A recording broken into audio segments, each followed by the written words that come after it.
Hey folks, I'm recording this for future YouTube viewers. As you saw at the end of last episode, I kind of got stuck. Got a glitch that kept me from seeing all the content I was supposed to see, and I don't want to do an entire loop on stream just to see that content, especially since I'm still kind of bad at the stealth aspect, so I'm just going to get myself up to that point. I figured I'd record it just in case I bump into anything unexpected. It gets recorded, but I don't expect them to run into anything interesting. So if you're watching on YouTube and you just saw this last episode, I'll put a timestamp in the play bar / video description that you can skip to the part where stream actually starts. But my objective here, I'm just going to get to where I was yesterday and then pause the recording. So probably no commentary here. Something you've already seen a bunch of times.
went ahead and turned off mute just in case something interesting happens, but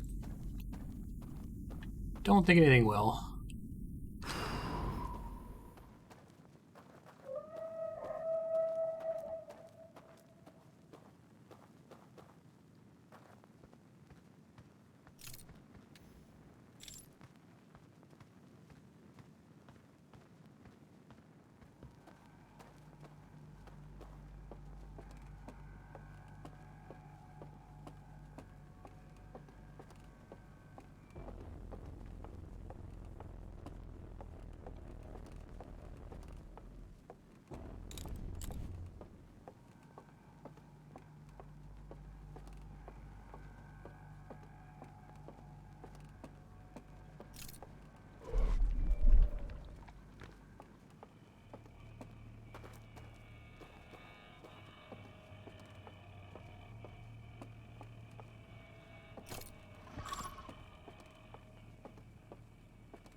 I think I have this geometry burned into my brain now. Like a Dark Souls level, because I've been stuck here for a while.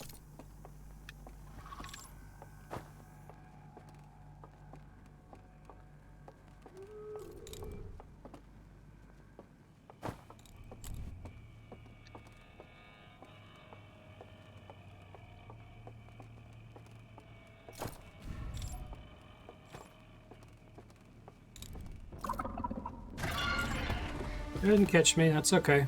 Open the thing. I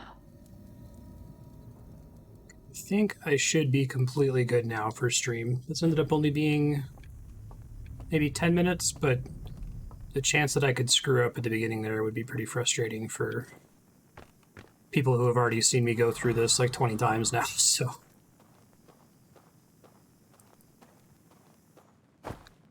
It's already done.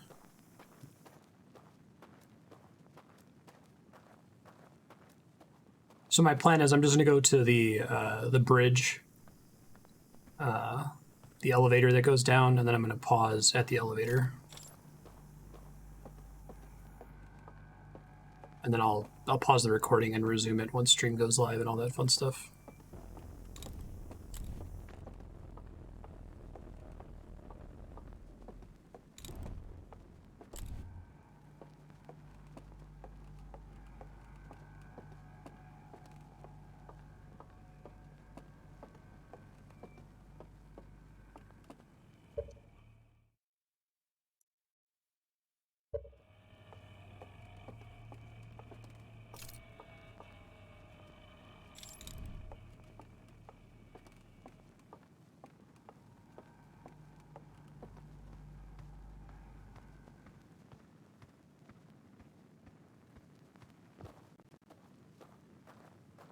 Okay, that worked out. That wasn't so bad. Let me go somewhere safe in this room, just so I'm not accidentally triggering the guy.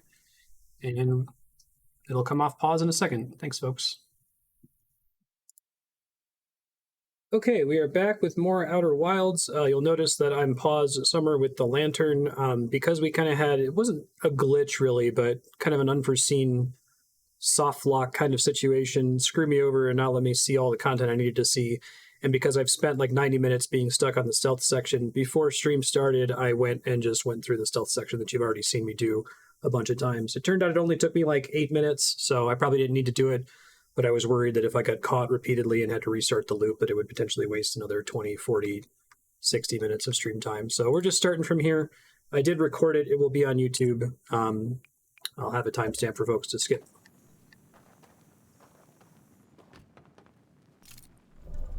So my understanding is that there's one other thing we need to look at down here that I missed last time. I really like the music that plays down here. Like, this is the perfect thing to have, right?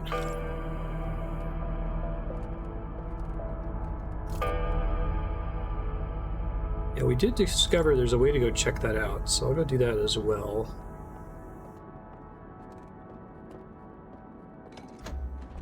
Insert the artifact. And this door opens. There's 2 of these that I can grab.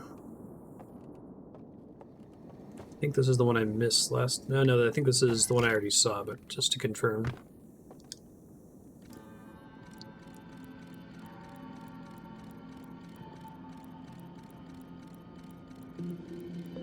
We see that they're all bummed out.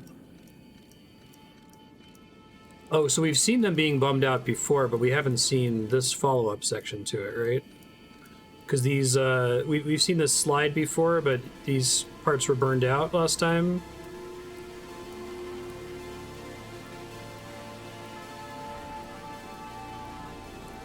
Love the music here for that. And then this was the end of the slide we saw last time. So we saw that they've been here for a while and they miss home, but they can't go home because they're like trying to be here to deal with the Eye of the Universe. And so they built like a dream world simulation San Junipero type thing to live in without having to actually go home. That's cool. And this is the one that is supposed to teach me about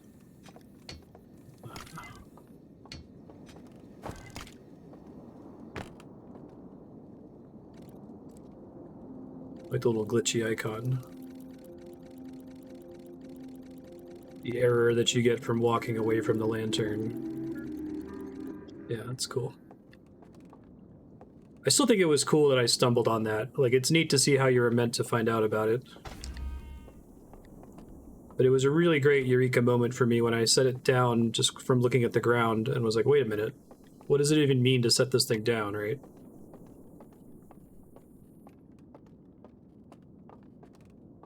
Yeah, those slides make it pretty clear, exactly. Even if you saw the earlier slides where they're looking and they're sad. I guess the earlier slides were only clear to me because I had already hypothesized that it was, like, not necessarily a simulation, but...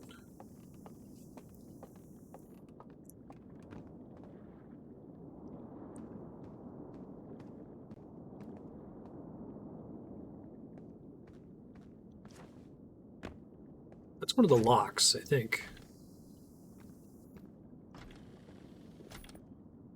It's the third lock, actually. And it looks normally burnt out here, but it looks all glitchy if we do it in Act World. I don't know if there's anything else interesting here that I can access without the lantern, so I'm going to set it down and just look around. There aren't any other slides here, though.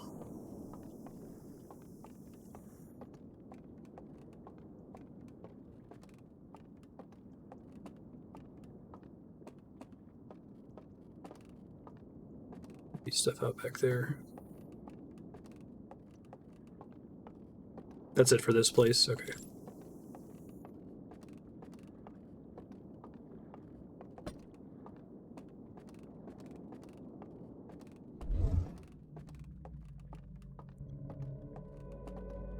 It's cool that you can kind of see the other islands from all the way out here. I dig that.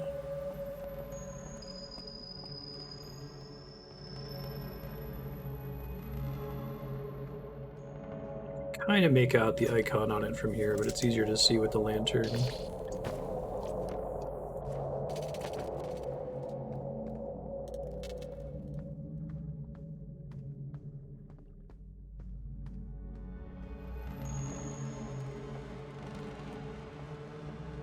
Just curious if there's anything else I can do from out here. Probably not.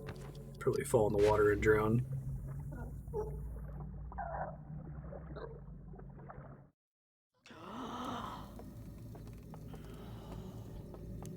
So, was getting to the archives like that the main objective in this third,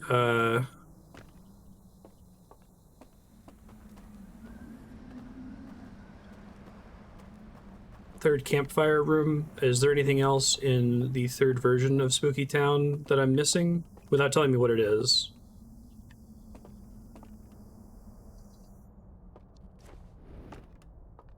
Sorry, I ended up asking the question where the first half prompted a yes, no, and the second half prompted a different yes, no. I'm done in here, yes, no? Ish, for now.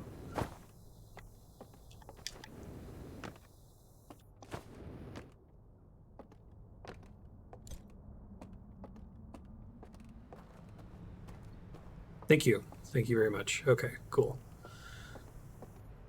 So that means that the main thing that I have left to do is figure out how to get in through the glass window. I feel really bad about this, but I'm completely at a loss for what to do with that. I'll go back over to it here in a second. See if I can think of something new, maybe. Just making sure I've been there before I have been. Maybe having a day away from it will give me an idea.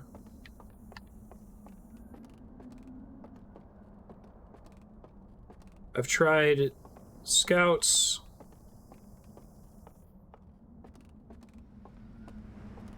It's not obviously connected.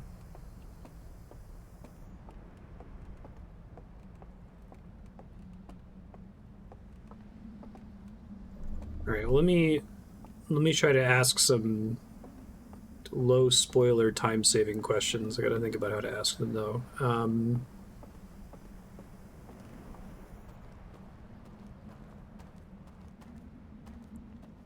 It's across here, right? Hey, Raker, how you doing?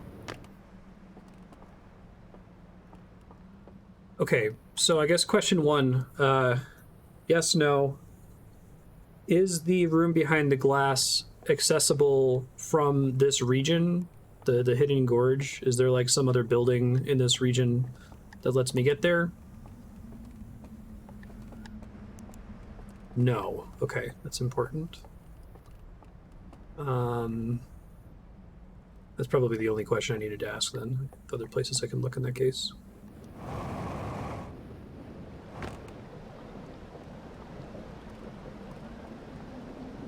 Oh yeah, I'm sorry. I hear you on the anxiety thing. Oh, right.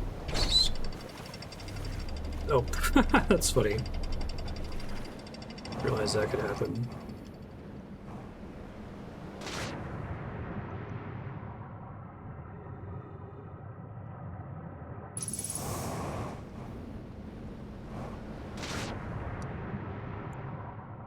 So I feel like the place that I've explored the least thoroughly is this area, what I've been calling Zone 4. I kind of came out to the sarcophagus and deduced that this was something that I was going to have to do towards the end. Still missing codes. I think I've only ever found one code.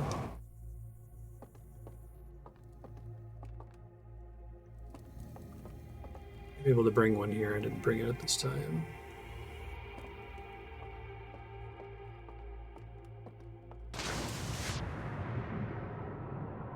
Fair enough. Just going into the sarcophagus doesn't really afford me very much.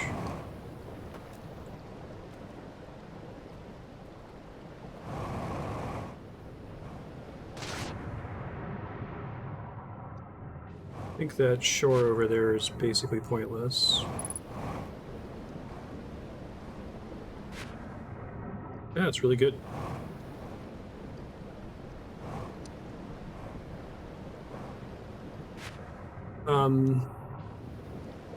You know, I might actually just meditate and then review my ship's log.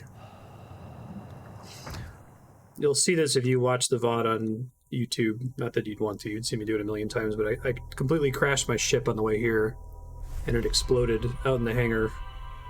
And it occurred to me, like, does that mean that it doesn't write ship log entries anymore? But I assume no, because my understanding of the ship's log is that your character is just remembering that, and then the next time you get to the computer, you're writing it down.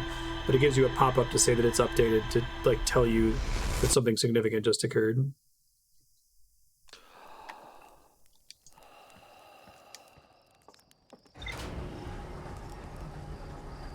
Okay.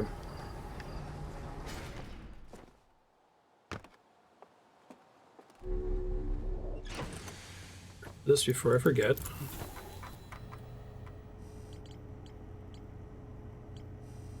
Hidden archive. Congregating around a strange green fire. Creation of a simulated reality modeled after their home moon. Yep, that all makes sense.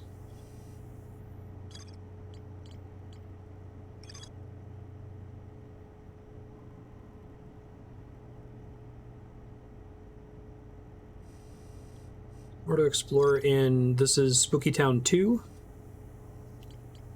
So I could go check that. Although I don't think Spooky Town itself is going to get me anywhere in the real world.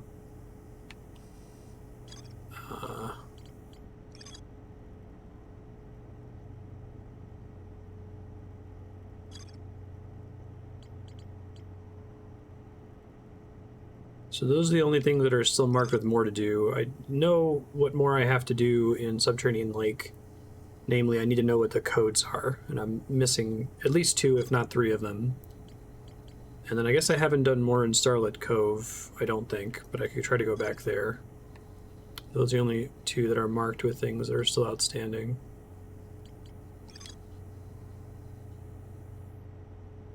Oh, orange question marks also count as more to do? Okay.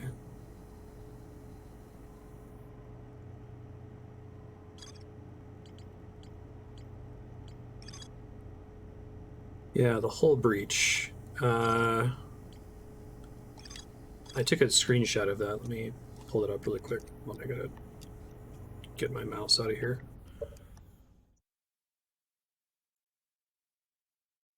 Oops, sorry. Wrong alt tab. Go into my images list. It was in like the northwest corner.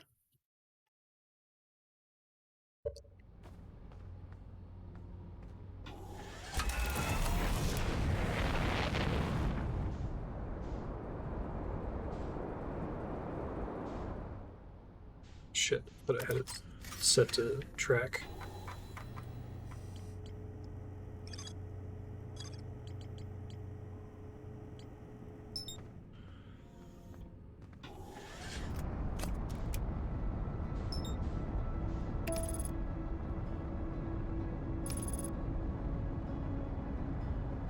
Chiplog is a video game, yeah, necessary video game abstraction, exactly. I think you can understand it diegetically as the main character remembers to write it in the ship's log next time they get back to it, right? But that the text pop up, you could even interpret that as that, like, I better go update the ship's log, right?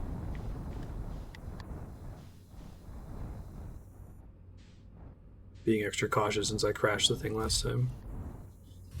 Although actually, now I wonder, can I even get to it from the outside part here, I wonder? This looks more like... Right, I think this is right, actually. So if that's the hangar...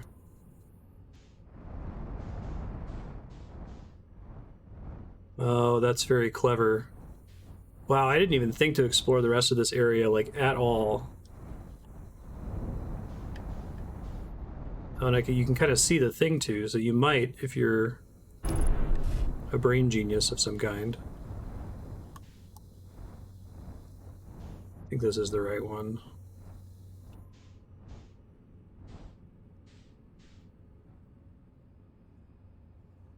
Wow. When I looked, I feel like you see that image that I took a screenshot of that shows you the hangar. It should have immediately occurred to me to fly around a little bit more out here. But it just, my brain did not make the connection at all that this was an area that I could, like, freely explore, you know? I thought it was basically just the hangar. Oh shit, I'm super turned around now and I can't really see what I'm doing.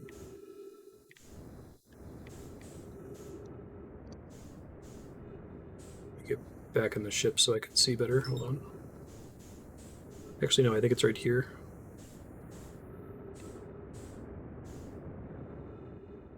Hey Charles, how you doing?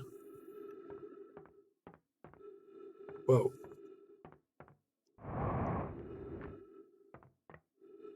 Something fucky with the gravity here. Whoa, that's fucking cool. I'm the biggest fan of that. Nice. Amazing.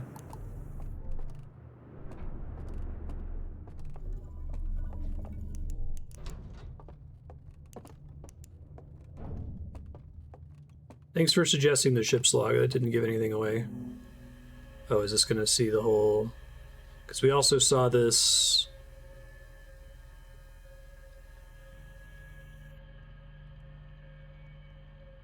We had a similar vision. So there's now, I think, 3 breadcrumbs to find out about this mechanic.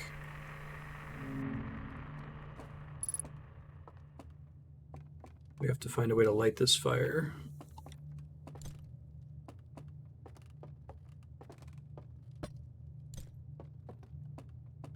We got more slides here, too. Cool.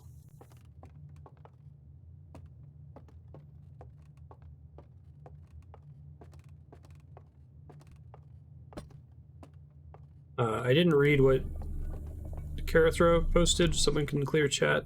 I just saw it started with an exclamation point H something.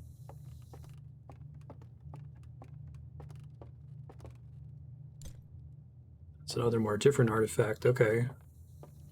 Thanks.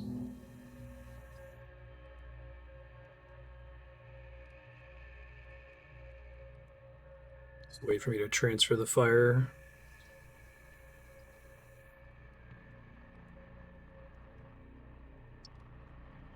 It's okay, I didn't see what you said.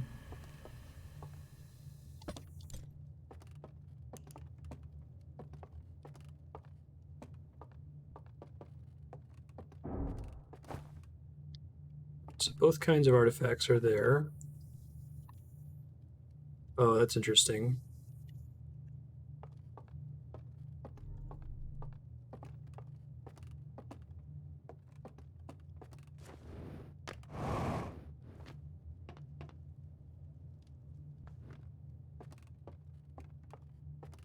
The definitive know about sleeping discovery. Sure, yeah.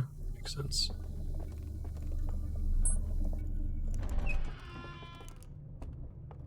Try out that new slide that's in here.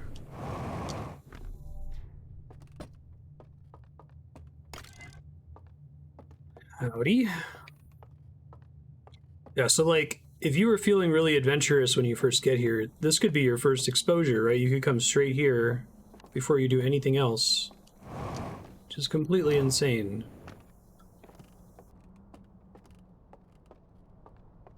I might have to go through Ghost Matter World.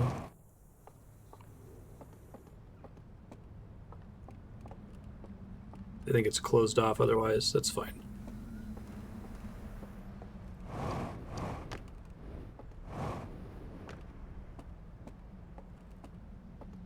Although it might just be the room that has the slides in it that's closed off. Let's see.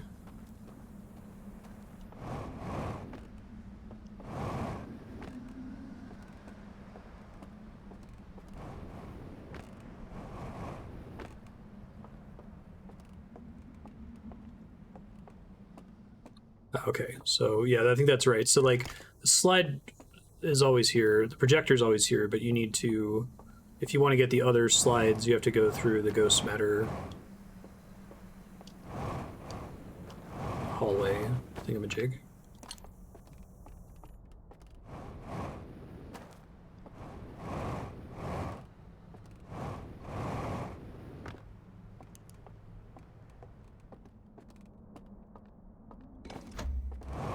Okay, what do we got here?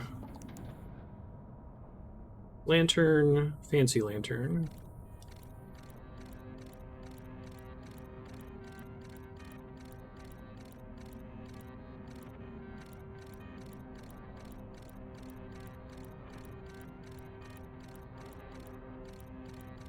Definitely confirms that you're sleeping.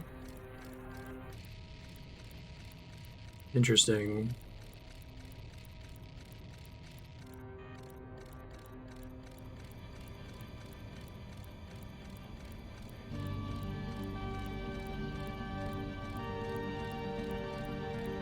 Music for that's cool. Got it.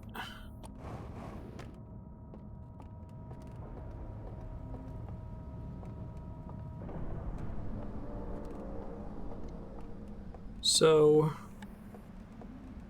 to that end, I think that I only have a couple clear breadcrumbs left over that I can think of. Let me try to go back into this room and try to use the new lantern thing to transfer fire from elsewhere. I guess I'll try to state the breadcrumbs I think I'm aware of. So there's obviously this one. There's using the lantern and bringing it into the room with the glass window. There's... Drop it over here, yeah. There's finding the 3 codes for what I'm calling the sarcophagus. There's the music house with all the folks in it that I can get to despawn by doing a tricky sequence of events to get back there after the dam breaks, which seemed empty, but I assume still contains something important. And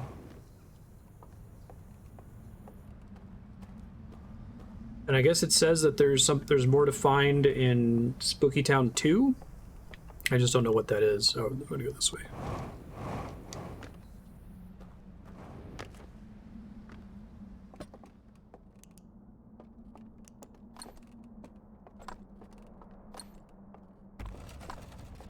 So I will pursue those breadcrumbs. I'm not asking if there's any that I missed, but I guess just keep in mind that those are the things that I am planning to work on, and if I miss something, maybe think of a way to tell me.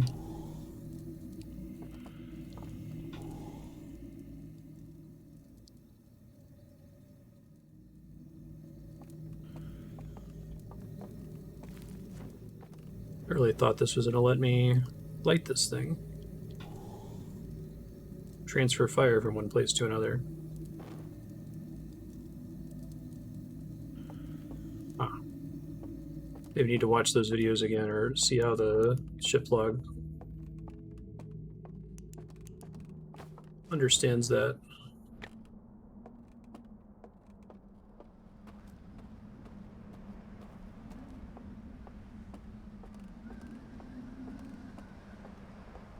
Most of this room is just meant to abstractly inform me about how this shit works, and there's not actually further breadcrumbs in here. This is just meant to be, now you know how sleeping with fire and the artifact works. Sorry.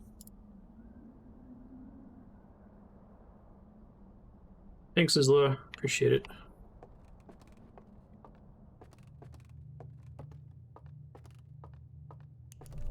Is there any significance to the one that's already burned out?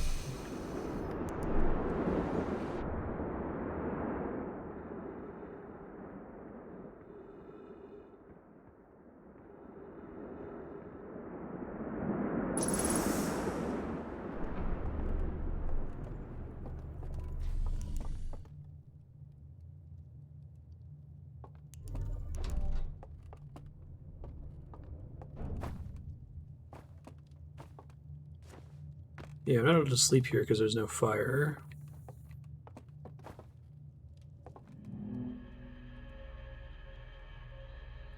Just gonna watch these one more time to make sure I didn't forget something obvious.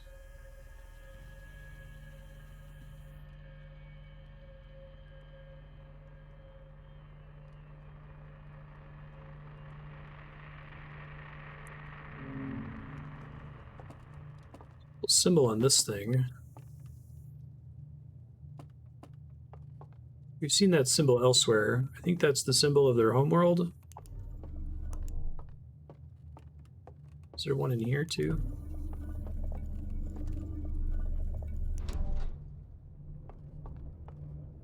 Is, okay.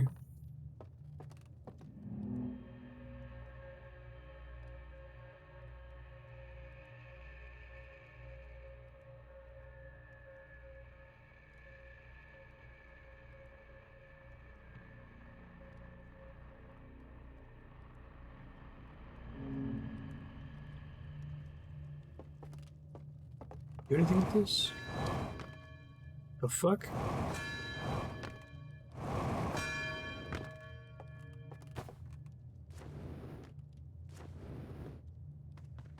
It's like a bell?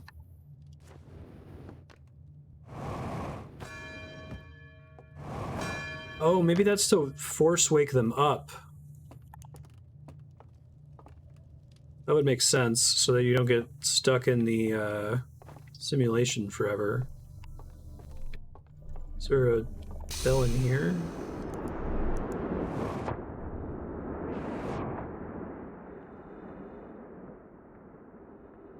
So I should try to figure out what those are connected to, though.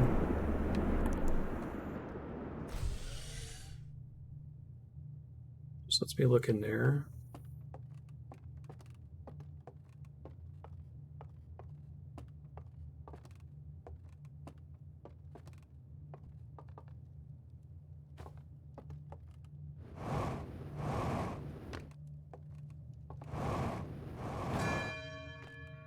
You ring them, but they don't do anything.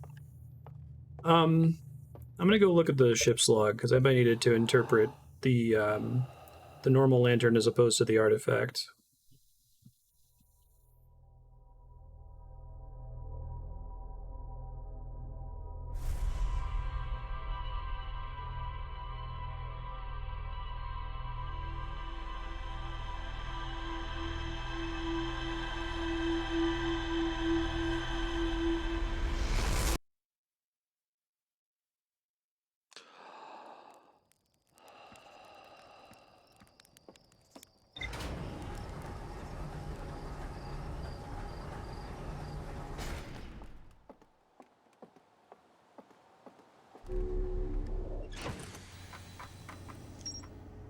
Damage laboratory, okay. What we got? Saw a vision like recording of someone picking up an artifact and going to sleep from a green fire. 3 different artifacts. Right, so maybe my understanding is supposed to be that the lantern-shaped one is the shitty one, and then I've already discovered the one that actually does something. I guess I could try sleeping with it at the fire in the church that's nearby. I was kind of hoping to get a little bit more information here.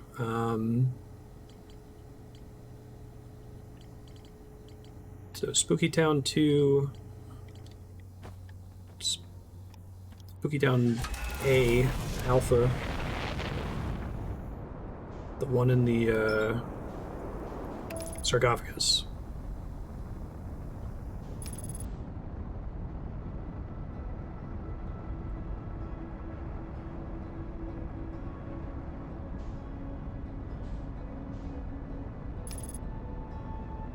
Because it was hard for me to read that room as a lab, like an experimentation room, even though the slides were clearly suggesting that, because it was like, oh, this just must be technology that they have, right? But it seems like it's technology they developed while they were here, which changes things a little bit.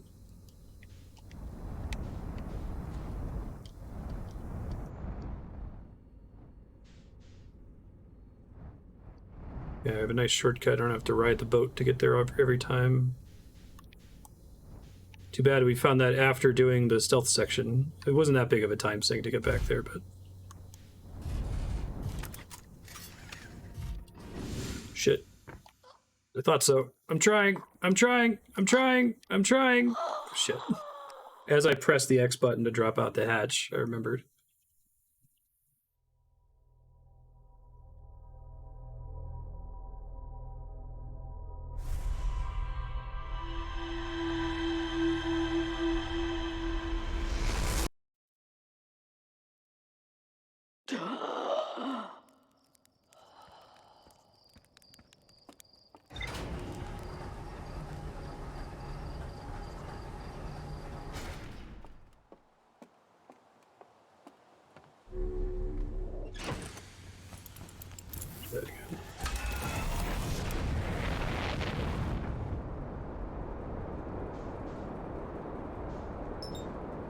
Oh, they put gravity there to make it easier? Okay, good to know.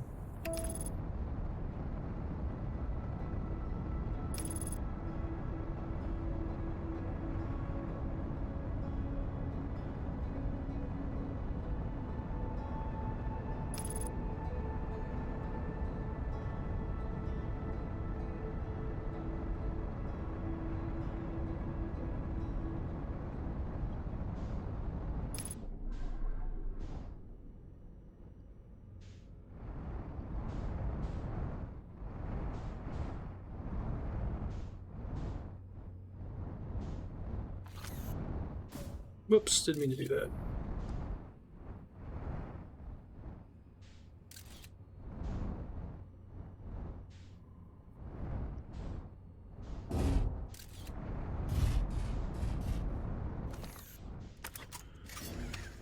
Well, that'd be nice next time. Oh, jeez. Oh, there goes my ship. Bye, ship. Not gonna need you later.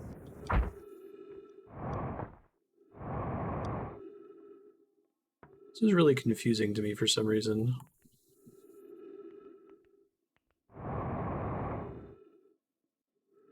Like, it wants to try to put me on the pylon.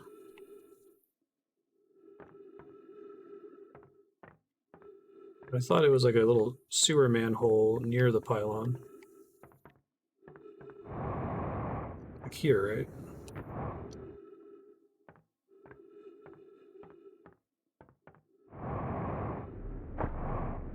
Oh, okay. I think I understand.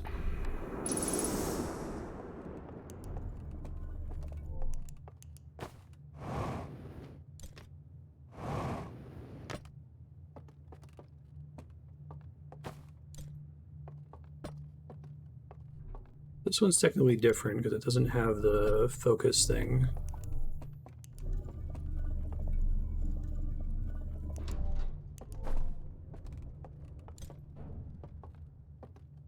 One of them blew this out, maybe? So it was maybe extremely bad. Maybe even the second one. Let's go test it.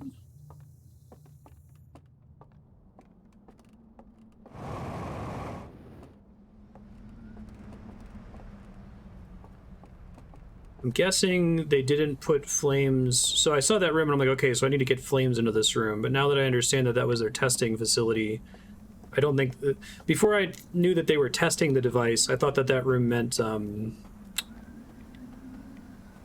can use my words, sorry. I thought that room meant like, oh, you got to get a fire in here because something different's going to happen when you connect from here. But I think it's supposed to be a breadcrumb to lead you to find another room that actually has an active fire that you can sleep at. So again, maybe that's an example where finding that late was confusing until I read the ship's log. It's this one.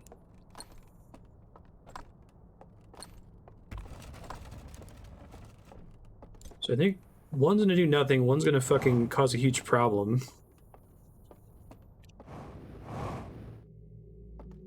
But it's worth giving them a try here.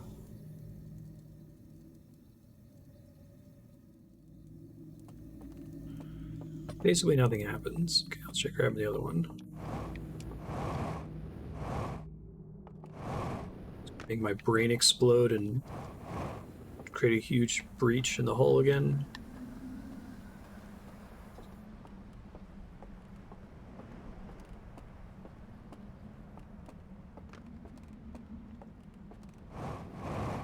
Yeah, but the gravity's not pointing downward towards the manhole cover. You're supposed to be able to like get out of your ship and then fly into it, right? That's what they're going for.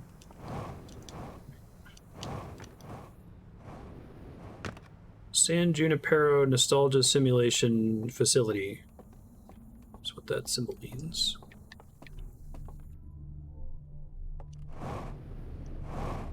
Alright, ready for my head to explode.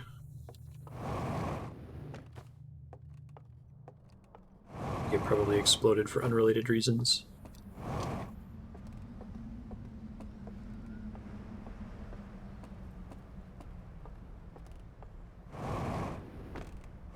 Let's see.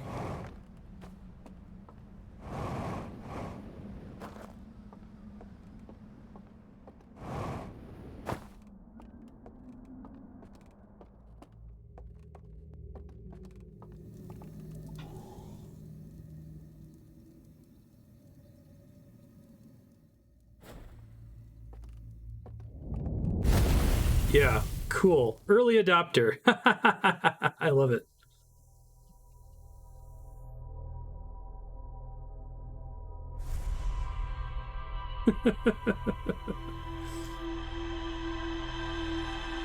I want to see all the breadcrumbs that I missed, so I don't want to just skip along here.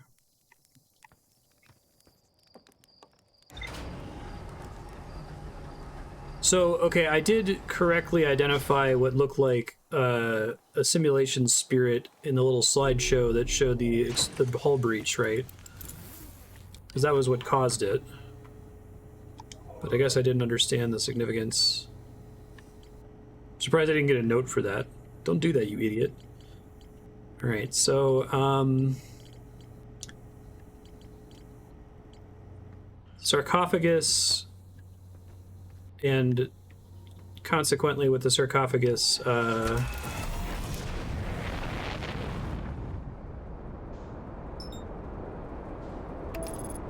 Spooky Town 4, and I guess also Spooky Town 2, and the music hall.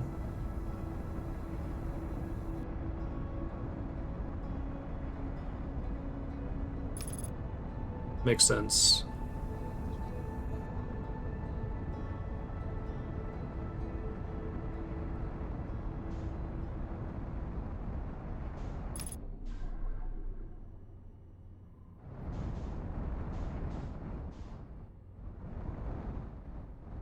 I love how this is hidden enough that unless if you were being really aggressive, you probably wouldn't find it. I'd love to see someone who this is their first way getting into Stranger.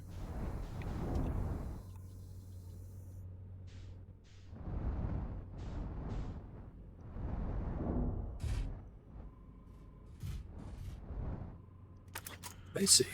So this is how I'm meant to get in there. Gotcha.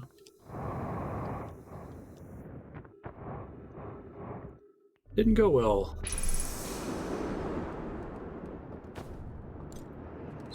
Right.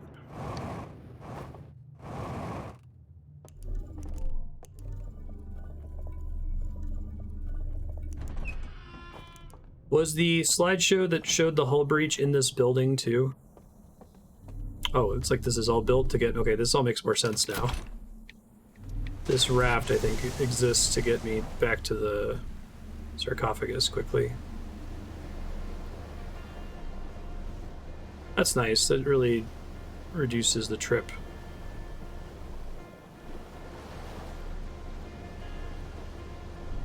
Oh, sure. I remember now. But it's in that general region, right?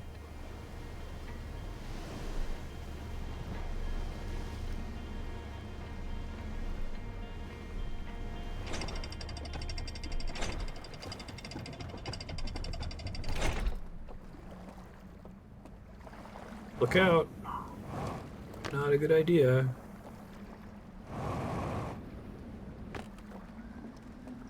Making sure I didn't miss anything in here first. Don't think I did.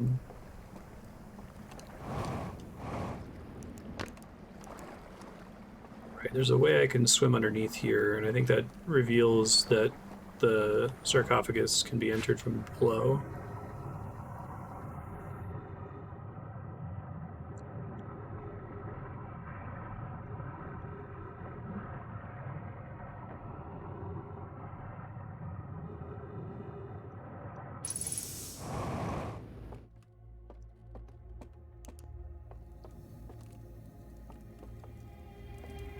A bell in here too. Wake up, bell. If that's what that's supposed to be, like a programmatic way to wake them up from the simulation, I think that's pretty great. I haven't paid attention to hear if there are bells ringing other times.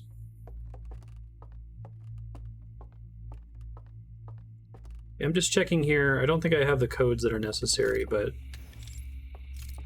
I just want to see if there are more things here that I left behind when I came here the first time. I felt like I was getting ahead of myself when I came here the first time.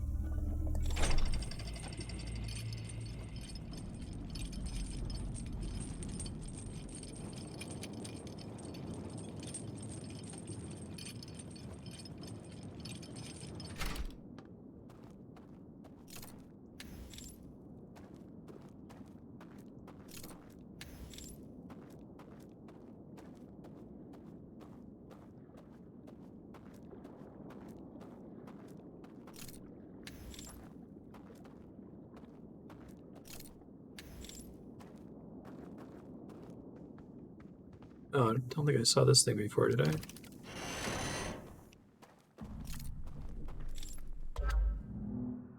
Oh.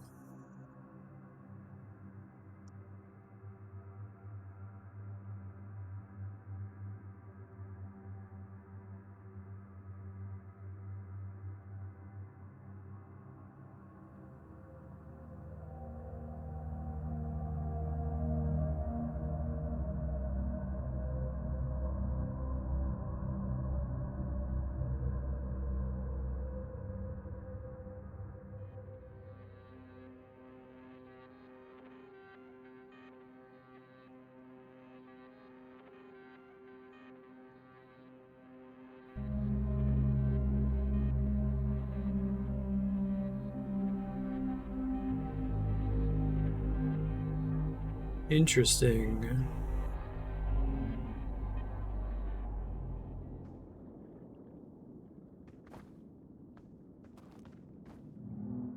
Oops, I didn't mean to see this again.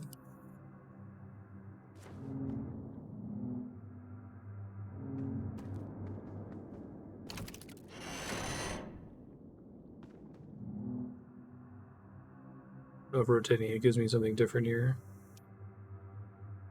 So looks like this is the same message, right?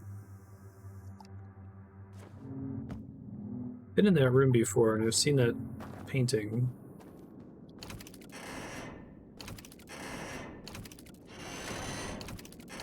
Oh, I see. It would open. Oh, okay. I think I understand.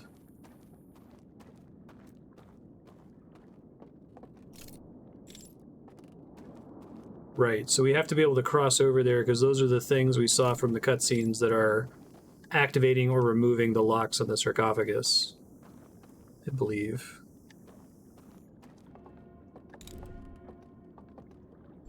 Oh, okay, that's kind of cool. So this one's framed differently. Can I do it by setting this thing down? I've never been here while setting it down, I don't think.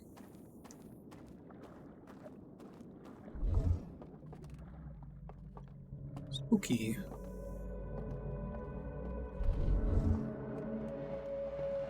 One of them is a boat. Okay, so they're just trying to make it cute. Like, I don't want you to do the exact same thing for all three of them. So one of them presumably is either turning off the turrets or turning off the lights.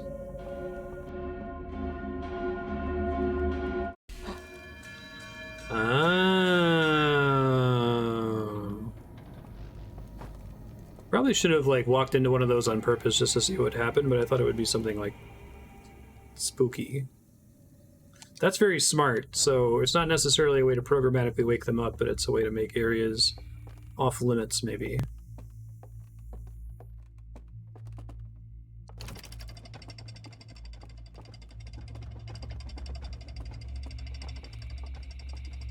This game is really good.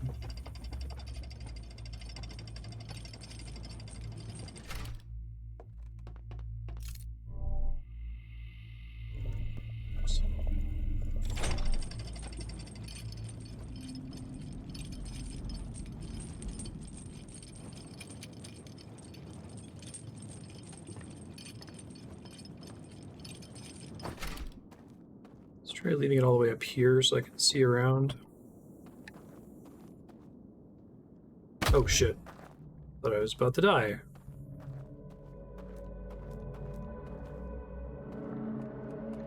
Whoa.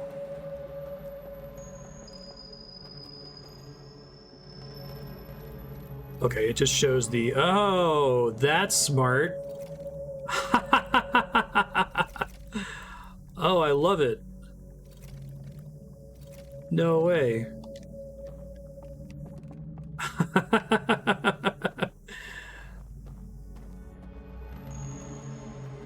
Very cool.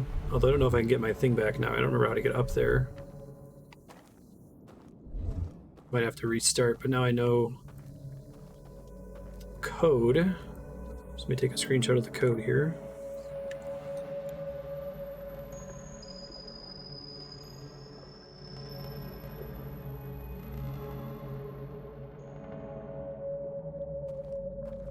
Okay. Guessing it's not going to be the same trick for all of them, right? This one rotating it doesn't actually help me at all, as far as I can tell.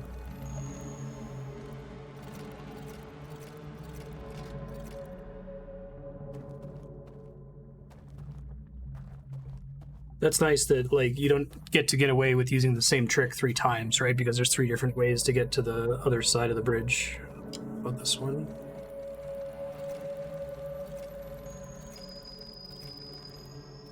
Alright, let me try the code I do know, just for shits and giggles here.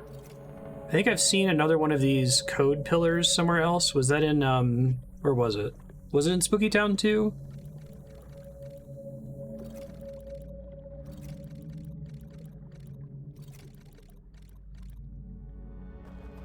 No, I'll try the middle one.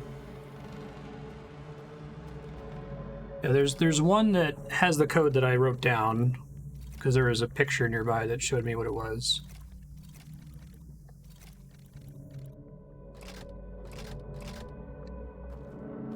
There, those are it. Okay, so there are at least 4 passwords, I think. One of which isn't relevant down here.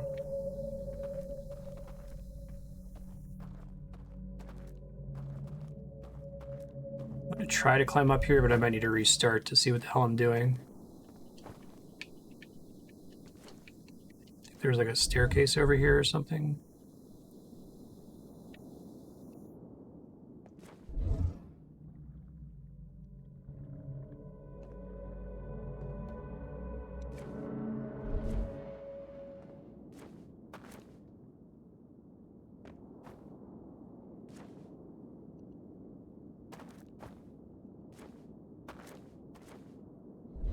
I gotta be careful where I set this thing down. Oh, here we go. That's easier. At least try to point the light where it'll give me light that I can see later.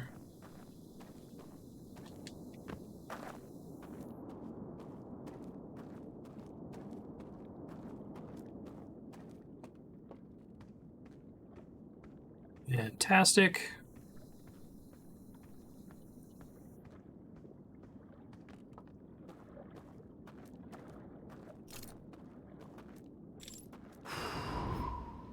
Yeah, that was something that I realized the very first time we saw a slide with the locks was like, okay, they're creating the locks, I'm gonna have to remove the locks. That's cool.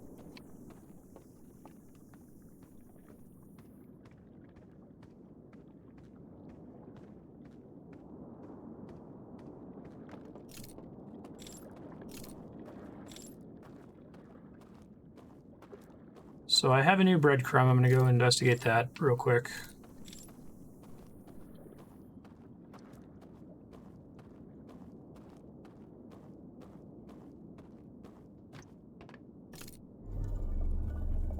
I guess I could have just jumped in the water to leave, but bring the elevator back up for my future self.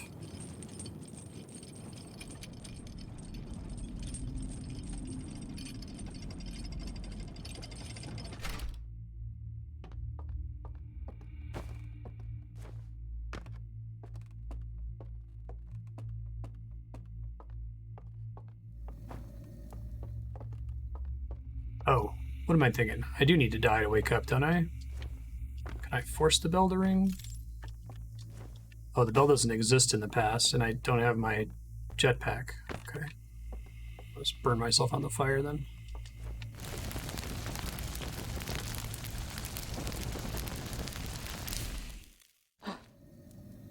Thank you.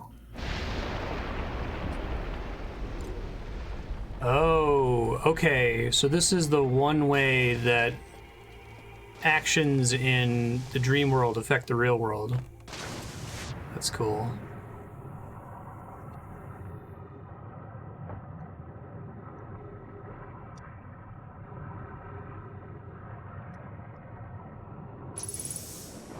It would make sense. Like that's their computer program. That's their interface.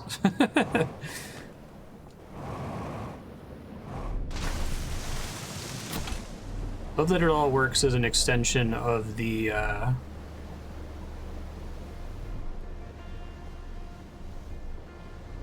whole playing around with light as their core technology or core mechanic.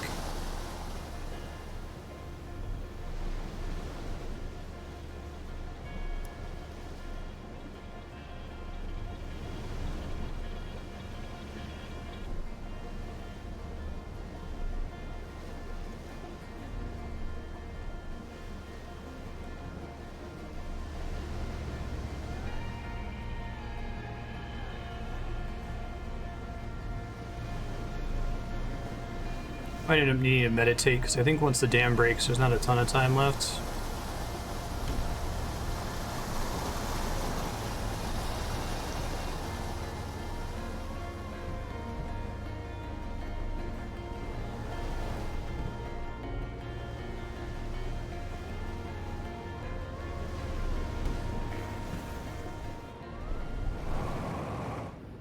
Good enough.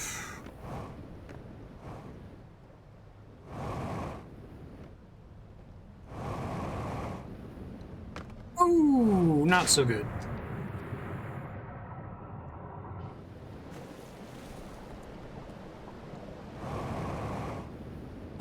Oh, come on, game, give it to me. I might have to meditate here in a second, we'll see.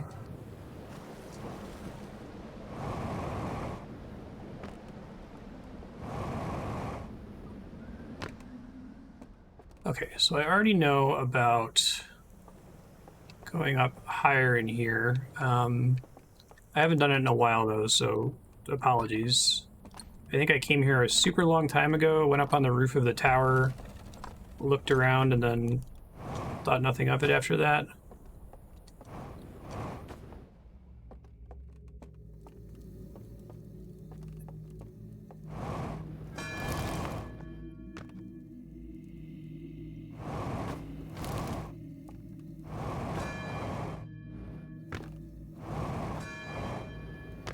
I was wondering if I could wake up the mummies, but I guess that doesn't make sense because they're mummies. Was this the one where there was like a back entrance via a little cave in the water behind it? Am I remembering that right?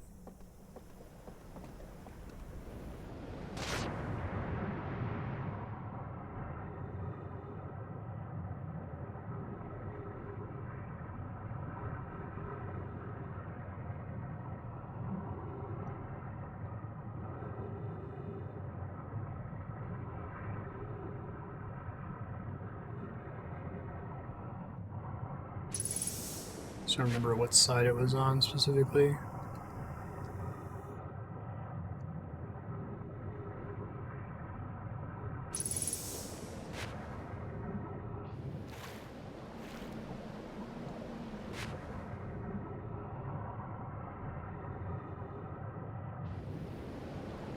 I think I'm already being swept away. Hey, Kai Mom, how you doing?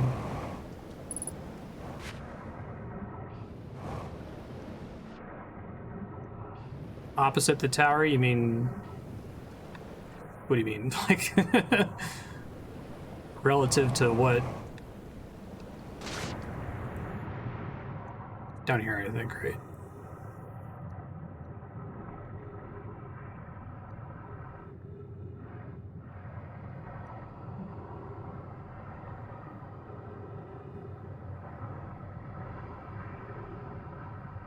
So we got in...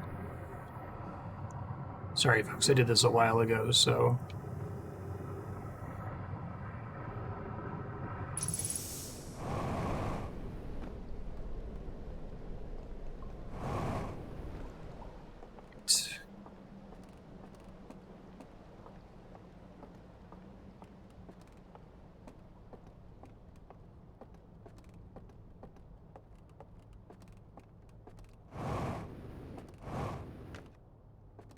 This was the room, and we need to find a way to turn the lights off, which I think I may have even come up with the last time I was here. And it mentioned going to sleep.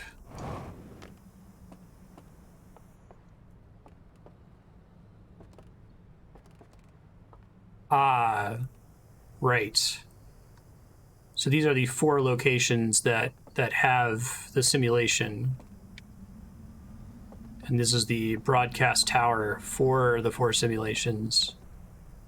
I really like that they have this, like, numbering thing, right? 1, 2, 3, 4. That's consistent in the slide projectors, too. They do a really good job of, like, making things convincingly alien. You know what I mean? I'm probably going to run out of time before I get to finish doing this, but... It's their Wi-Fi router. anything in the tower is going to get destroyed before I finish this.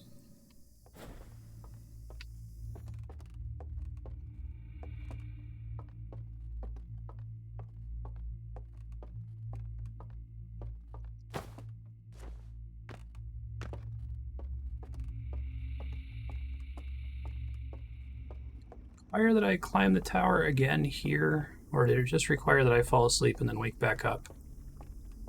That I don't really remember from the slide. I remember finding a way down there, though. Try doing that again. Hold on one second. Any second now, the tower's gonna fall over, so...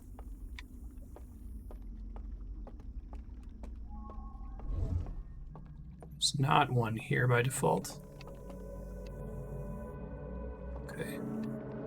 It's the thing I have to get to, which I think I had a door I had to open, if I recall correctly. By extinguishing the...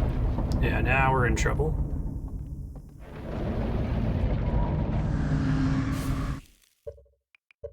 I like that you can hear them scream there. There's a lot of really subtle effects that play constantly throughout the game that you're able to just ignore until you know what they mean.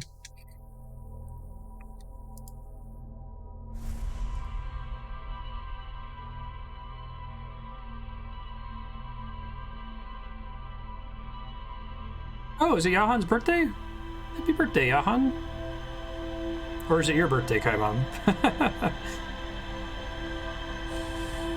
Happy birthday, Kaimon, if so.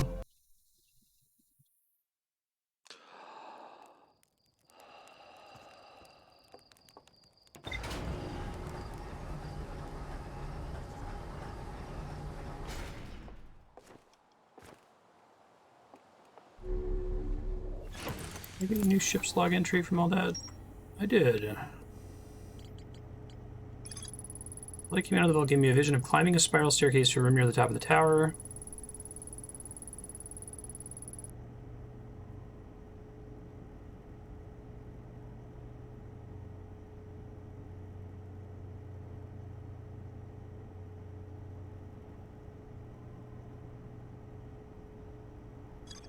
I think I understand.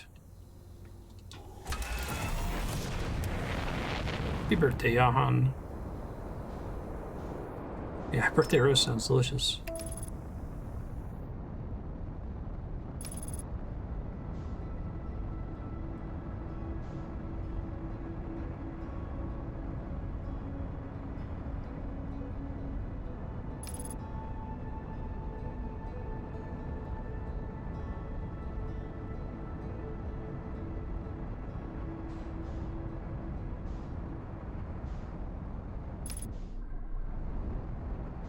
So I now have several shortcuts to get directly into different sections, right? I can get straight to the top of the dam.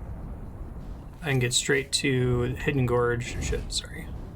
It's not the right button.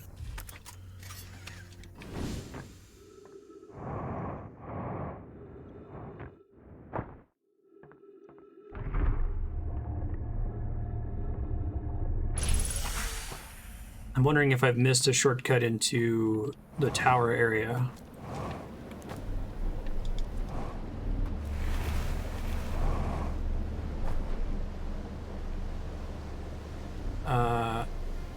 I'm so used to just having an artifact on me. Let me grab one real quick.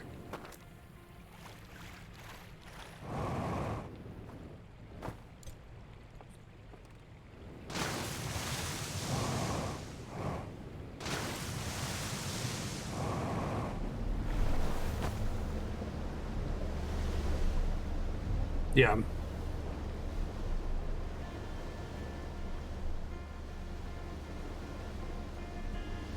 I'm already getting, like, pre-sad. It's not over yet, but I feel like the pieces are coming together.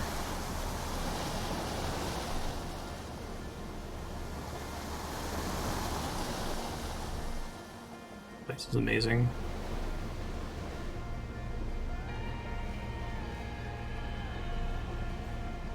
Yeah, exactly. Doesn't stand out at all until you know that it's there, and you can, like, basically speed run your way in there.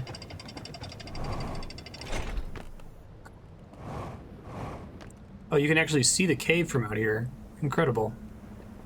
I think I need to go into the dream world first before I go into the cave.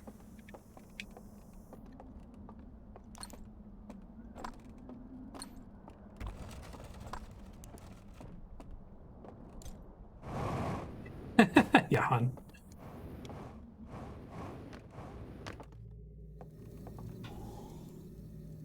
I love the one that causes your brain to explode or whatever. It's great.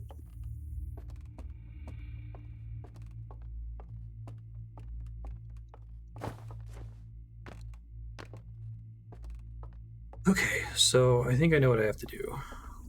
Maybe.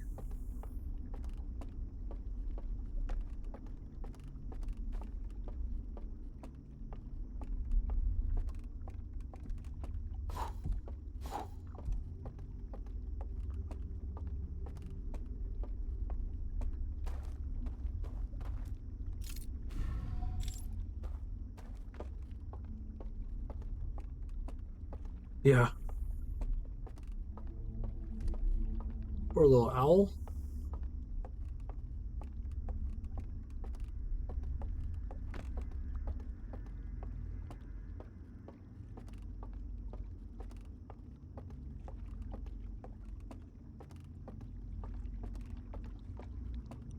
I like that the like lights being on and off means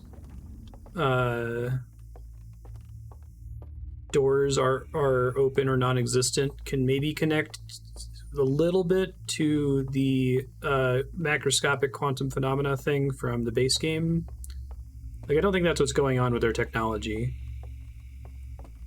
But I bet if you did this DLC first, you might be able to guess at that a little bit better. Oh.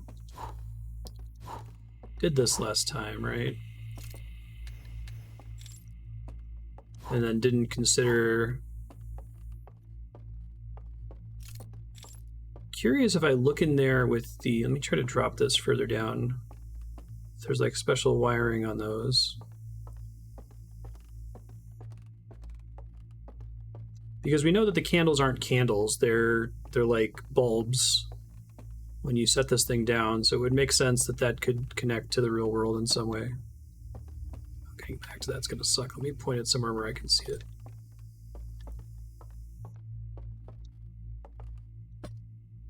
It's not gonna help very much, but...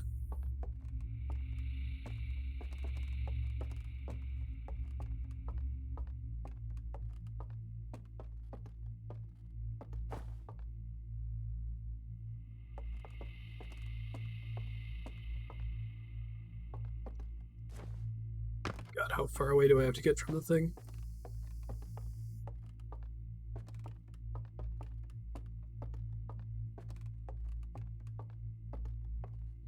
There we go.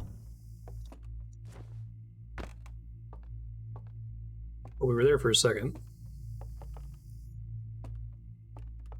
Probably should have just... There we go. Okay, good. Good. Okay, I think I may have put it in like the worst possible part of the tower to be able to know what the hell I'm doing here.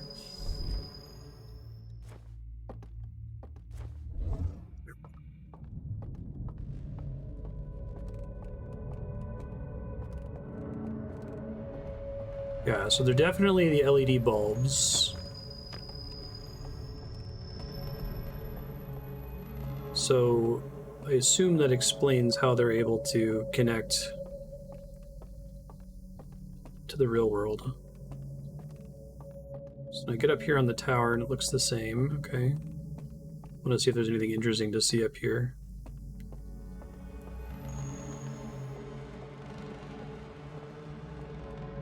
The bell ringing thingamajig.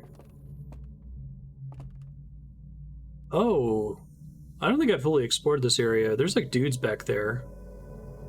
Okay, I'll have to come back here later. I think I mostly just found the path to the boat to let me go back and around so that people could be gone due to the flood getting rid of them.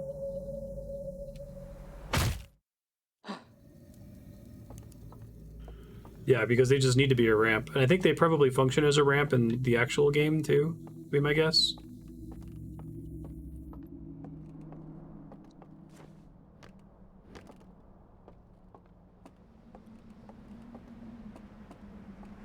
Yeah, but when I wasn't sure what that meant, if that just meant there was another path to go back to a region I'd already been to. I thought from my memory of having been there that I had, like, explored every path, but made it easier to see what I was missing.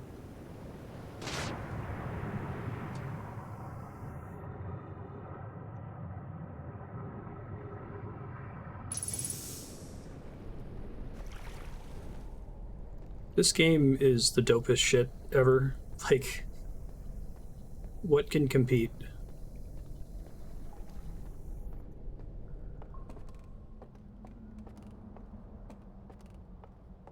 Gonna try to get Andrew to play it. I might end up having to direct it for her, like hold the controller and have her tell me what to do, because I feel like she started it once and got frustrated by the controls.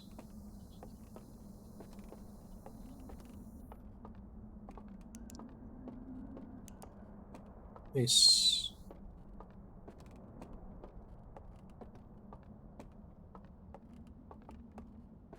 Oh. We knew that one's burned out. Ah. Okay. That's interesting. Why are they all burned out?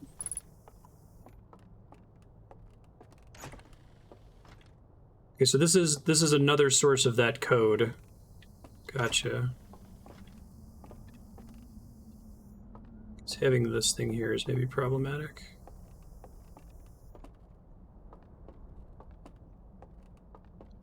So that's, I guess that's extra frustrating because you could also see it in the Forbidden Archives, right?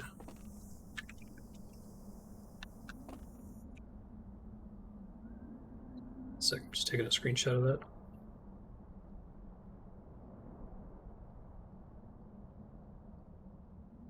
And just to confirm, this one is right. So lock 1 is burned out. Lock 2 is burned out. Lock 3 is burned out.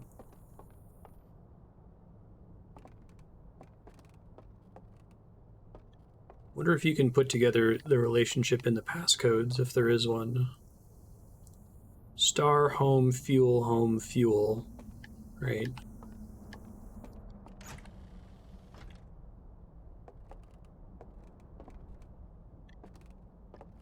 Alright, well, that's still new information. I can go use that right away. Post haste.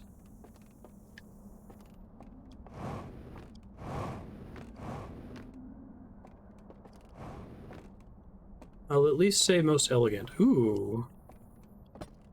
Was that always there, or did it, like, fall over and open?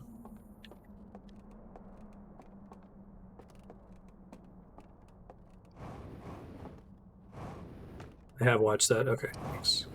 Oh, right, I recognize the logo on there.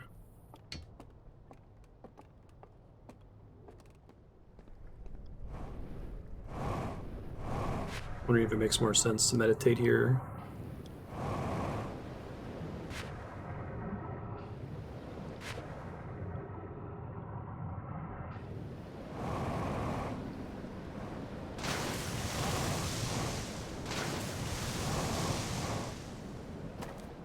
Gotcha, right. So that makes it's a reasonable place to put that. I like that they go with any place something has been burned out, you can refill your fuel there. It's fine. If it's hazardous to store.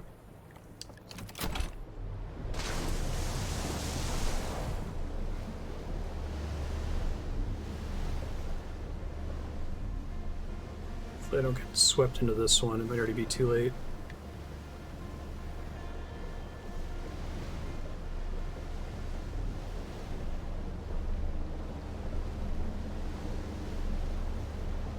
I don't have a great intuition for the strength of the current. I think it may be based on whether the rapids are white or not.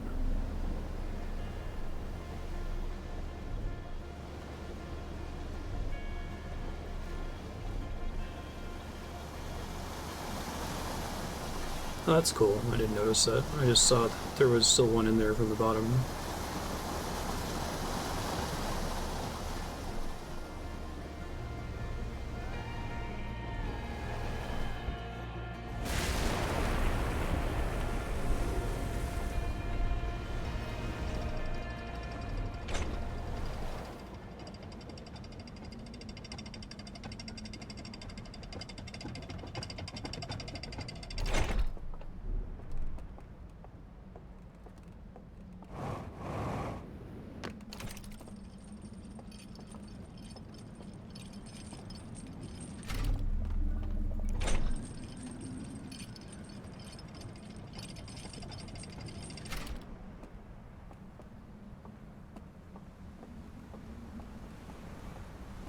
Should probably be careful before I go through here.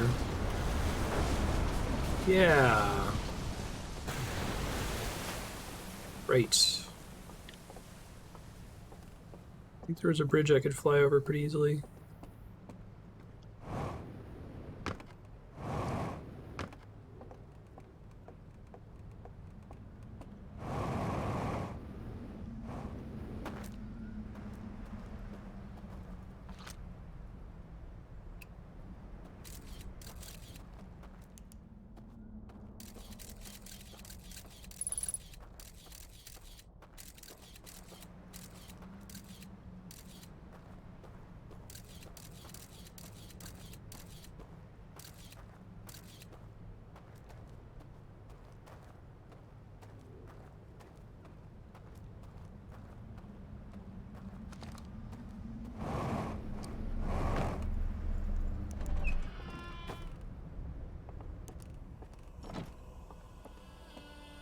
Other more different church.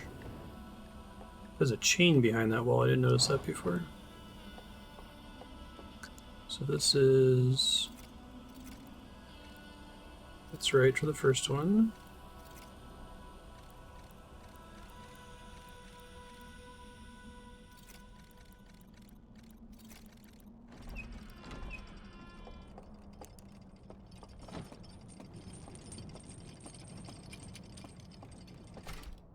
Huh.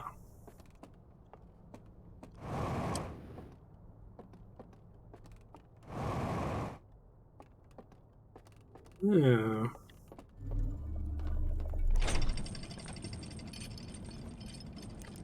Didn't even notice the chain last time.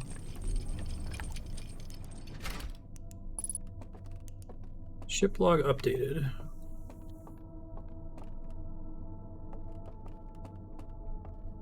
Ah, okay. Right. Done these before.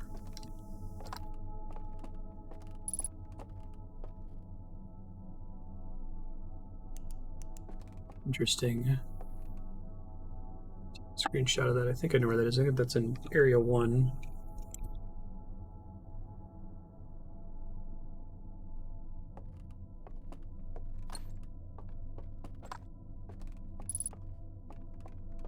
I like how they're presented in different ways too. That's smart.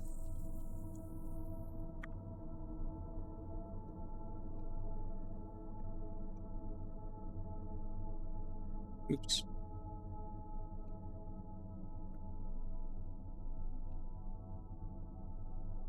Right.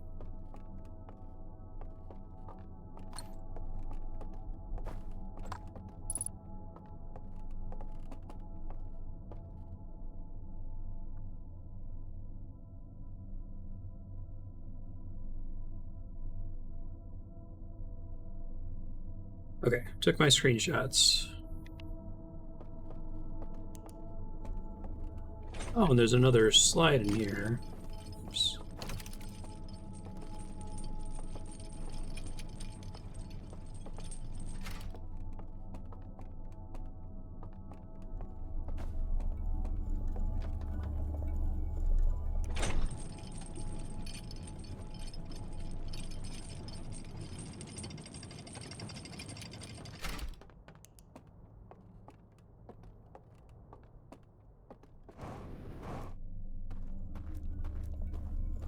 It's just connected into the projector room, if I recall correctly.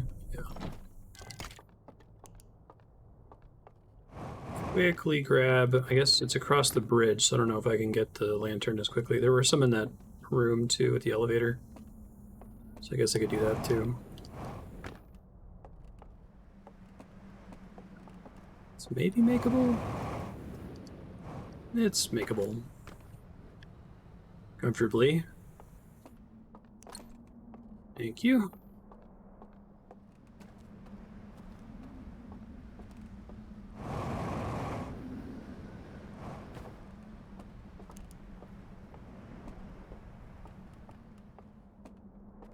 Alright, new slides reel. What we got? On the nature of slide reels.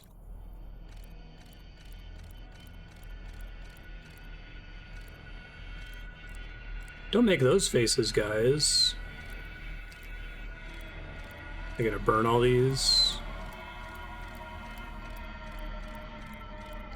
Or are they taking them to the archives?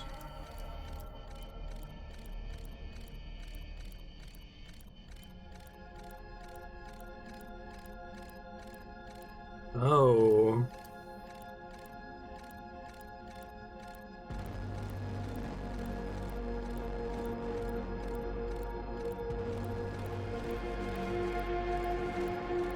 I think they downloaded all the data onto something, maybe?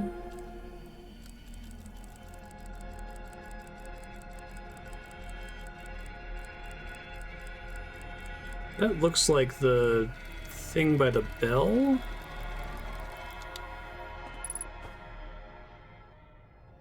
Okay, that's cool. I think I can get to one of those, though. Let me check.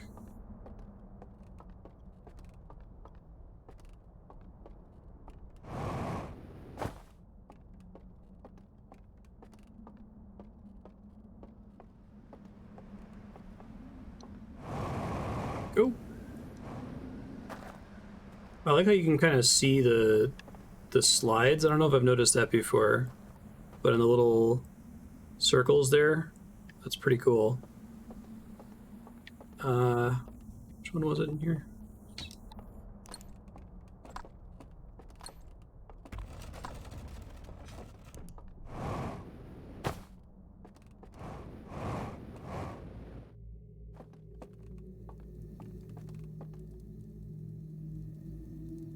Oh, maybe it's like... Maybe that is itself a scanner. There's not a place for me to put it, as far as I can tell.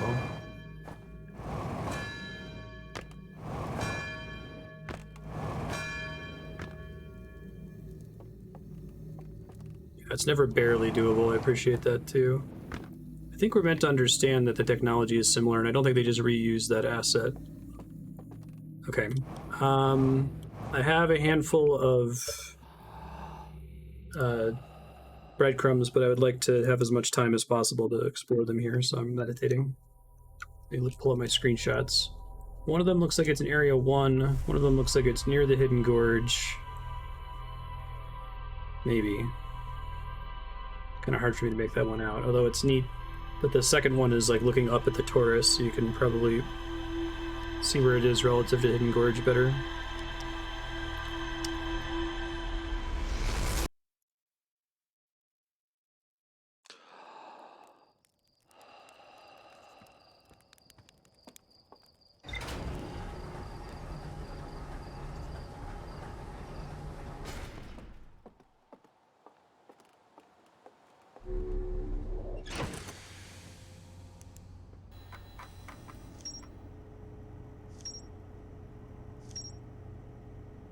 That is a lot of shit. Okay, cool. Things to do, apparently. View entry. Green light spilled out of the vault.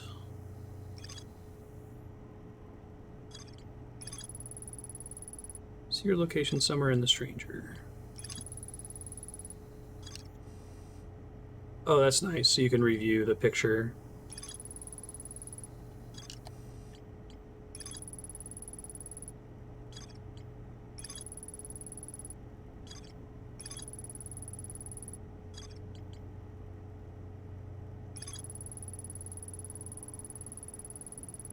Secret. Yeah, let's go secret room beneath the temple.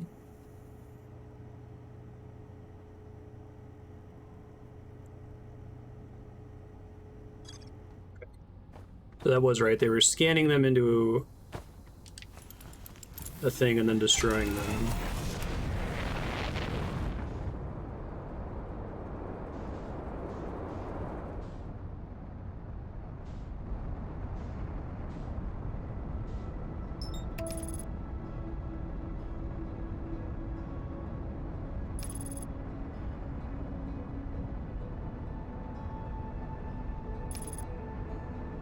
Burning records is always a sign of a healthy culture.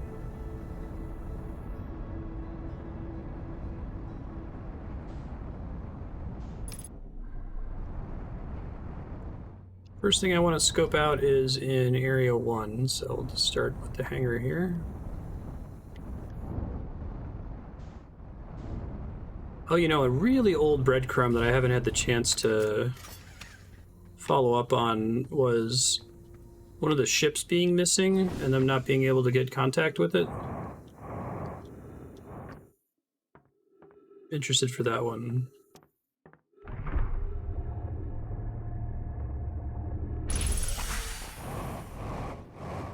So, hold on, I'm looking at my screenshot here.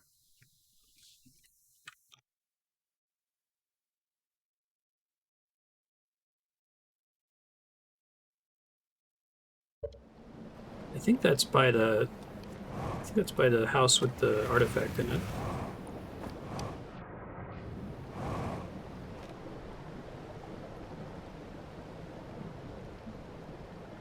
No, might not be right. It might be that one over. Oh, that looks better. Is it like overgrown? Sorry, I'm looking at my screenshot that y'all can't see.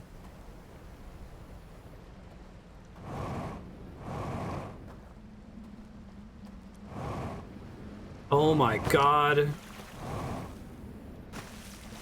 How dare they? I'm teensy tiny enough to fit in there. That's so cool. Right. Ship log updated.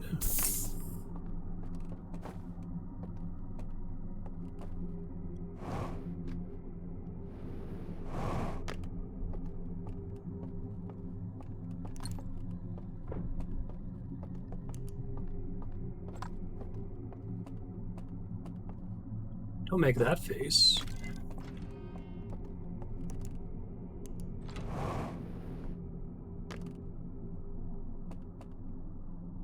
Don't do that. That's not okay. Oh, do I get locked in the room? Oh, smart. Okay. Oh, never mind. That's right. I dropped in here. Thanks, game. Means there is a door to get in there. Oh, I bet maybe I had to drop in there for this to work. Make sure that no light was getting in there or something. I don't know. Right, so what happens if I scan this thing?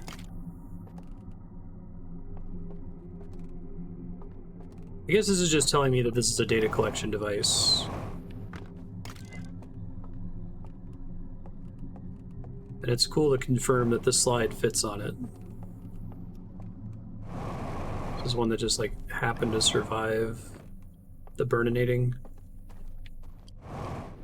Cisco. Oh, is this in the projection room? Oh my god. How dare you? People who work at Blizzard have to eat. Developers of Outer Wilds.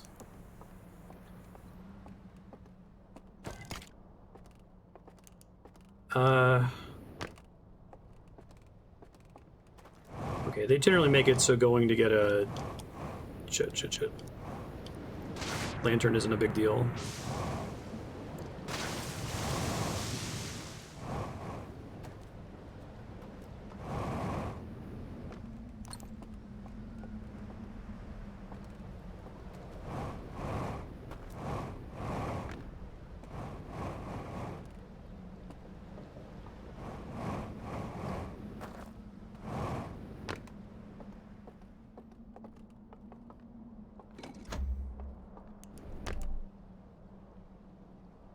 Okay, let's see. That's spooky. This is passcode number 1, right?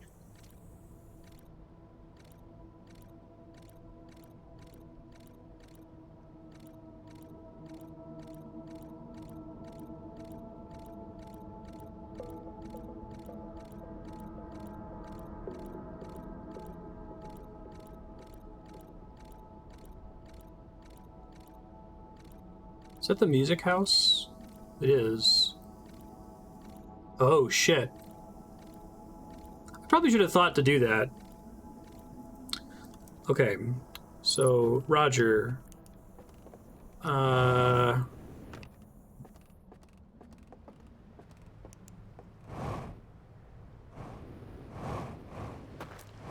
Password 1 is beyond the fire in the music house. Password 2... It's in that... Have I ever been over there? I don't think so. I don't think I've even noticed that before.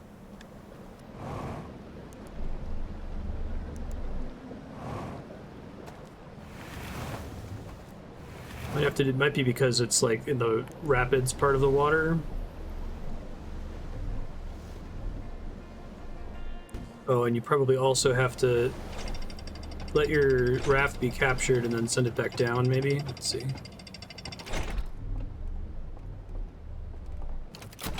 I love what the steps they take to make it slightly more difficult for you to bumble into something, because they want you to feel like you found it intentionally, but they don't want there to be event flags that gate your access to it, right?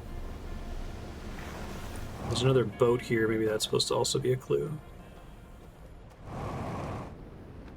Yeah. You do a really good job of it.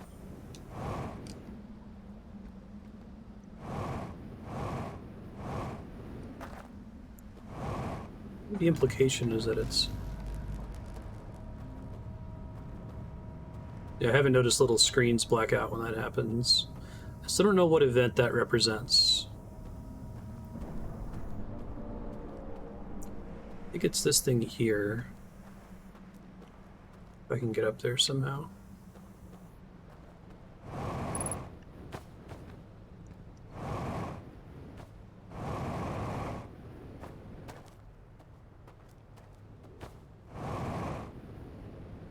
If it requires me to climb up this rock more. I don't know if there's another way for me to get up on that.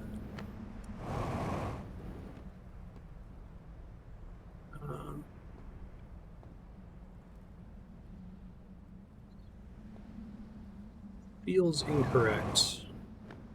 I feel like I'm gonna die. Just somewhere at the base, maybe? The picture makes it seem like it's high up here, but...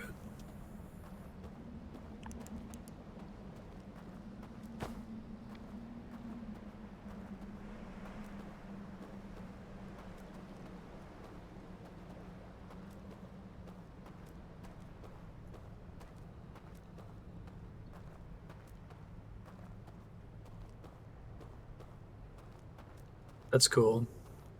Maybe over here I can transfer. So, like, this here with the sail, those are basically TV screens that are projecting as though it was transparent, but in reality, that's the other side of the metal wall when you first fly in, where I come into the hangar. Is that right? This might be promising.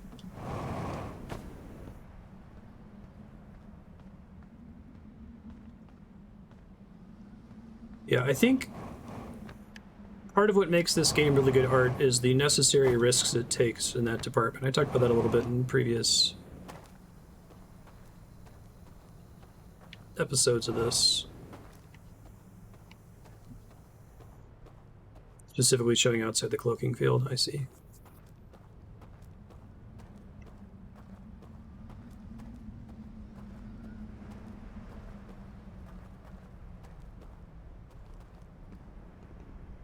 Oh, is that it down there? That would make sense.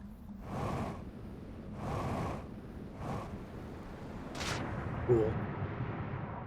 I guess that looks right, actually, based on the picture, but I thought maybe it was on top rather than the bottom.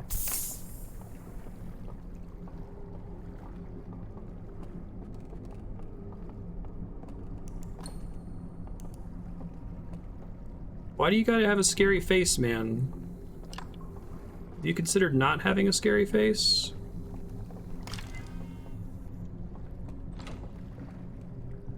Get up does close the door behind me.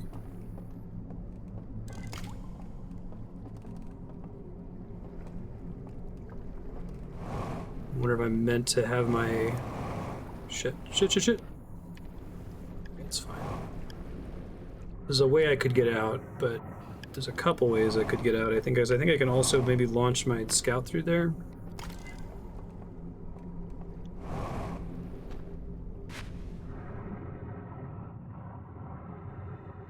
Another path over that way. I'll check that out in a second.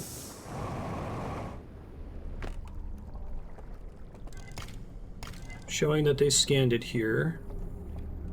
Yeah, I kind of read the like slide that has the like sacred fire on it as meaning like classified information or something like that, right?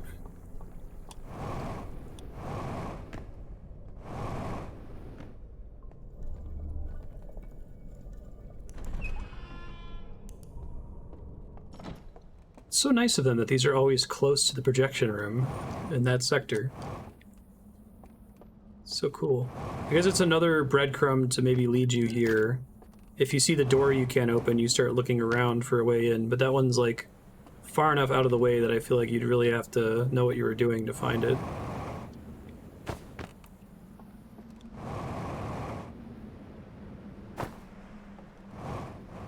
I think a lot of what's special about the way this game hides stuff is that it takes advantage of it piggybacks onto players' knowledge of how game developers do level design by using like lighting and framing and other things that direct your attention in a specific area, and that we've been conditioned by, you know, a couple decades of AAA 3D games to just kind of follow that, because we've learned that when you try to go behind the scenery and you go behind the Wild West cardboard cutout towns, that you're going to have a bad time, right?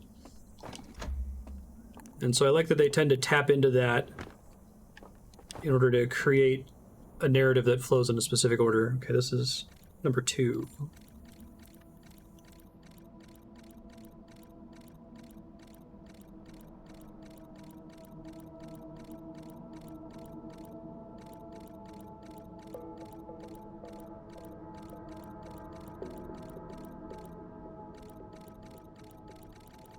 Ah. Oh, cute. Because I was going to say, what can I do with that information?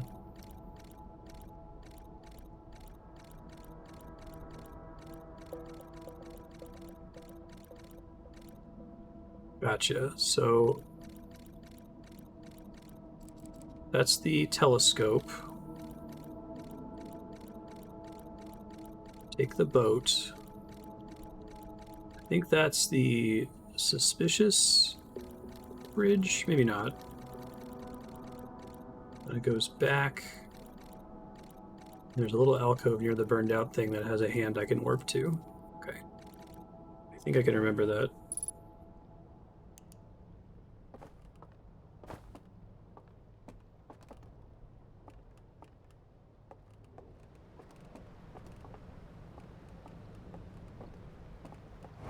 Oh, like everything else, it works in multiple ways, Walter. I'm not saying it doesn't. I think the third one is in Hidden Gorge, but I'm worried that it's close to getting destroyed. Yeah, the dam isn't looking hot. I guess I'll head there and see if I make it.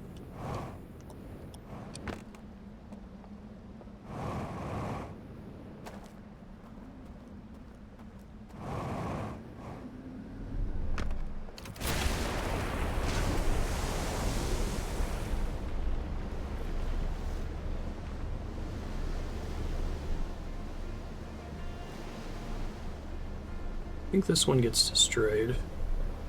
by the dam breaking. Come on, you can do it.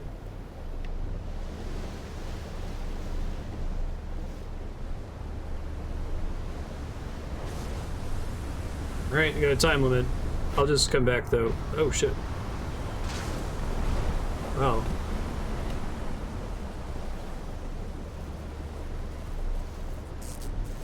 Trying to get zapped. If I miss the turn, I'm just gonna meditate. So I'd rather get here earlier in the loop anyway.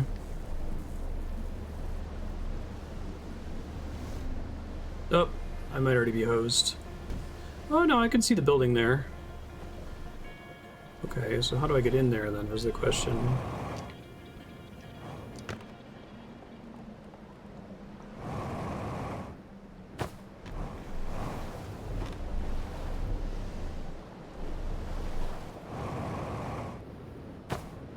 Not good enough!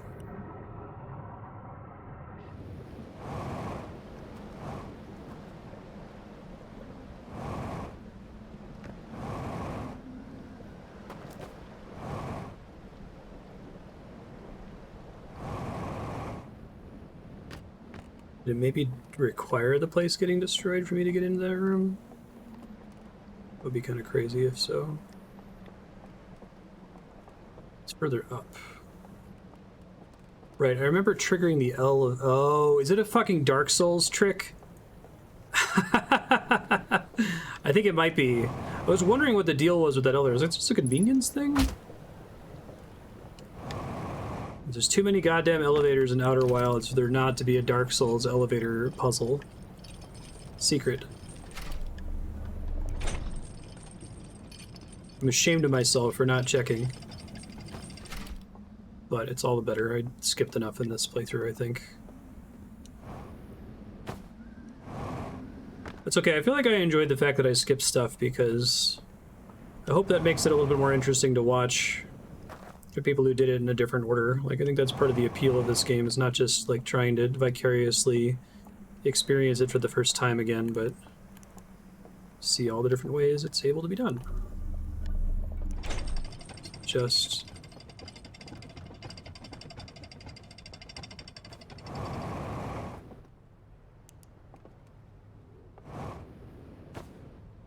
son of a bitch! That's a good one. I love that this is set up too that, like, if you got the intended breadcrumb, it's not a surprise when you walk in here and you see all the burnt out slides. But if you were suspecting Dark Souls shenanigans and you came in here for the first time, you see all these and you're like, whoa, what the fuck were they doing? You wonder what this is, and if you do manage to get out of here with the slide, you might deduce that this was a scanner, right? Even though it was made pretty clear by the slide earlier. So that would have been cool to have sequence broke on that one. Sequence broke to the extent that means anything in this game. And then seeing the thing that explains exactly what you suspected was going on, you know? Let me try preemptively setting a scout here. Although maybe the lantern makes it so that doesn't work. Yeah, they saw my cheese.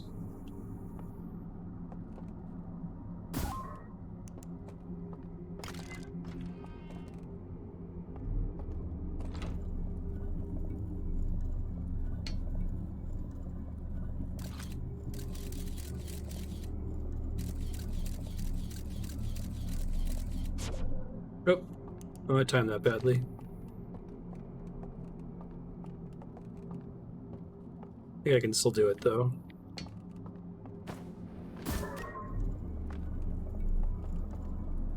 I like how this one might also teach you about this system, too, right? So you could find it in that other room. Since it completely traps you in the room, your only option is to figure out how to get out with the scout launcher. And I think it even prompts you to use it there. But the other one, you're not trapped, so you could try shooting the scout and not understand what it's doing. You found it early because Dark Souls. Yeah, I'm excited for the Elden Ring one, too. So this is password number 3.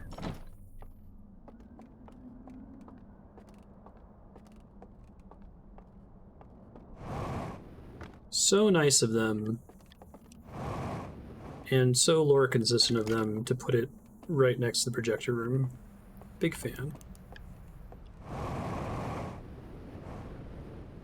I also like, because the burned out slide rooms are accomplishing 3 things. They're cool for lore, they're cool puzzles. I like that because everything's burned out, you can always refuel your fuel in there because you probably used fuel to get to them. It's the way they happen to be hidden. They've already established that they're going to give you fuel canisters anywhere something has been burned. It's... Again, how dare they?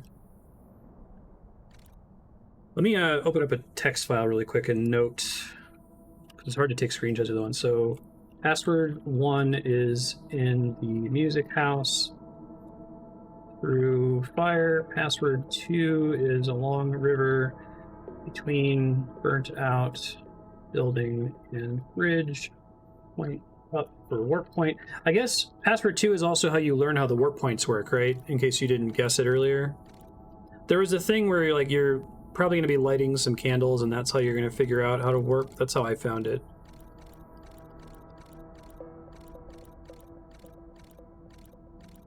Oh, and this is how you're meant to understand.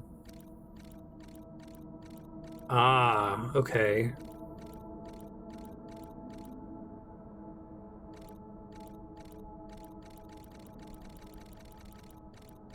Oh. But is that the one that we can't do? Ah, okay, so I think I understand the intended order of that. So, like, okay, you do the first one, it works. You do the second one, it works. You do the third one, and you get there, and it's the archives, and you find it in the background after you learn about setting down the lantern, but it's burnt out. And you're like, fuck, it's burnt out, what do I do? But you've learned now that you can set the lantern down, and it lets you see things that you shouldn't be able to see in the simulation, and that's how you can force learn the password by just turning the thing and seeing how the bridges move. Very cool. Okay, I think I get it. All right, well, now I gotta go collect passwords, so let's get the first one. Tried to throw himself off the cliff, only to step on the invisible bridge.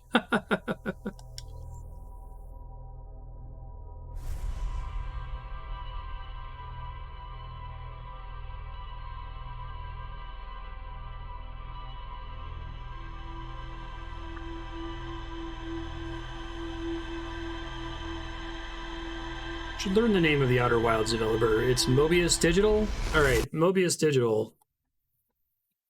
Leave some for the rest of us, motherfuckers.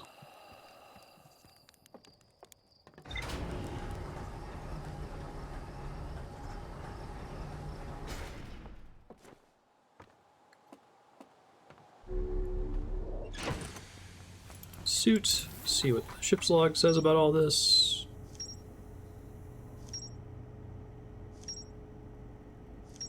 Secret well. Okay. Oh, that's cool. And they also make it clear where each of these are. Forbidden Archive.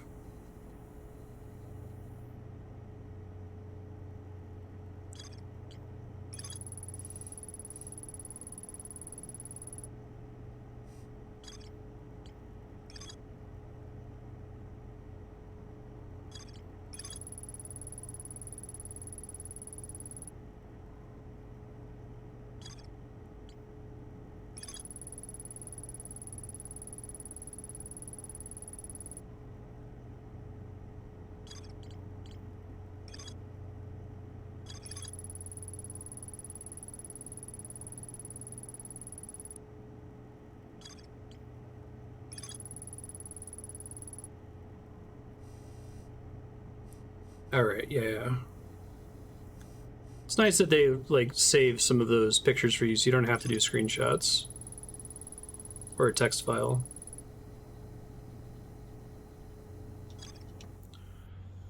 Roger. Hey, Yum, it's probably best if you ask in hide chat, so discussing it doesn't inadvertently give anything away. I'm sure someone can recap you.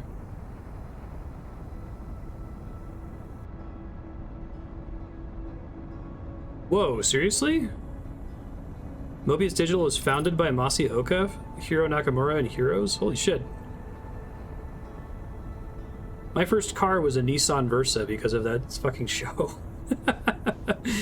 Not because I was like particularly excited about it, but it was like the old school advertising trick of I don't know anything about cars, and this is the only thing in media that has mentioned the name of a modern car, so I guess I'll go and ask for a Nissan Versa.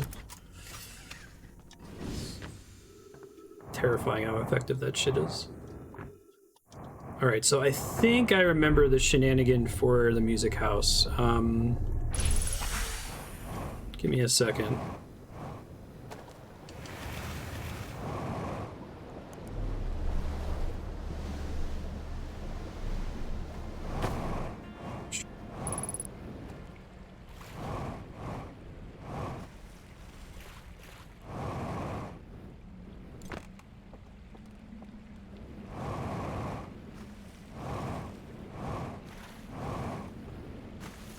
I love how much of this game is just hidden in plain sight. That seems to be like one of the core themes.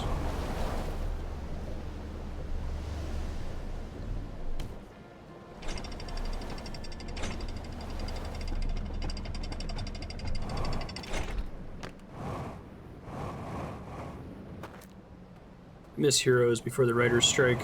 The show had some potential. Then it got real bad real fast.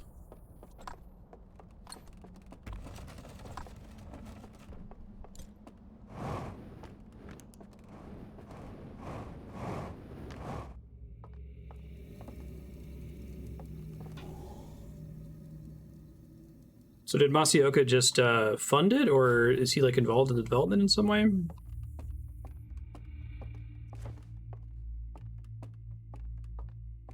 I hate like just coming here routinely. It hurts me. I'm gonna have to go watch YouTube playthroughs of this game, I think.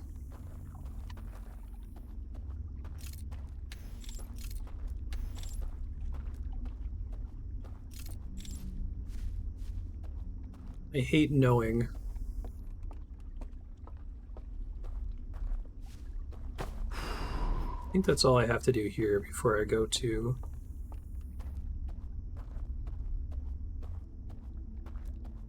I can just jump in the water.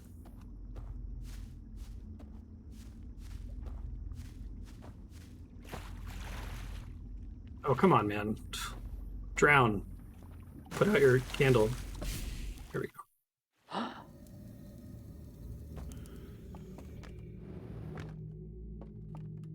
Yeah, writer's strike.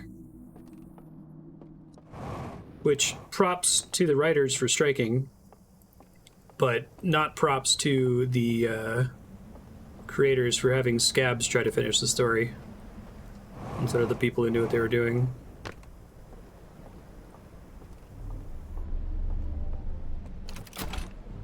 I like the lack of... I don't like action scenes most of the time. They generally don't do a very good job of advancing the plot by themselves. They just cost money and are spectacle-y for the sake of spectacle. So it's kind of a cool subversion.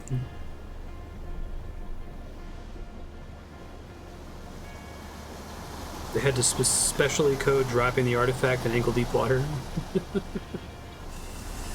Basically, it's actually checking to see if your fire is touching water or not, right? It's not just that you sank into the water and it's counting that as a death. That's the thing I'm very surprised about in this game in general, that they didn't hard code anything, it seems like. Everything is based on existing interactions.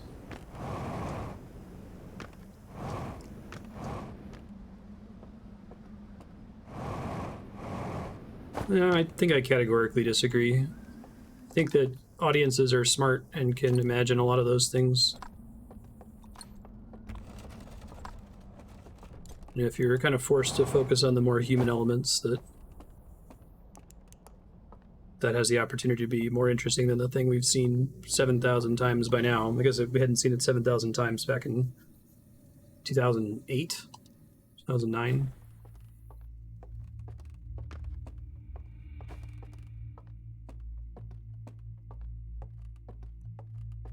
Okay, so I haven't done this in a really long time. I'm not sure I remember the best way to do this. I have to get to a boat, basically, and I think that's going to involve going near the tower that I just used. Game of Thrones was better before D&D behind the scenes pissed off George R.R. Martin, and he left in season 5, and they decided to focus on like water cooler plot bullet points instead of themes. Yeah, similar issue. They kind of like, oh, it's the spectacle that everybody comes to the show for. It's like, no, disagree. I think limitations breed creativity, and when you have like the unlimited ability to manifest whatever your creative vision is, you have infinite money that usually leads to an unsatisfying product. I think this is the thing I'm looking for. Boat.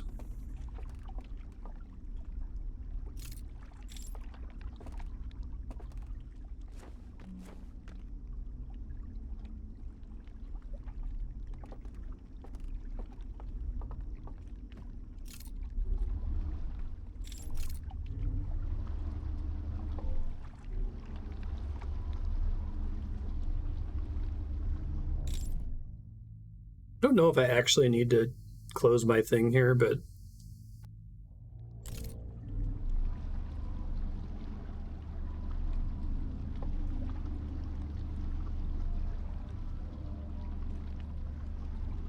this is the one with the elevator. I think this is a way to get here from the third, from Hidden Gorge, basically. I don't yet know the reason why I would want to come here from Hidden Gorge after the tower is destroyed. Although maybe there's some spooky owl people in the parts of Spooky Town 2 that I haven't visited yet that are dangerous. There's a Spooky Town 4.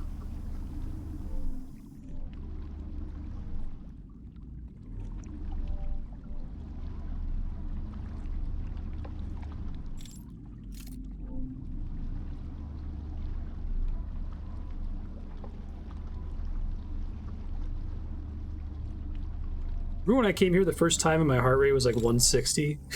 I think it was just passing the music house that freaked me out. Okay.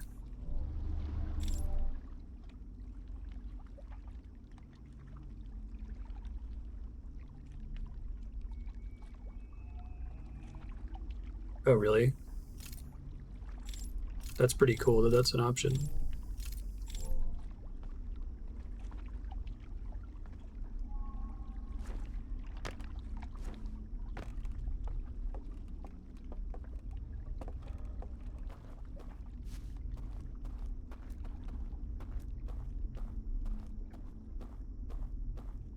Okay, so remember there's a shortcut here. I don't have to go all the way around.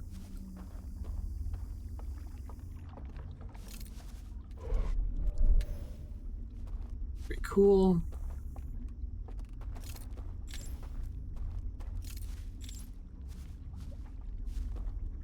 Another one over here, I think.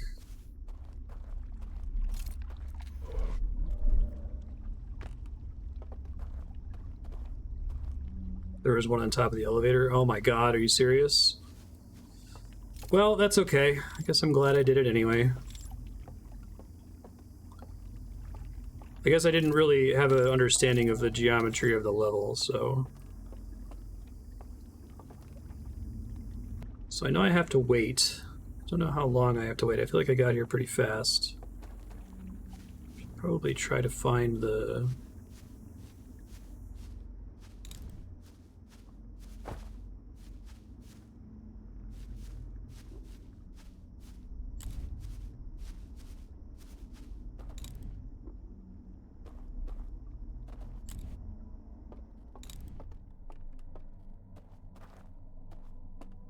Doo-doo.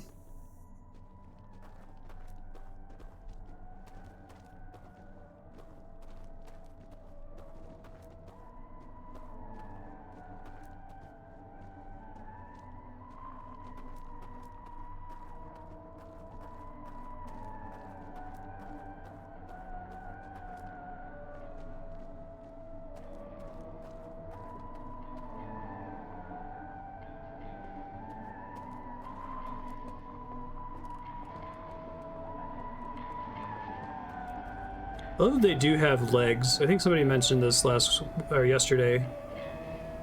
I forget who it was, sorry, but someone pointed out that, like, because of the way the darkness works, when they come at you, they look like they're ghosts.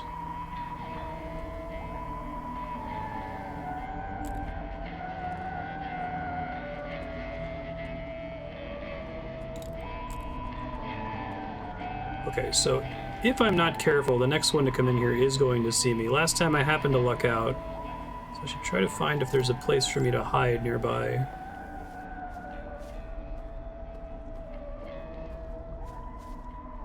This is probably safe.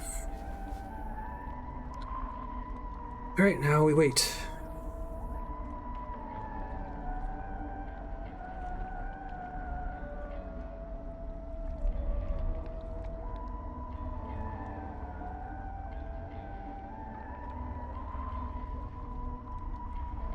That's very pretty.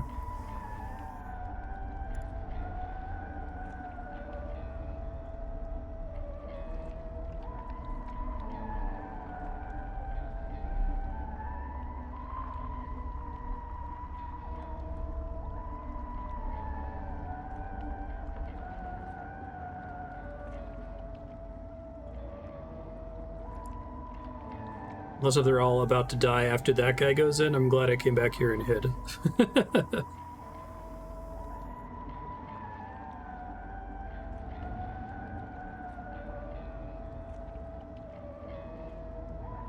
I love how horrifyingly quaint their music is. Like, when you just hear that in the distance, you're just, like, quaking in your boots.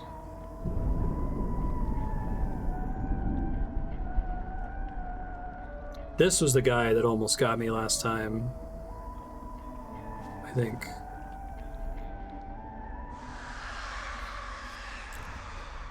That's so cool. I fucking love it.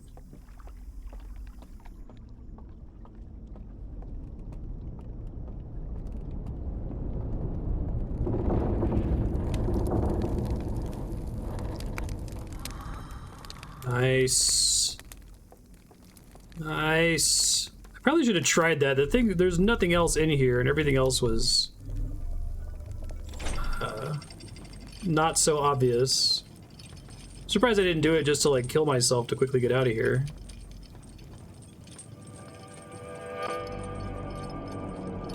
Oh yeah, so there's more than one archive. I guess that makes sense. They scanned everything into their simulation, which is like their computer. It's just the same deal where I have to set the artifact down to open stuff.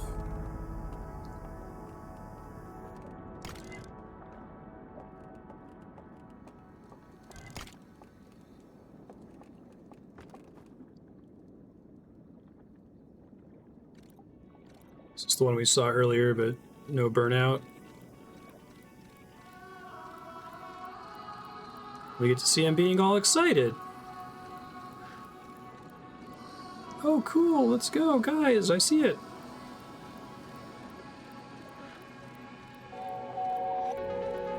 Oh, that's cool.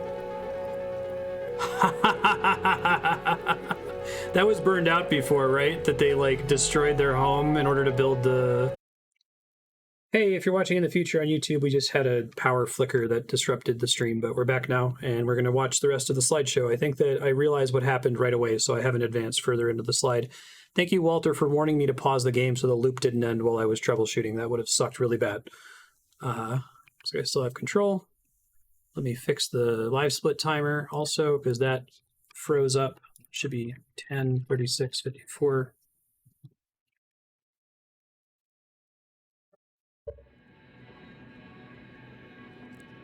All right, so I was gushing over the fact that we didn't know before that they, like, mined their planet's resources and basically destroyed it in order to build the Taurus to travel, which is great. Like, that adds so much flavor to them building this, like, nostalgic simulation.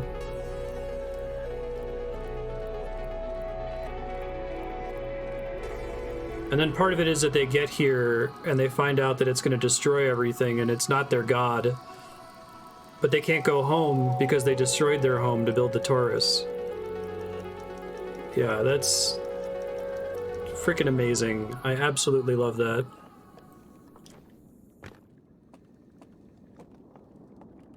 Because you're wondering, are they just lazy? Like, why don't they just go home or send some people home? Like, why are they so homesick? It's fine, just send some visitors. Like, oh, you didn't realize what a huge expenditure it was. I also like the idea that it was this massive expenditure to build the Taurus, because that's a crazy piece of technology compared to what we've seen even from like the Nomai.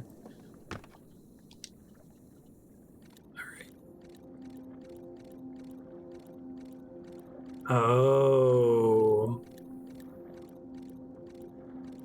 Oh. Okay, so going through the cave is a loading screen. You can clip out of bounds? That's amazing. I love it. Does every archive as a rule have two things just so that I don't accidentally miss anything while I'm here? I guess there's this, which should probably be the code, unless if it's burnt out. Fuck. It's bad. But maybe, okay, maybe I'm gonna learn a tech that's gonna get me to the code each time. Maybe.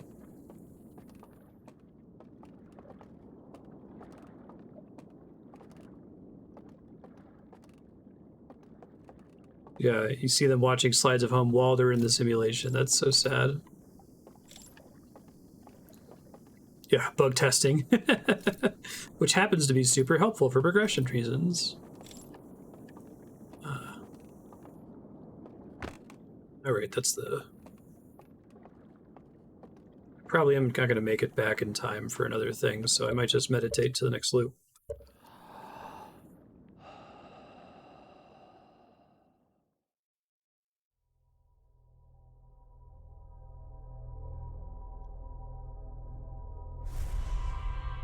Sorry, I gotta get my mouse out of the game again. There we go.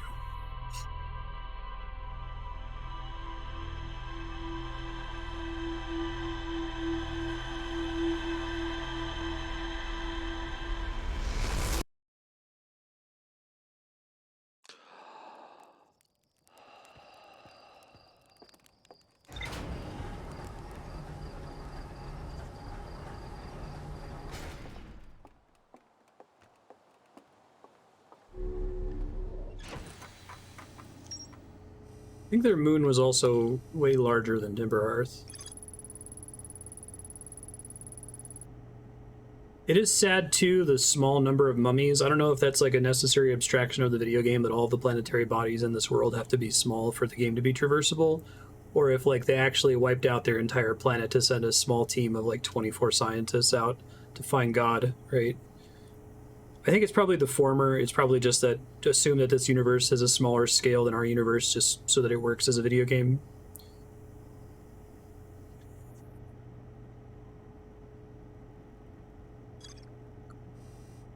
That's one I didn't stumble into, so excellent. Let's not forget.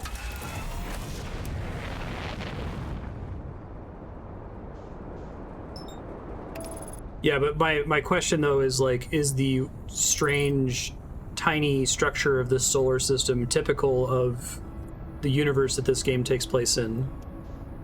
Or is there something about this solar system that happens to have had life and planetoids develop on a really small scale? I think that we're learning that it's typical of the universe.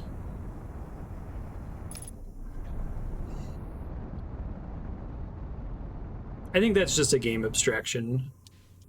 I think they just, it's the Star Trek problem of every planet is a village, right? Like, but literal in the case of Outer Wilds. We can't comprehend what an actual, like, planet-sized civilization would look like. That's another way that this game is elegant, because, like, in addition to all that, the tiny planet thing is a really cute aesthetic, and it fits the game's, like, quaint but horrifying atmosphere really well. I think my quickest path to a boat is just the second tower.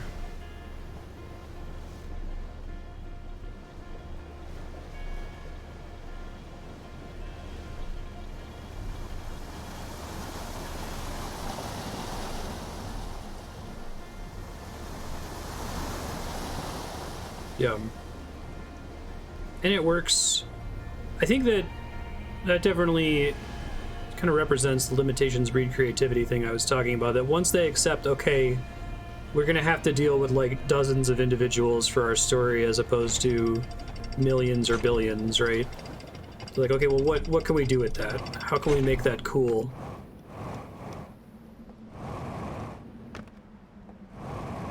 Oh, did I forget the fucking... I did. Shit. I don't think I found an artifact here. Wait, hold on.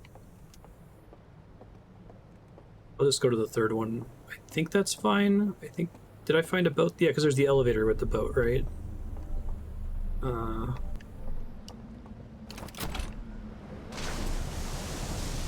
Lost my muscle memory for quickly getting to the simulation.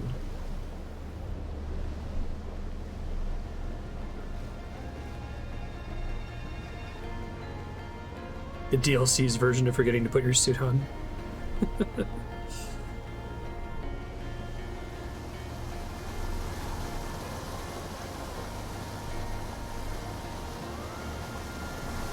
I guess I know my way to the boat in the second world a little bit better, so this might take me a second. I don't know if I remember exactly.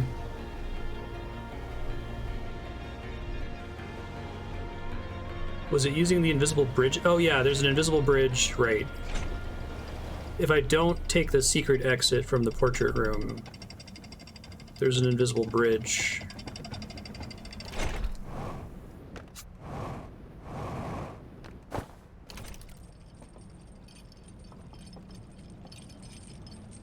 Yeah, that's cool.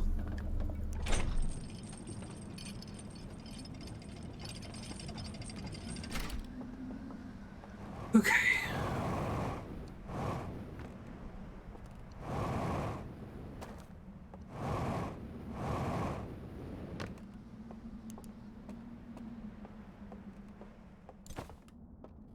Just one sitting around. I kind of like that the Easter eggy thing of using the second prototype to burn yourself to death, like that you can only find that after knowing that it's going to burn you to death, right? Because I can imagine an earlier version of this game where you found the tier 2 prototype before the spiky prototype and were just confused when you went and used it and died. You know? Like, I wonder if that was part of their original plan, that you were meant to find those in order until you finally found the one that had the little 5-pointed star on it.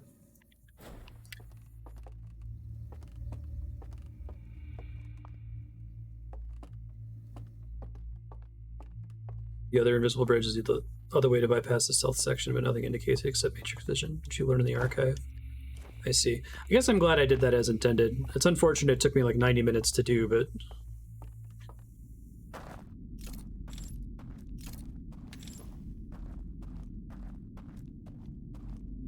I'll watch it when the playthrough's done, if you wouldn't, someone wouldn't mind linking me to it in streamed games and Discord. It's over here, right?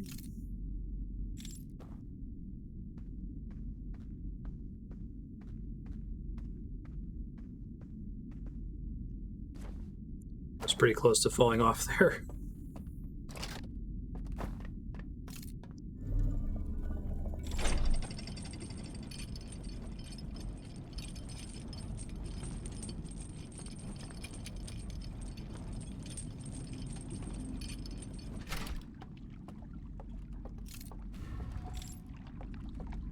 I thought the error message was suggesting that I needed to not have my lantern wall in the loading area, but I think that's impossible because I'd have to drop it off the side, in which case it would go out, and I can't extinguish the candles.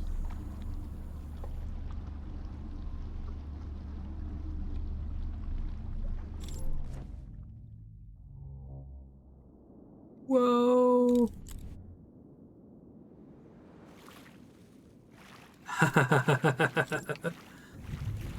Radical.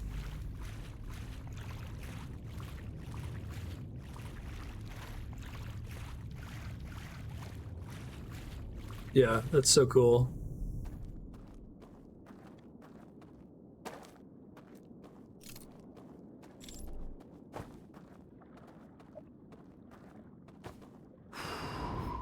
Oh. Oh, that's mean.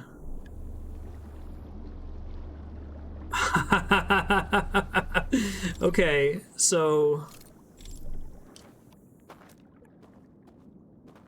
Now, does that mean that this is in place now, I wonder? Oh, it's not.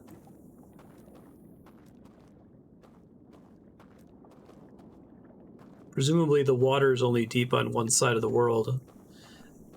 Okay. So... That's cool. So on the run that I do, similar to the base game where you have to put a bunch of pieces together in order to do something very intentional and you have to use a lot of the loop to complete it, it seems like something similar is going on here. Okay. So I'll have to come in through there. I'll have to activate this one. I actually have an idea. I've been thinking about the bell one. Because these wake me up, right? So how am I supposed to get past them if they wake me up? But I have the idea for that, and I think that I know that already because I got into the spirit world the wrong way the first time. So I would like to go find the official breadcrumb for that first before I actually do it. I think I need to ride the boats anyway now, so I guess I'll go back into the world.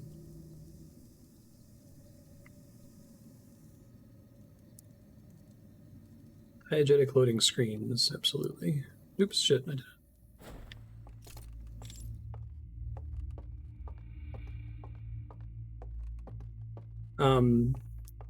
I guess if I had not been fucking terrified of the statues previously, like, if I hadn't have concealed my thing and the bell had just gone off when I was dead, well, we'll see if it works. I think that's right? It feels like the next thing that's going to get revealed.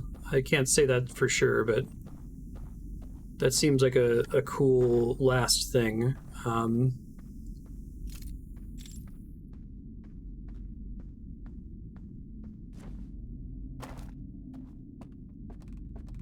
Send this thing back. My question was going to be, though, like, if I just walked into the red turret, which I thought was going to, like, murder me or something, I would have just been so confused. Oh, it just... Maybe I would have thought, oh, it's setting an alarm.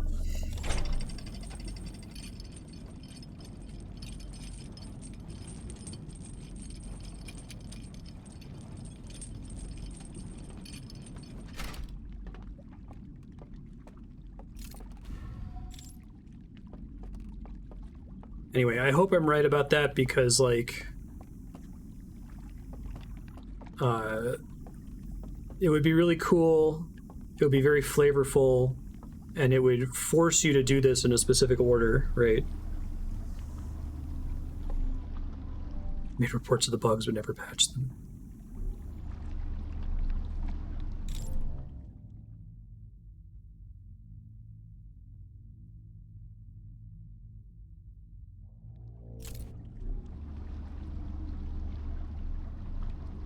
Speed the boat faster to the dock with my light.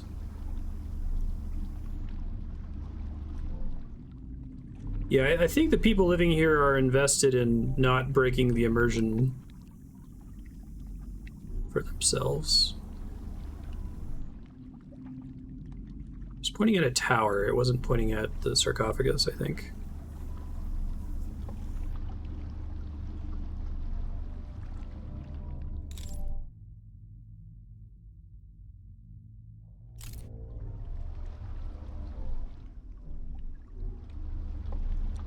I think World 2 was the one with the tower, so I probably need to loop around one more time, because this is World 1, I think.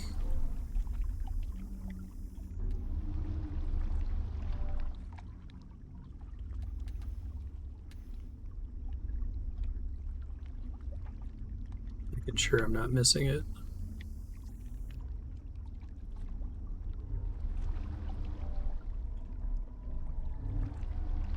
Yeah, it's Music House. That's when I first got spooked.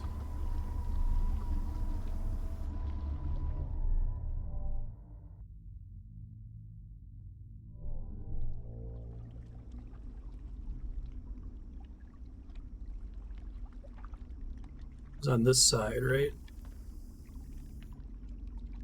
Thought so. Relative to the tower. Because he goes backwards.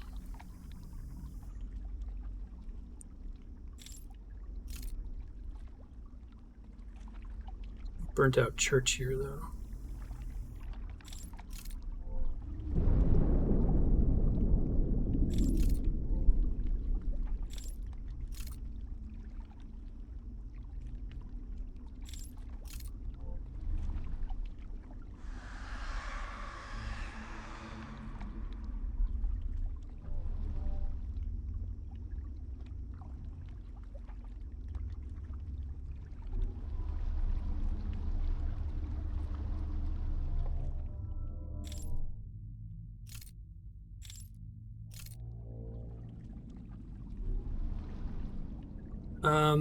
Did I already miss this? Was it in an earlier area on the boat? I don't even think I've seen the burnt out building, which is weird that there would even be a burnt out building in the simulation. I thought they gave me the tower as a landmark.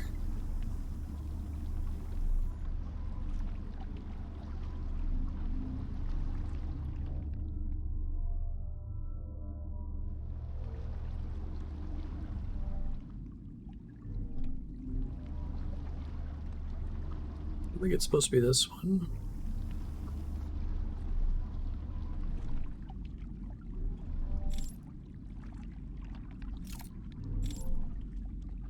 I found the burnt out building in the simulation before. Oh god. If I found it before, I don't remember what region it was. It in. Was it in region 2, since it still says I have more to explore there? I know I have more to do there.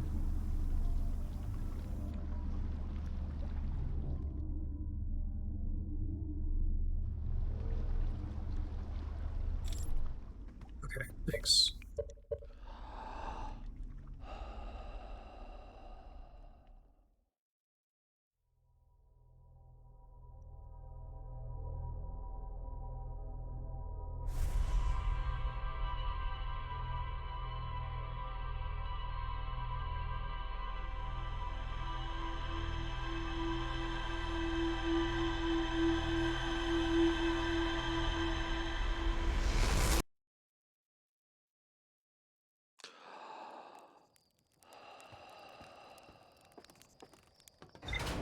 Away we go.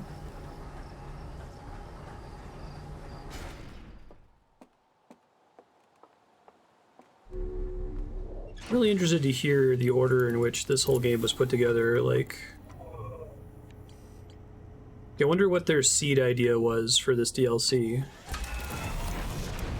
Was it just there's an alien race that was also investigating the eye of the universe? Was it the simulation idea?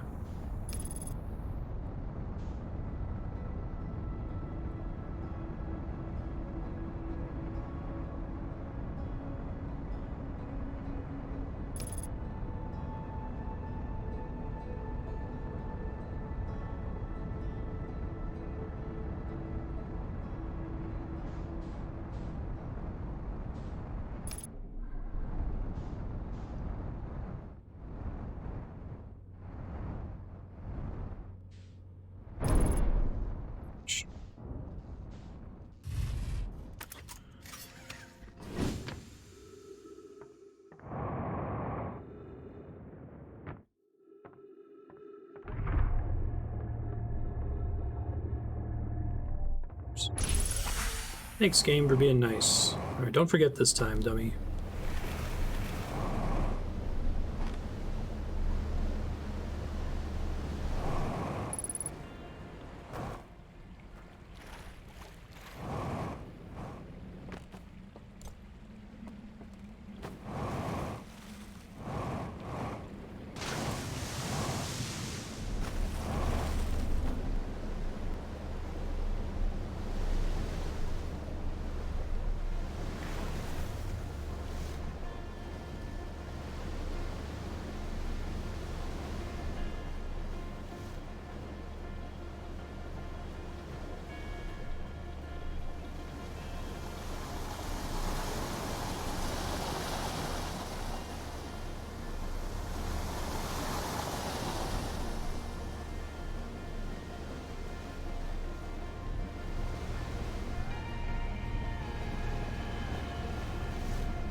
Right.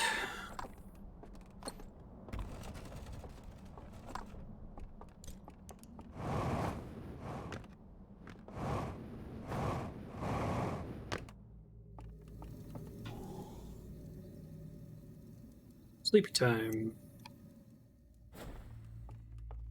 Okay.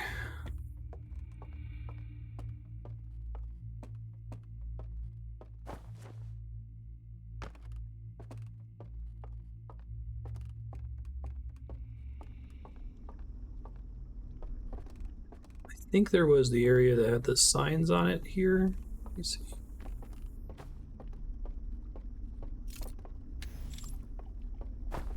That's the well, I think.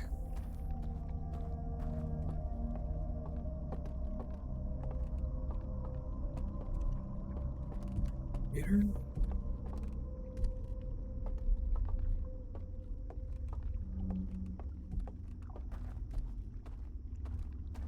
Footsteps are scary.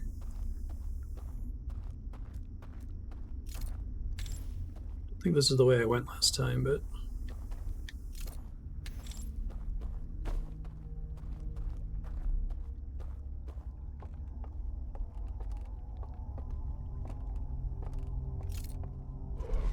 No, I didn't do this before. Okay, well, I've never done this, so it's at least exploring something new. I think we established that there were mummies here.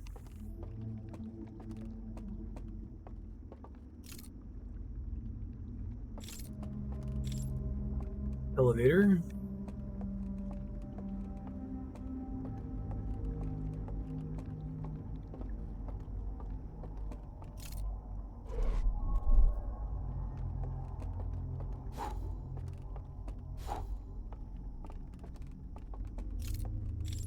That is a chair, not a spooky...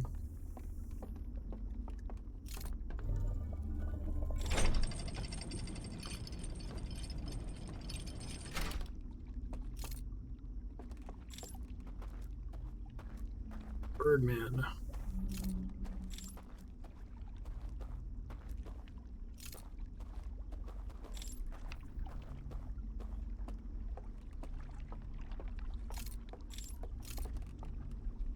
So I think that's the well,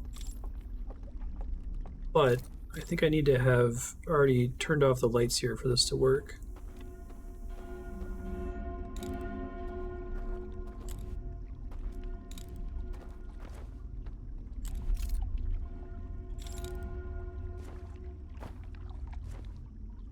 Oh shit! Fuck.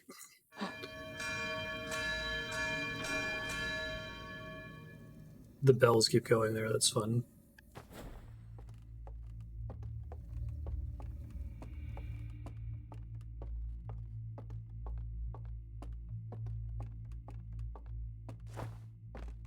Trying to remember, I think the first time I explored this place, I ended up passing one of the bell ringing statues, so I'll try to retrace those steps.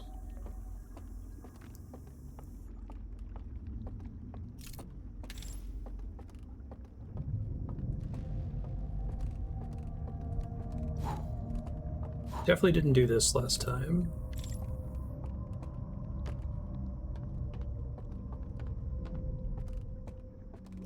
Maybe I'm thinking of a different area that has the caution signs. I thought it was here for sure. But I don't think I've come this way.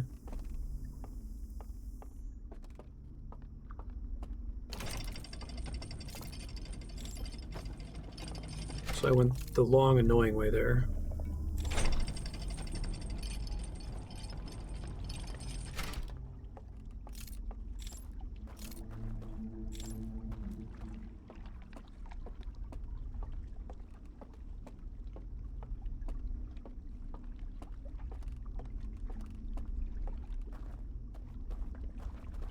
Oop, that was almost bad.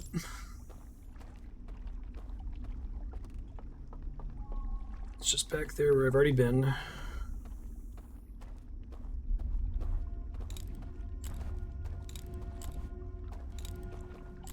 Yeah, I can't shake the feeling that I could cheese that, but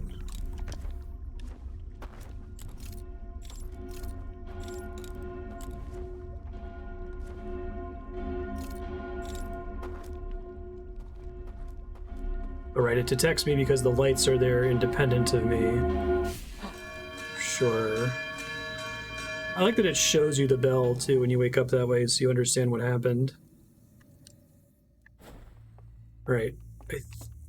This is the region that I have to be in order to get to the burnt-out building, right? Or am I just in completely the wrong spot? Again, I don't need details, just trying to not spin my wheels here if possible. Right region. Okay, thanks. Sorry. Excuse you, Ben.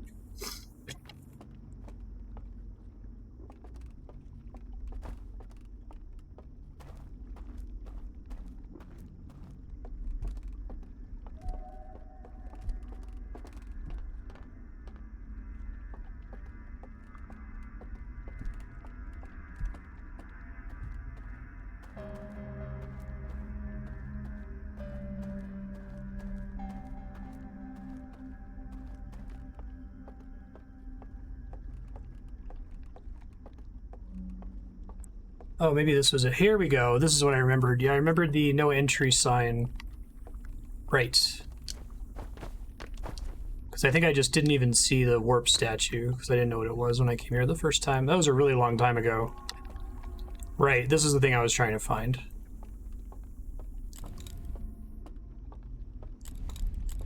I like how getting to this forces you to... Oh, is the difference that I can move this forward and backward? I see. That's cool.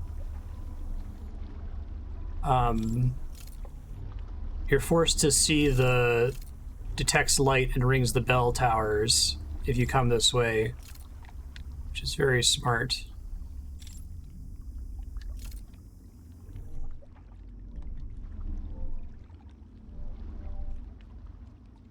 He was up in here somewhere, right? Beautiful.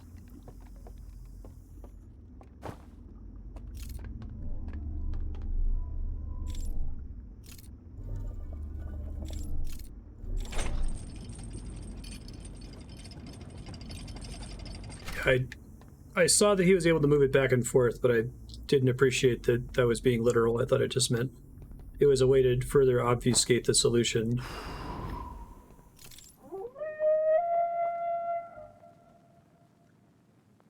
Cool.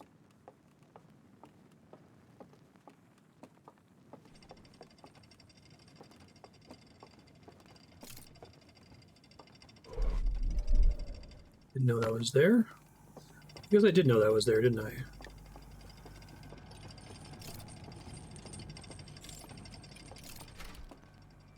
I don't like all the elevators suddenly turning on. That's spooky.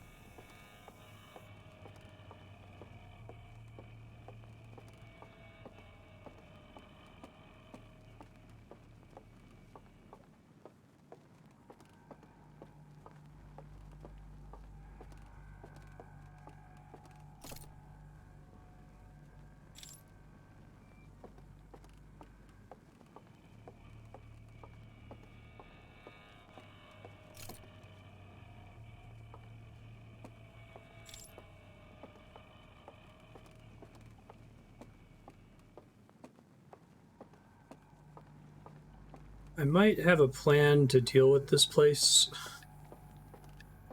And it's a little cheesy, but I might do it. I might... Oh, shit.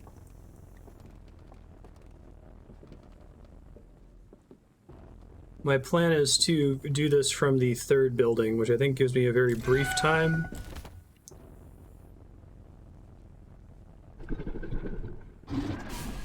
Because I think the second tower breaks, and then I have a small amount of time to continue here, and I think it's going to kill all the guards. I guess that's what makes the third one the most difficult, that if you don't know the cheese to skip it, you have to deal with guards, no matter what.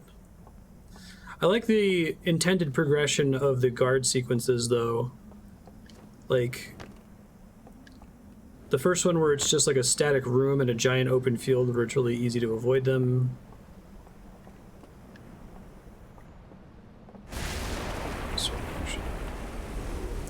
Perfect timing, actually.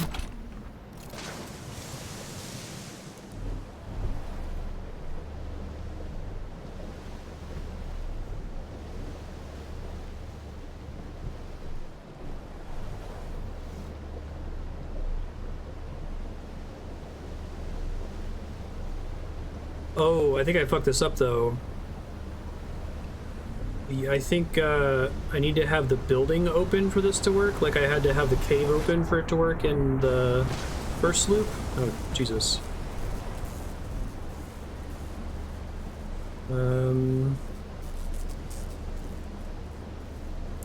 Might still be able to fix it, but I'm gonna have to like book it back to the tower. It's probably not worth it. I should probably just meditate.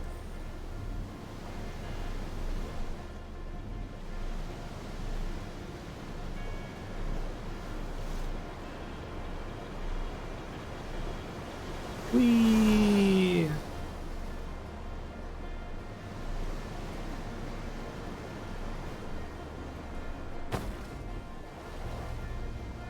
Whereas sometimes I get sent flying. I think it's mostly when something comes at the raft from beneath it. Crashing into buildings seem to be pretty chill though on the whole.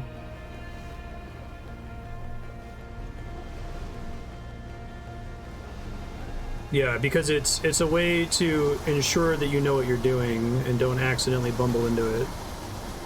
For sure.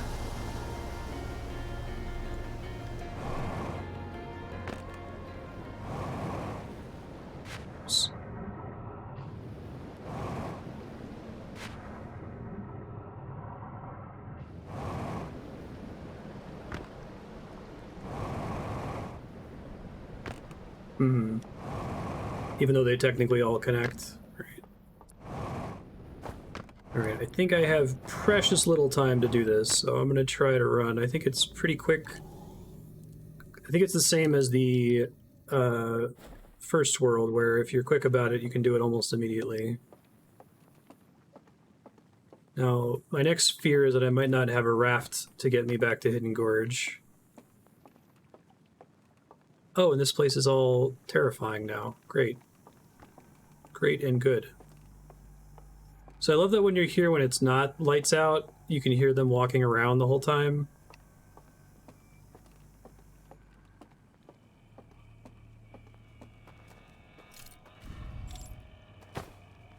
That's all I needed.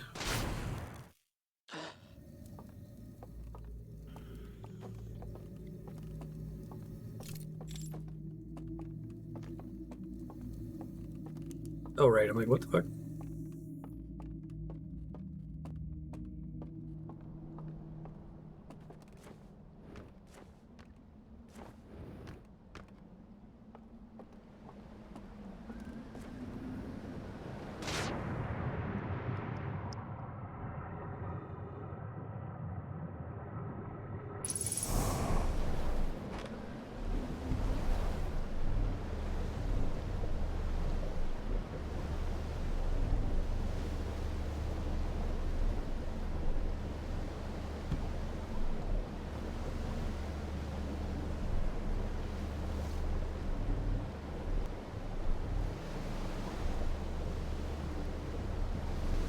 Off we go.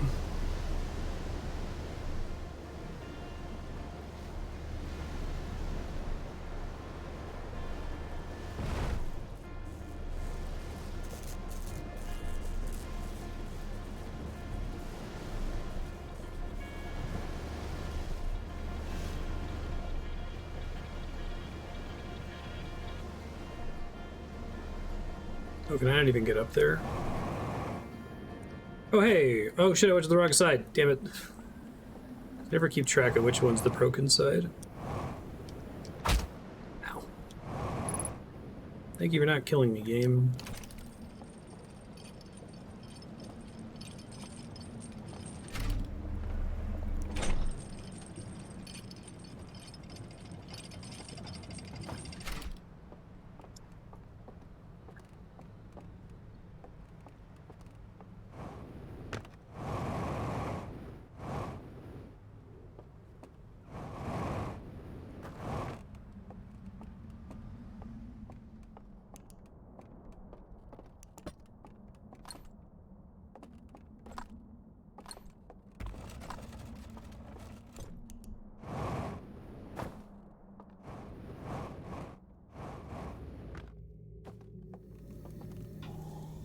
The national park. Yeah, I love those signs. Cute.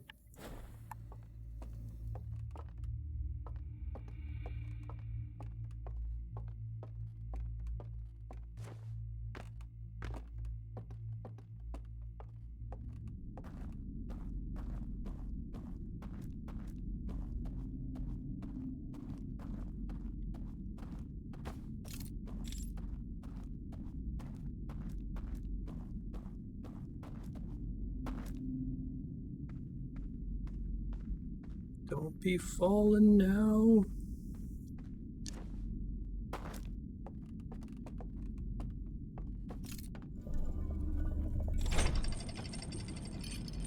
This is region 3. I don't know if we're gonna make it in time, but I'll give it a honest shot.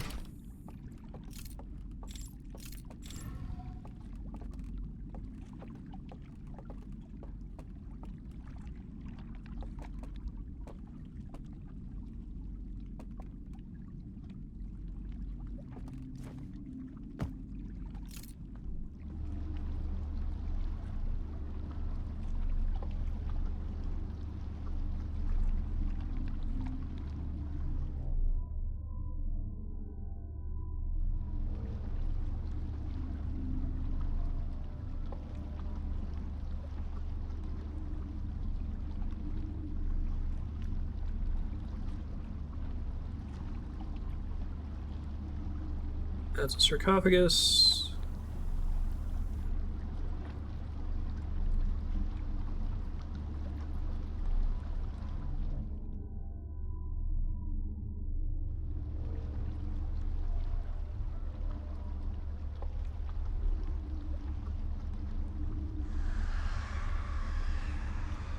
It sounds like Tower 2 just went down.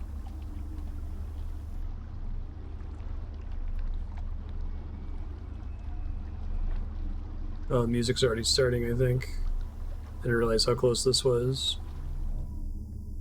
Maybe it's not.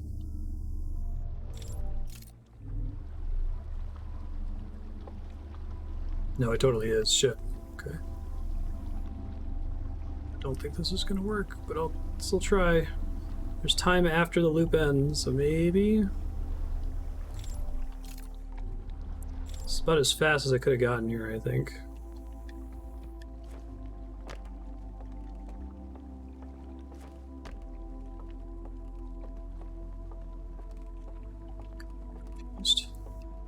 I've done this enough times to know my way around.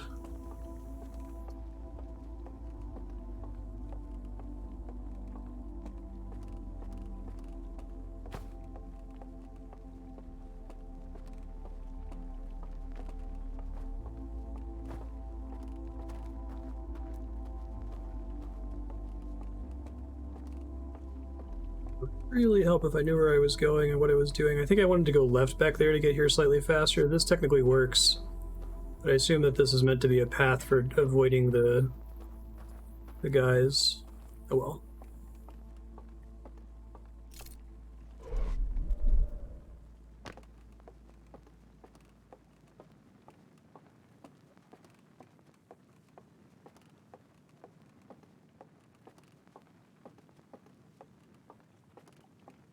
Shit. Yeah, I'm about to die. That's okay, it was a worthy effort.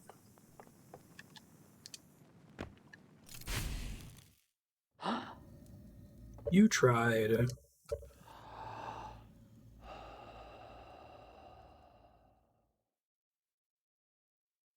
I suppose that's fair, yeah. By the time I get there, it'll already be... I won't really be able to do anything.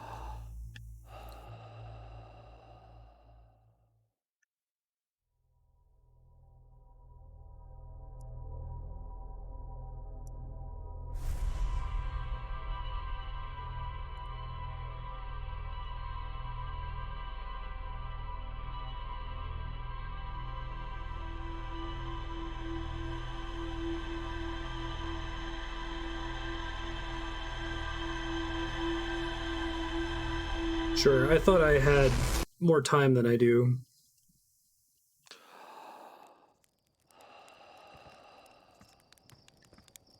I could also do the other cheese, which I guess will be a test of whether the cheese works. I didn't want to cheese the sarcophagus solution with it. I'm just worried that I'm going to spend a ton of time doing a stealth mission that I'm not very good at.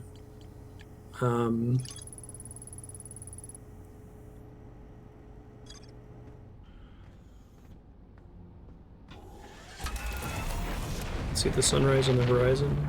Oh, that's pretty cool. Like, the actual star, or just, like, the atmosphere brightening? I'll have to watch the VOD if it was something I had in my camera.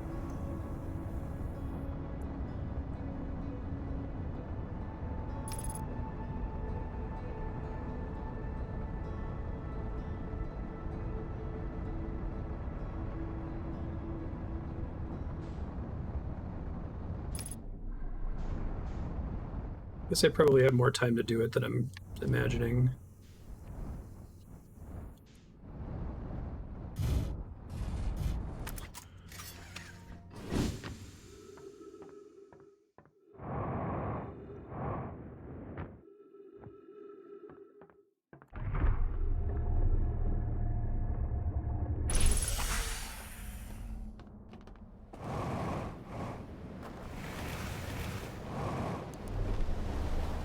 Fair enough, yeah. I was really struggling in the gorge. I think that was about an hour and a half to learn how to do it.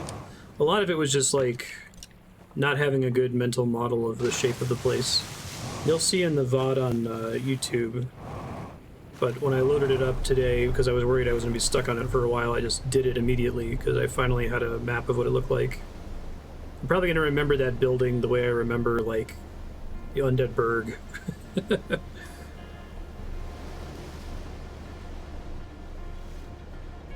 That makes sense. Make navigating it more difficult, including giving you a little hiding room.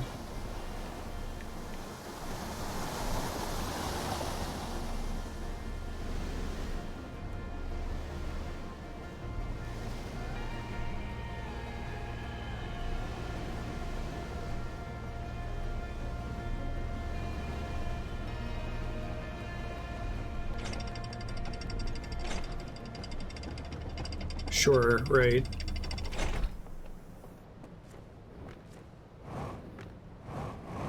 Spatial awareness, I'm not terrible at it, but it's not, I wouldn't say it's one of my strengths in video games. I'm usually pretty dependent on level design cues to keep track of where the hell I am. So, like, I would always really struggle with something like the dog maze in Secret of Evermore, for example. It's worse if you had a third dimension.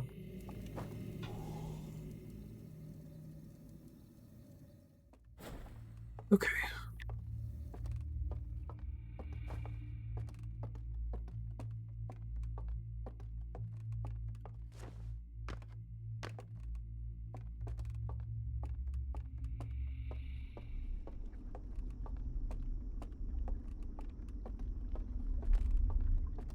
I really like that you always need the lantern so that you can't use the set it on the ground and see the level cheese to avoid doing stuff, right? It's cool. Curious if that turns all those lights off too. I assume it just extinguishes the whole facility.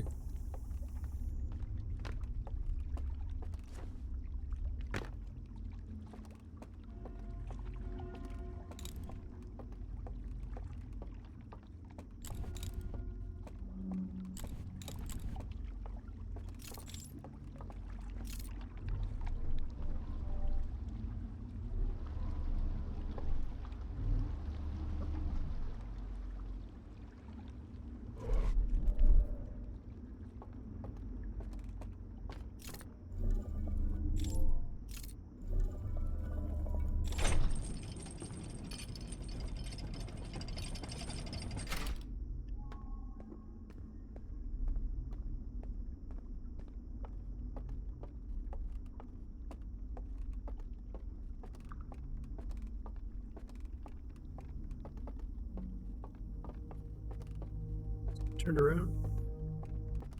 Sorry. Shit, no, that's the one that takes me back. Ah, god damn it. My bad, sorry.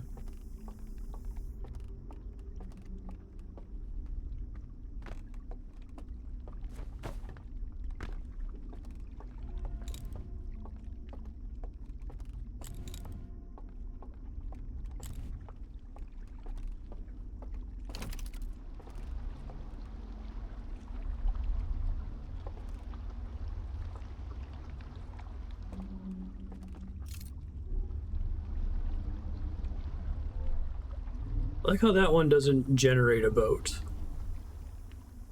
The other ones do.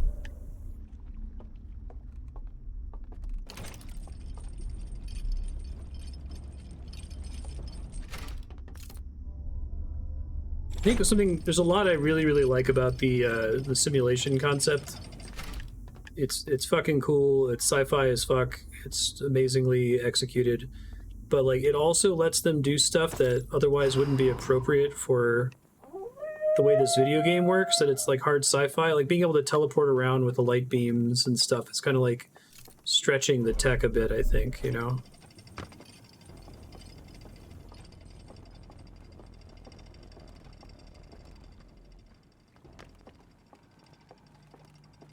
I'll be going down here.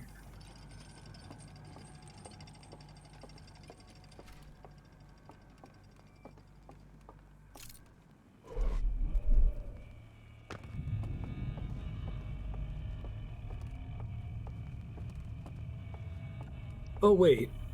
Maybe I misunderstood something before. Is this basically just a warp to where the thing is to turn stuff off? No, never mind.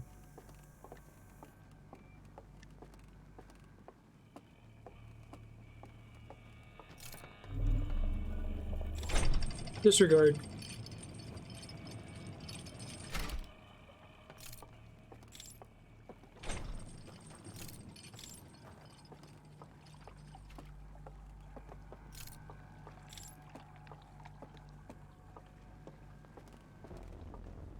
Oh god!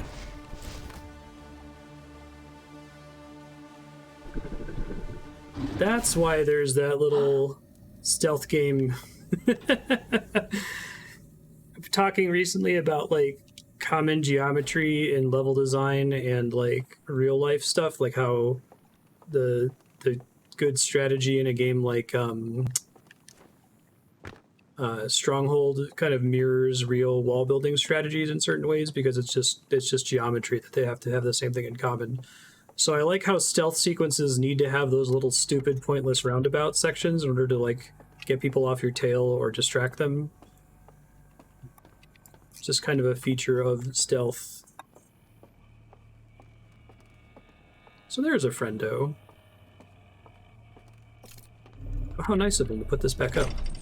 That means one of them wrote it up, right?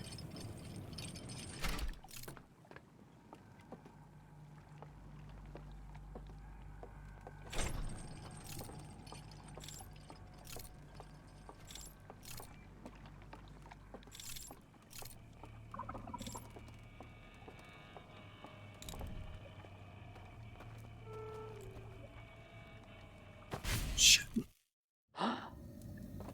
Yeah, exactly. Better cover shooters can do a better job of concealing those, I think.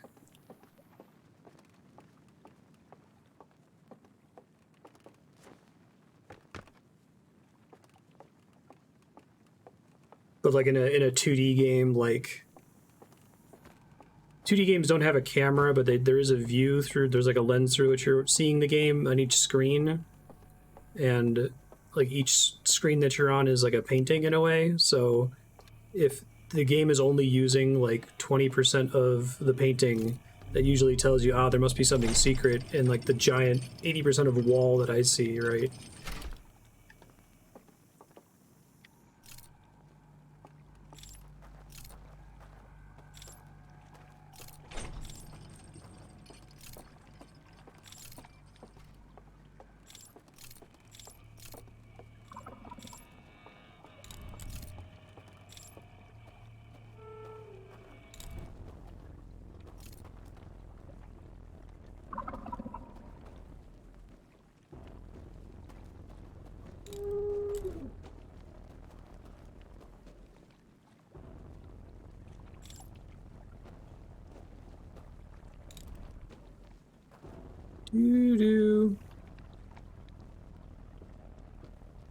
You could go back home.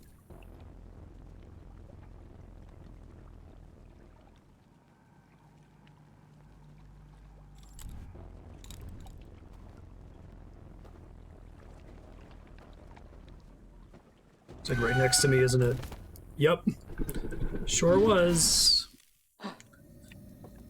Alright, I have no idea. I don't know my way around that section, so I might try to turn on... I might try to drop my lantern and use cheat vision to find it.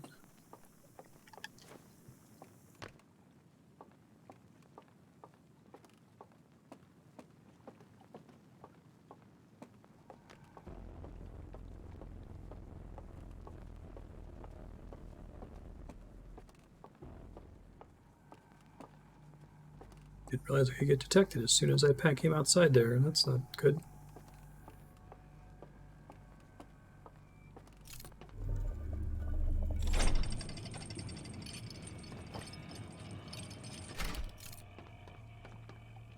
Try to give myself a straight path here so I can find my way back to it.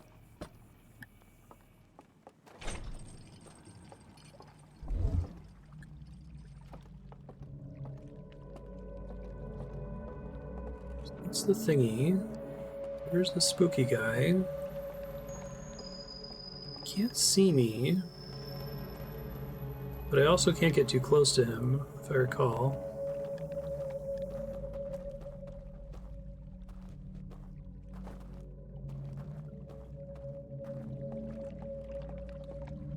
Oh, the elevator automatically goes back up. That's cool.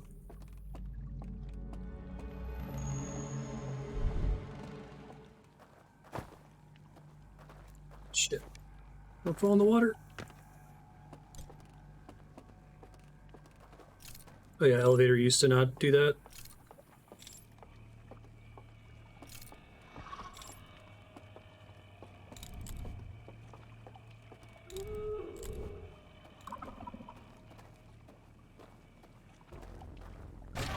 Fuck. Thanks for the light.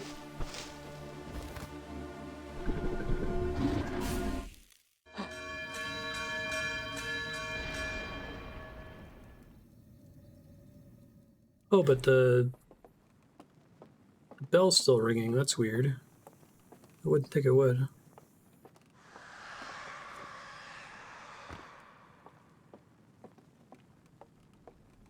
Sounds like the first one's just died.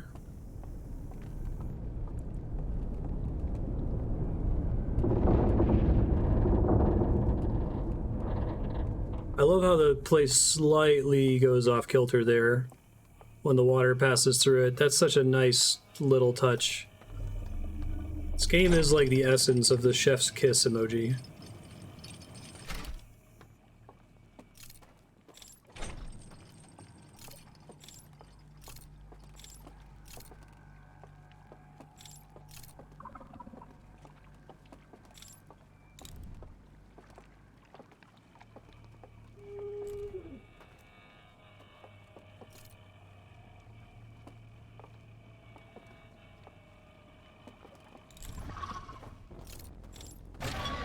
Shit, I don't know. This is where I jumped on the rock, but I don't know that I'm going to be able to do it here.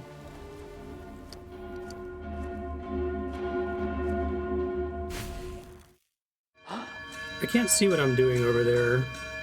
I'm tempted to cheese this.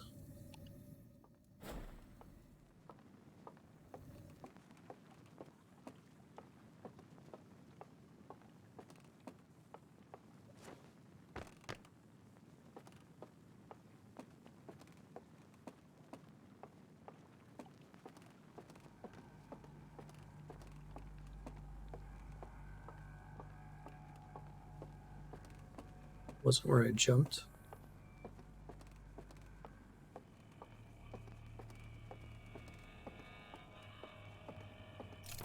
I have no idea what the geometry looks like in the cave behind where the guy is, if that helps. I don't know what I'm doing, I'm sorry.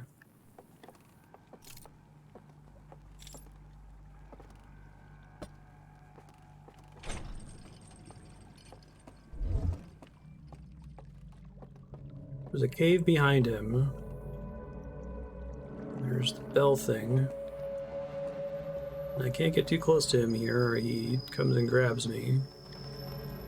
I think I'm supposed to lure him out over to the left here, but he always turns around and sees me.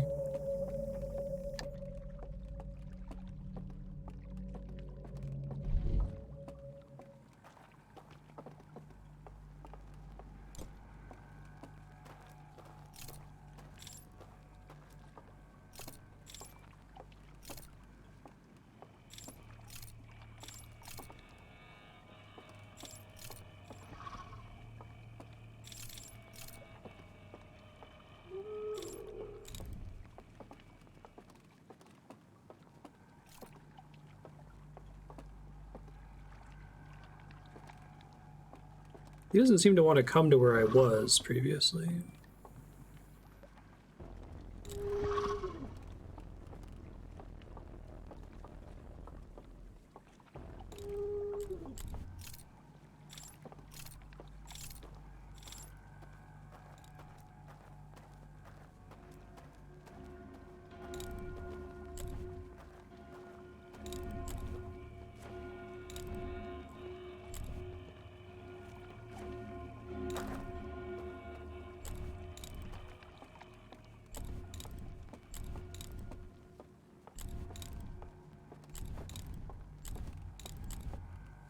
Hey, I think I made it.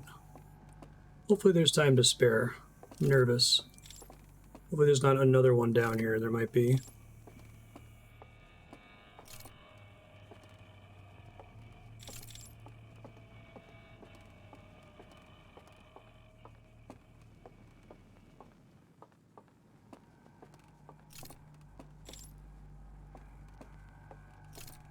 If there's a cave path, I couldn't see it. It's completely pitch black. I don't know what I'm doing. I'm sorry.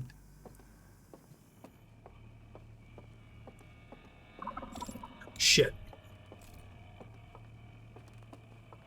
I don't know if I'm able to get past that other guy next time.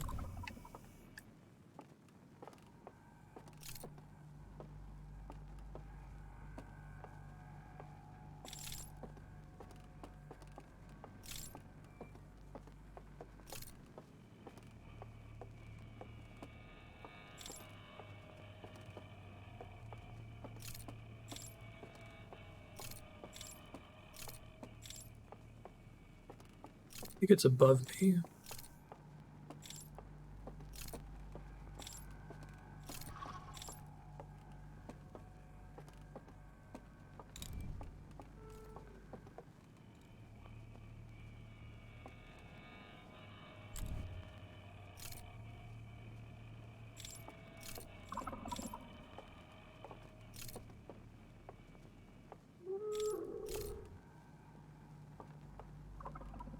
Okay, so the level 2 versions are a little bit less attentive, it seems like.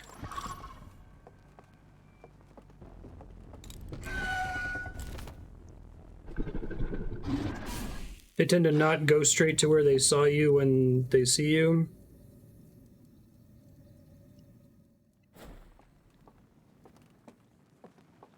You have to walk around the other side of the rock you jump past on the water side. I don't know. I understand the words you use, Walter, but I can't visualize what you're describing.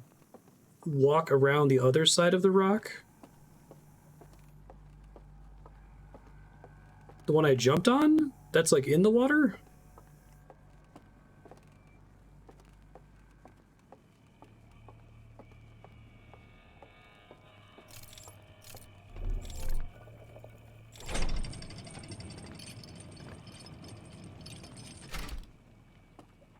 Where I'm looking when I jump, just go right. Okay, give it a try.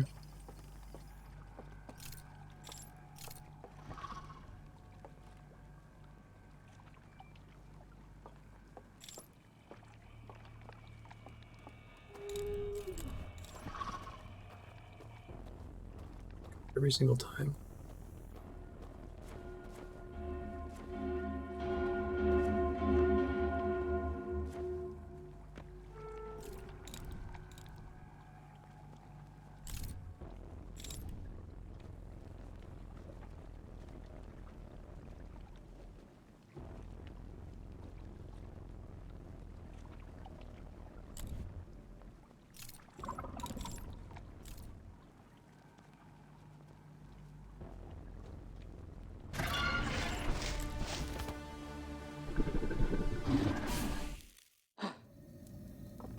Probably gonna have to restart this loop.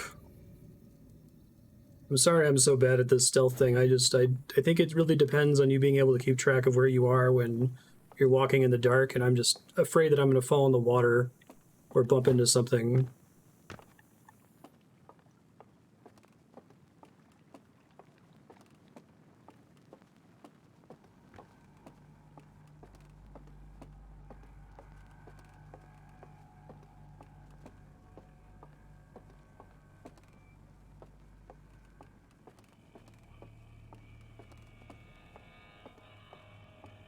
I'm worried that I'm not even gonna be able to dodge the guys that are inside the place, because I see the little room, the little pillars that you're supposed to lead them to and then juke around them, but I also don't know the layout of that building. I guess I could try to drop the lantern to figure it out.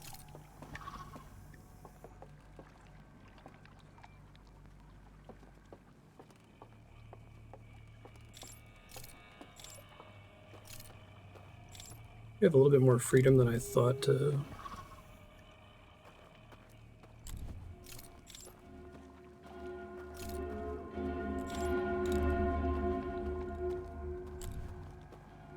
Here, you mean? Okay, I think I understand now. Thank you.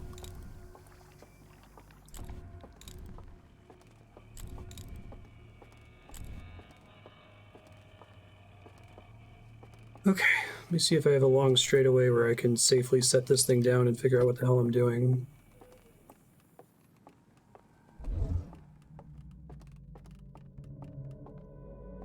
I eventually have to go back and get it.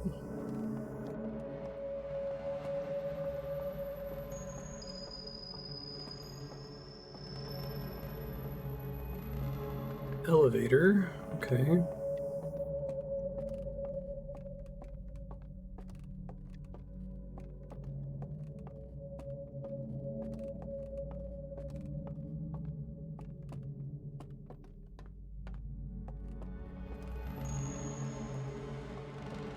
Okay, so there's two of them and I have to get through that door back there, I think. Oh shit, am I already fucked? Wait, maybe not. That's just a way to look into the room beforehand, I think.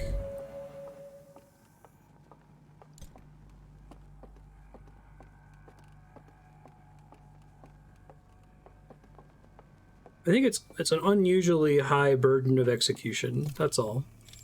I think if there was always a way to get around it, that would help. Well, so much for that.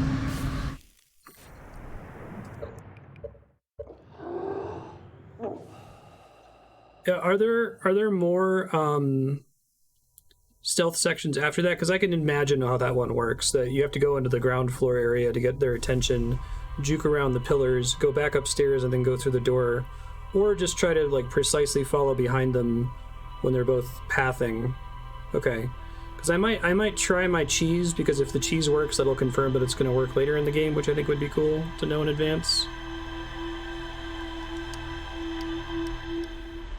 Just in the interest of time, that's all. Oh, you don't need to go to the bottom and lure at all? You have to lure the first one, though, right? That felt like a coin flip whether I was going to get past it or not each time.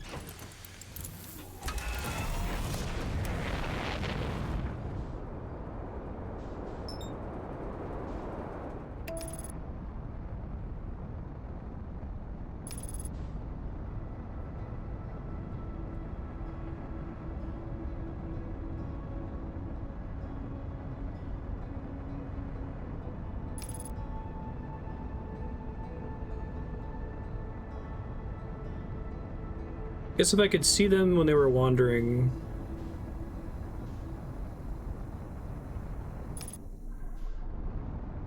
I think if you could see their... Well, I guess it wouldn't make sense. I was gonna say, if you could see their eyes, at least, while your lantern was concealed, that would help me a lot. Because I have to, like, simultaneously try to imagine the level design, where they are, without actually being able to see them. I think them being completely invisible is spooky as fuck, and I've never seen a horror game do anything like that before, and that's amazing.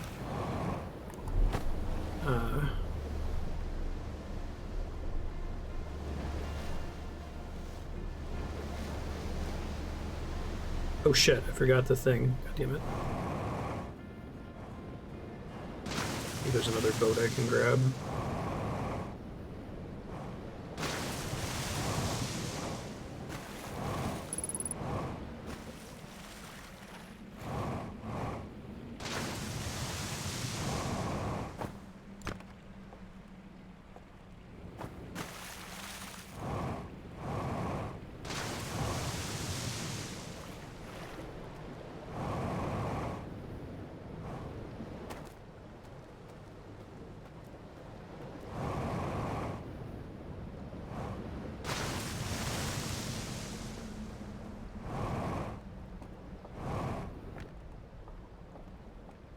Oh, that means there isn't one, right?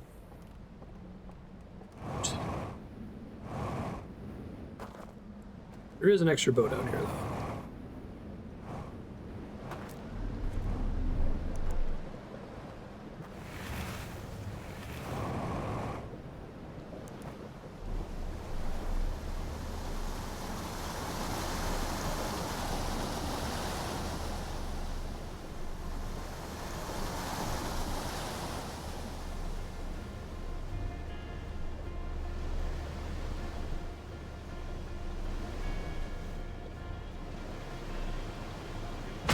Whoa, what the fuck? Holy shit. That's a new one. God damn. Post that to our game physics, I guess. Must have hit it at exactly the right angle to get yeeted.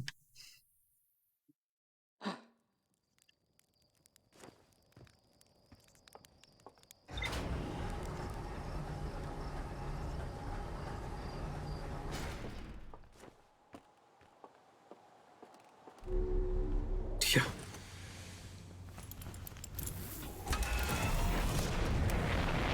No, there's basically... I'm surprised that doesn't happen more, to be honest. Like...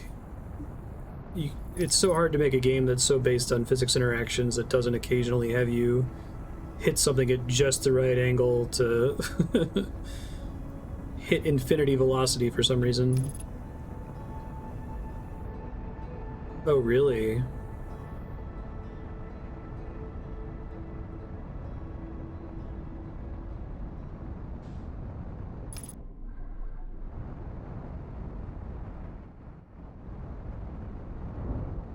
No, it hasn't happened before then, so... At least it happened early in a loop and not like at like the 20-minute mark or something while I was trying to do something important.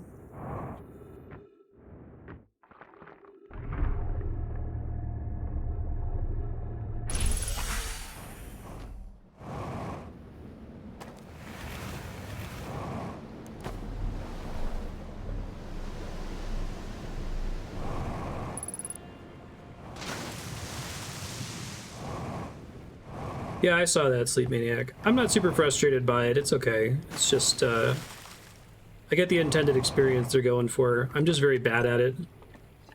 I think reduced frights sounds like it's saying it's going to make it less scary, like Soma, where they're not going to attack you or something.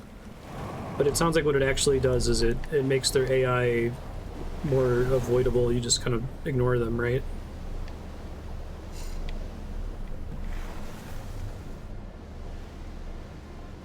I'm going to get around it via different means. I'm going to try it anyway. I assume it's going to work. If it does work, that's fucking genius, because I assume that this was just an Easter egg the whole time, like meditating also counting as sleeping in the room.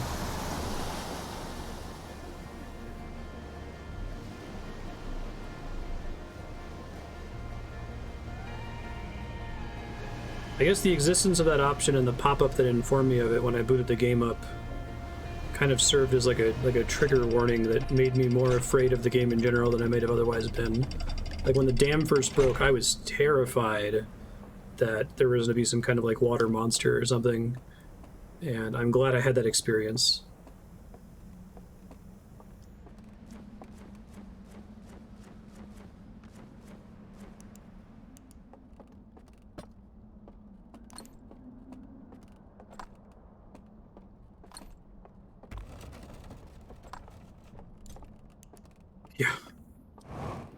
He's like, I'm glad that I discovered it this way.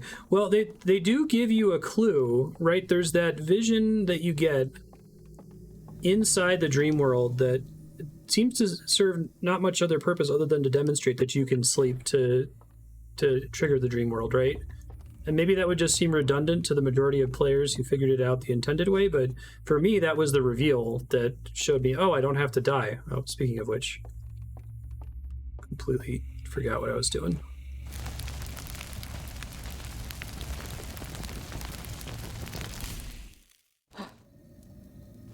Assuming that this is the final glitch, I'm curious how it's going to be phrased, right?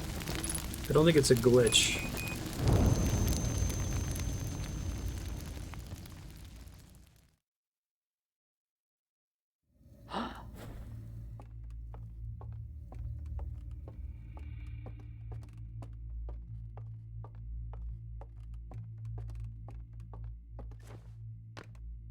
I'm operating on the assumption that this is correct, but it makes so much sense to me.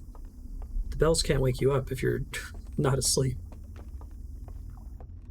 I guess I could test it on the regular bell before I go down to the progress part. Well, I have to go down there anyway.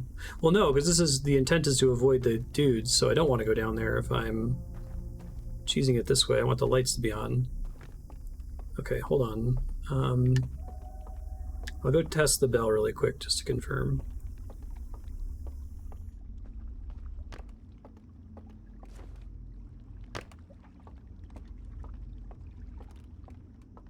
You don't even hear anything. There's nothing to hear. Were there no bells when I came here the first time? Was it just the thing flashing red, so I closed it naturally? Oh my god, this game is amazing. Big fan.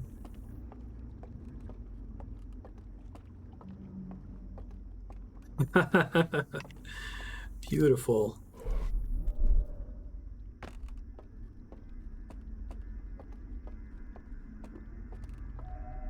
It must have been painful to watch in chat. I'm very sorry. Oh shit, isn't there still like a... There it is.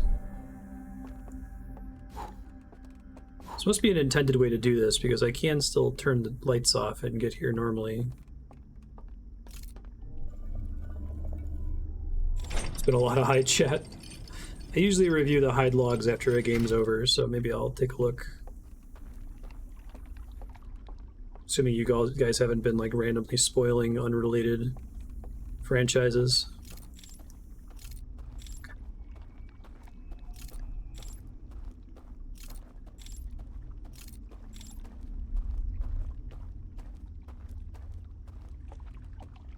So you said I can technically skip the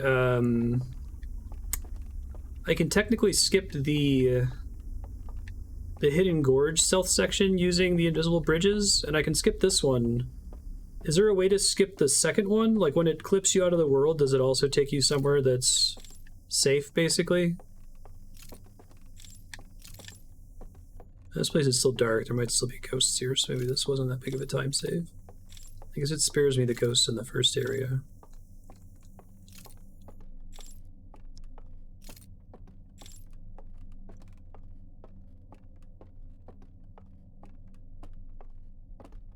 Put a high chat version on YouTube. Just in case I cheese it. Oh, I guess that's to make it harder when I'm coming down here and have to go dark.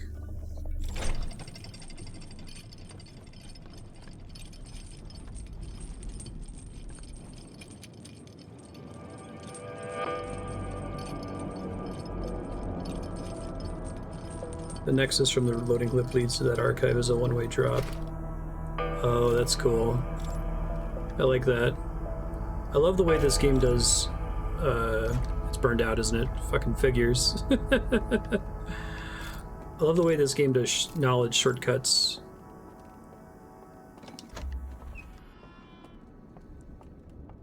Don't take the thing out this time. Oh, I got 3 this time? Okay. I feel like at some point we gotta send like a bug report to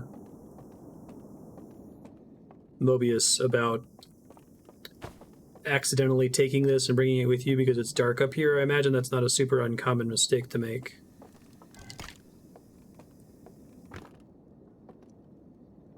Maybe just have it so you can open the door from the other side if you bring it in with you or something. Okay, so this is one of the first ones we saw. They scan it.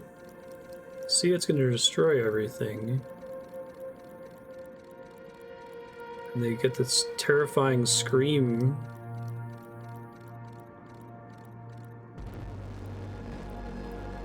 Burn the church. Oh, this is interesting. They build the sarcophagus. Oh. Oh. That's cool. So it is literally, it's like the Chernobyl sarcophagus.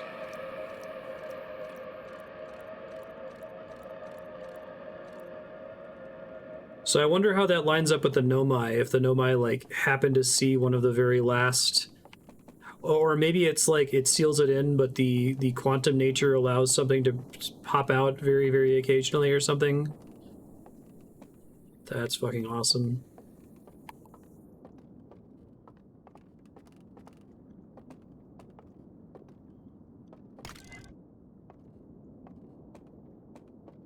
They patched it? Okay. I love that. I love that. See, they're even able to do the, like, ancient scientists doing something that's, like, self-sacrificial for the good of the universe. They're even doing it in the DLC, again, with a different group. Alright, is this the die?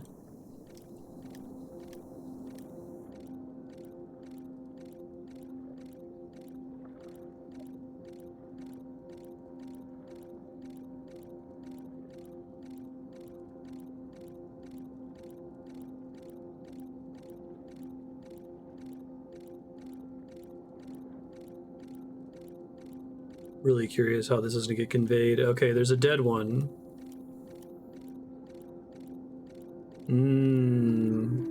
The vitals.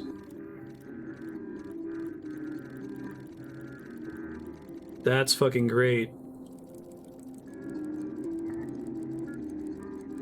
So you see this. The other ones are pretty straightforward as to what they want you to do to solve the puzzle. This one you have to make a connection, right? You have to know, well, how the fuck am I going to be dead in that room?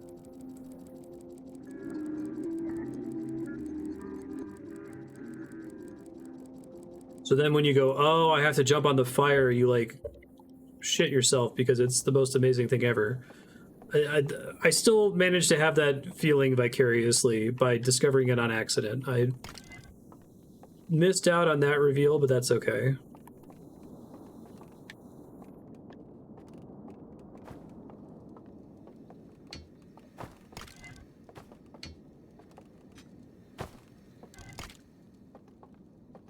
Okay, this isn't to be important. There's lore about how it works with the brain. I probably needed to see this one first.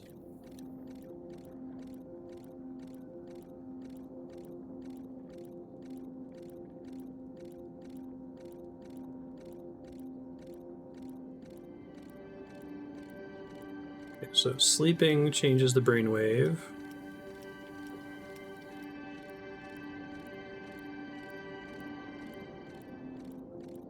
Oh, right, because they're, like, old.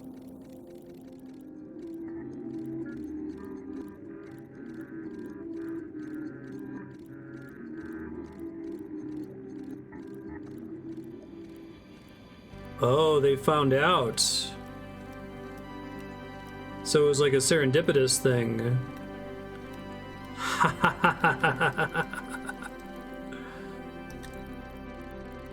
That's really cool. I'm glad they clarify this, that it's not, like, necessarily a spiritual phenomenon.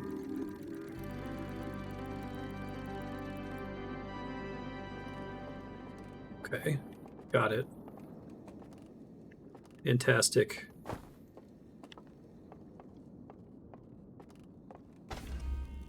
Streamers are like, we have to die in this room, but there's nothing here, only a fire.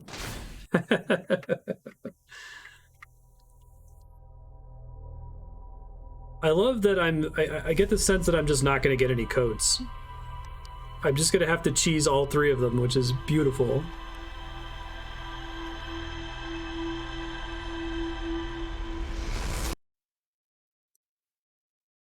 Yeah, I guess the way I make that make sense in my brain is that the statue that I attuned to is designed to send my memories back, and that... How can I make it make sense?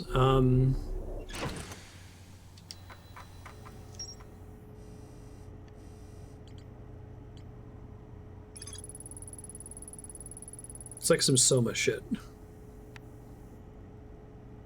An alarm bell failing to wake up one of the stranger's inhabitants. Artifact lights after its bearer dies.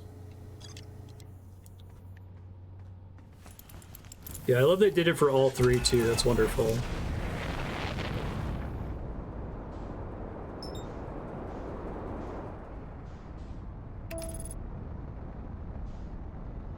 Yeah, I think that's how I read it. That, like, basically the machine that has that little projector scanner thing on the ceiling by the bell.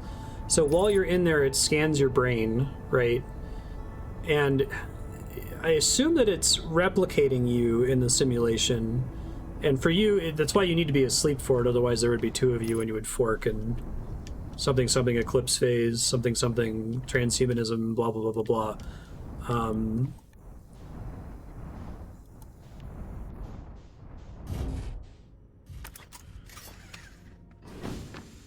So it's kind of like with Soma jumping brains, right? It's just a question of which one are you. Well, one of the one that was you died there and your world line ended, but another one got to continue observing for some time.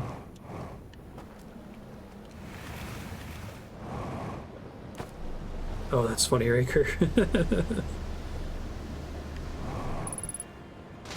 I gotta start from inside the simulation, so I have to get a boat and go through a region. My easiest boat is... Golly. I think it's in the second tower. I'll do that one.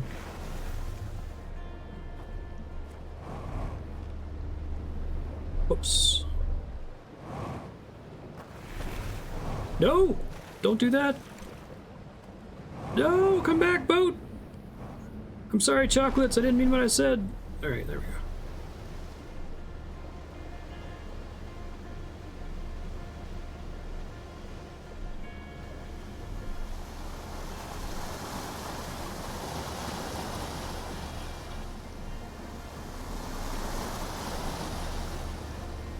Well, yes, the world's a crazy place, son, but don't worry. The canoes are safe. This canoe has not been very safe, Raker. This thing has yeeted me off it, launched me into space. The opposite of safe. This raft.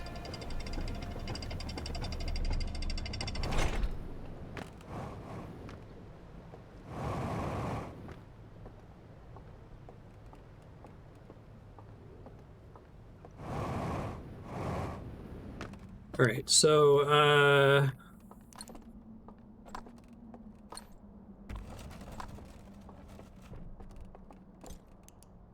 speculated that the sarcophagus was going to be the ending point because it's like, oh, there's 3 locks. Okay, so this is the way you do nonlinear.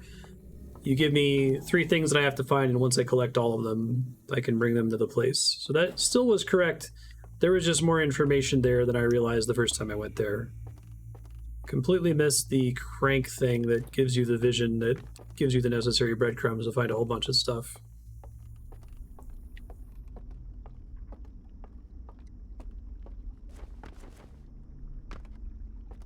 Oh, I think I did this in a kind of stupid way.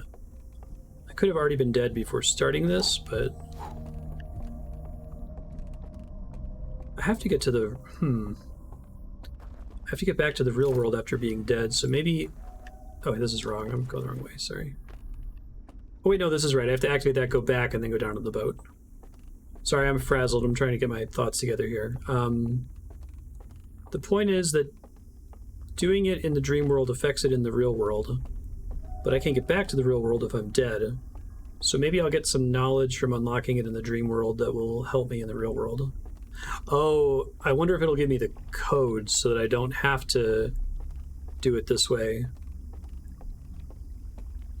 We'll see.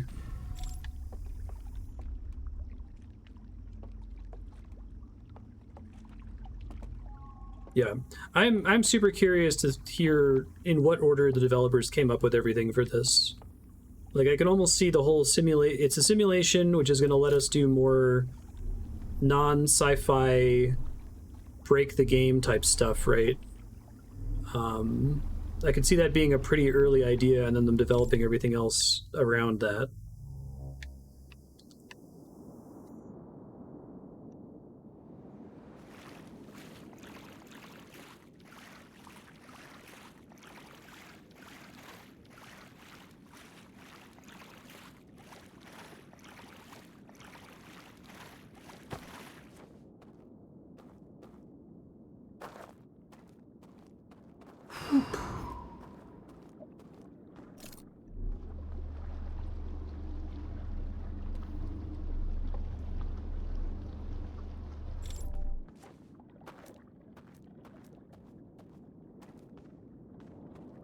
Okay, sounds good.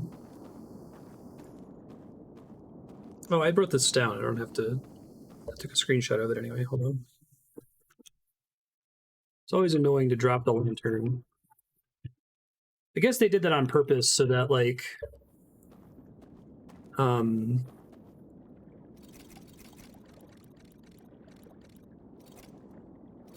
use my words, sorry.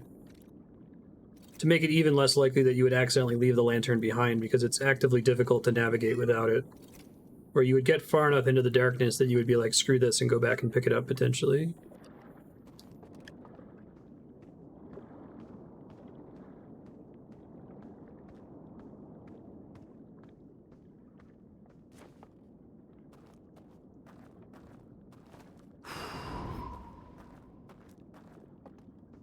Right, and I think I have to... I guess I could go do the last one from the sarcophagus room. But I could totally do it from here if I died here and made it back to this room. It's just annoying to get here.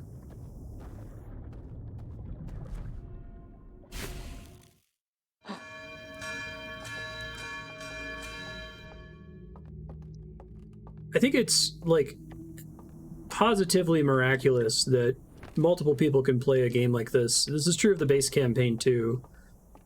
And, like, just arrive at the same solution, right? Like, I don't know, that kind of gives me a... I'm not a religious person by any stretch, but it gives me a kind of, like, awe for humanity and, like, the connection we all have to each other.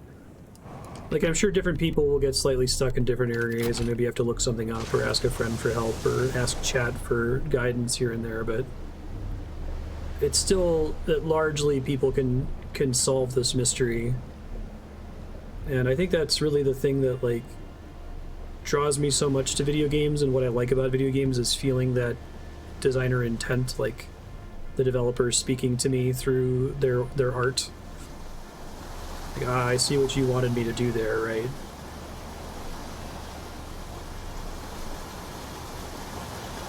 I guess I don't actually have to go through the hidden gorge, but I guess why not? It's fine.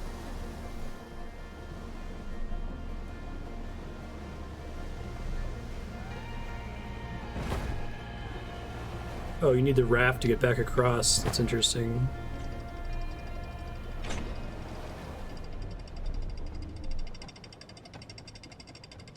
I guess I could send the raft back across and then jump in the water, right?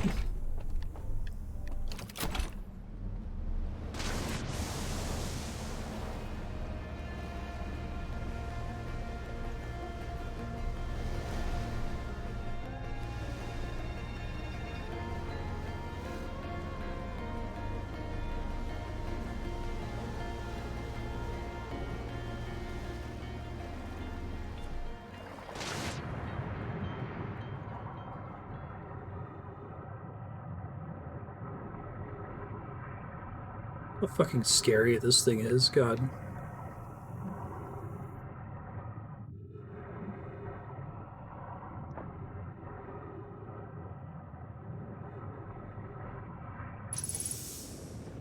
Fez is a similar secret with a destroyed code, but as far as people can tell, everyone just had to brute force it. Alright, here we go.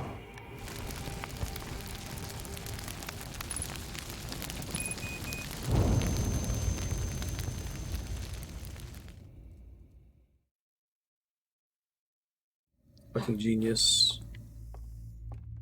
Absolutely genius. Bravo, standing ovation. I'm not even done yet. Just that is part of the solution is incredible.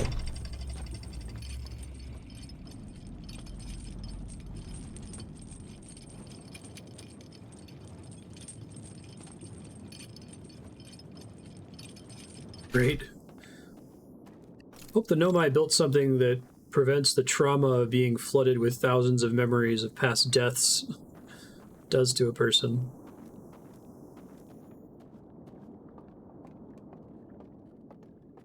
Love it. I love it. I love it. I love it. I love it. I love it. I love it.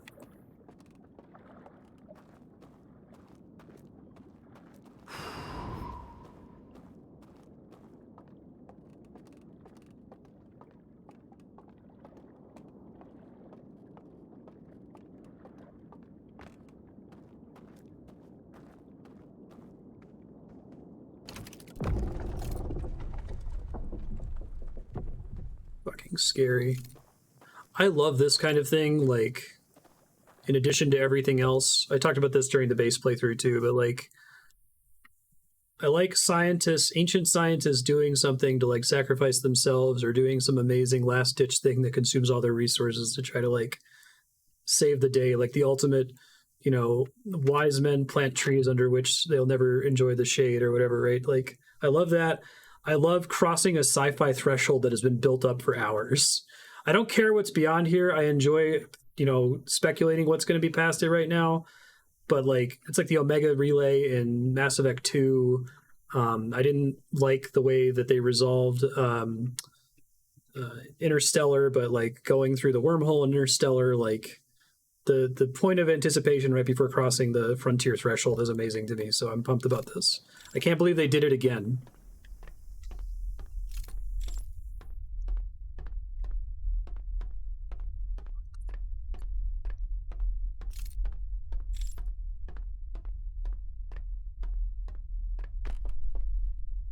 Oh my god.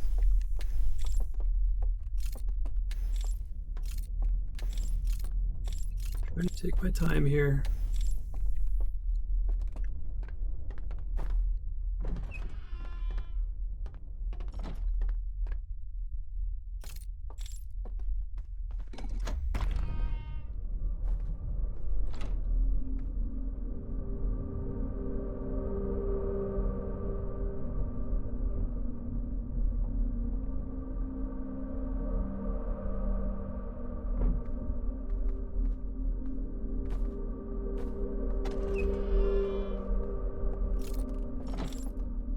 Another one in here. You have to talk to him?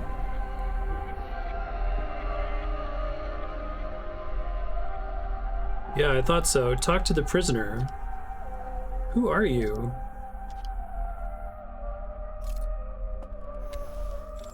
I love it. I absolutely love it. I love the spooky grab face at the beginning, too.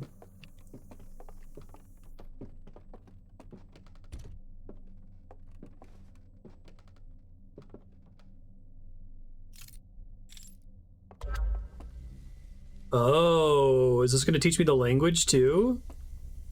I love that we've already seen these devices. I hope that if you beat the game normally after doing this DLC that he shows up with the band at the end. It's okay if he doesn't, but...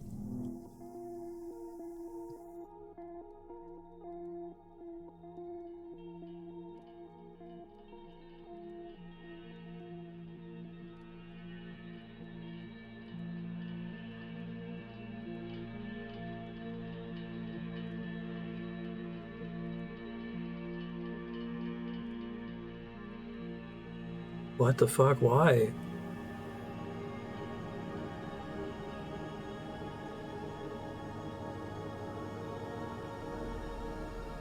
That's why he's the prisoner.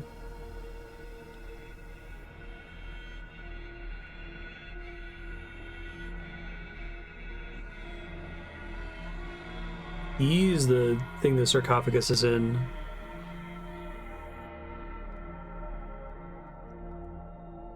They closed it, but it was the brief burst that the Nomai heard, isn't it?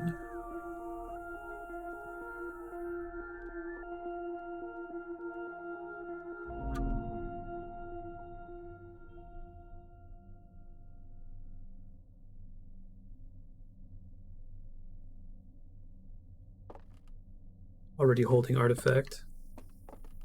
Take vision torch. Oh, I love it. I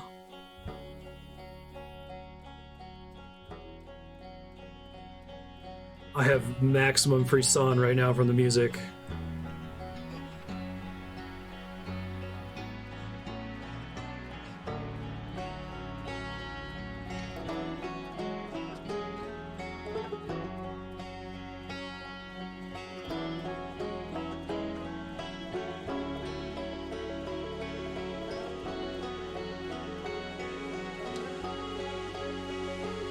Yeah.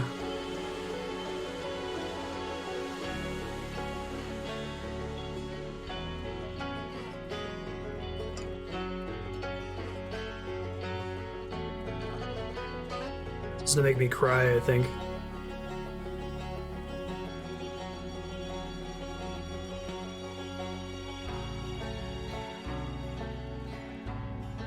This only plays if you've beaten it on the save file, or I guess maybe less information plays, right?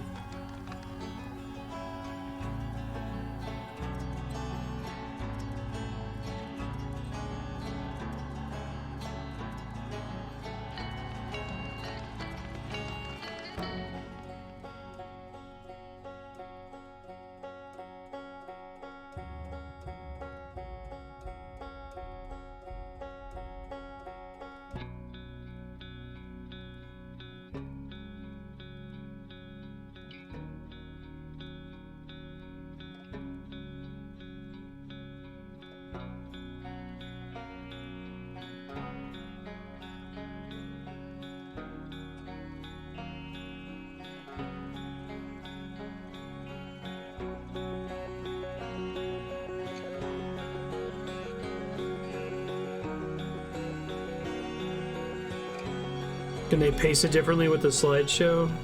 Oh.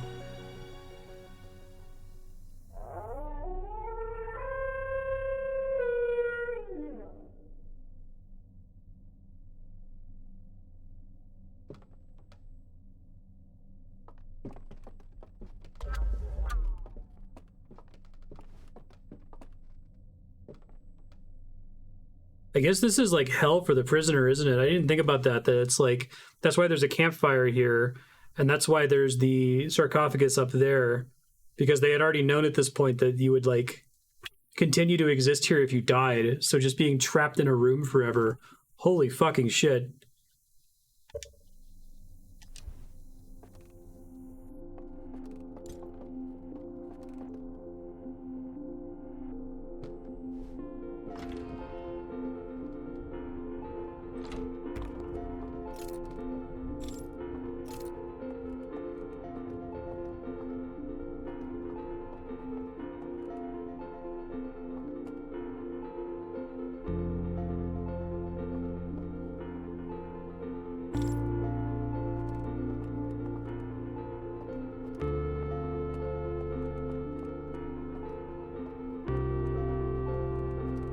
I love the idea of the mind transfer. It's so consistent with everything else they've set up to this point. It allows the ending to be so satisfying, right? It doesn't come out of nowhere, but it lets you communicate wordlessly, and it lets you get everything you need to get to them. Like, usually telepathy and mind reading in sci-fi is such an annoying handwave, but they really earned it here. Gave him a chair and a telescope, at least.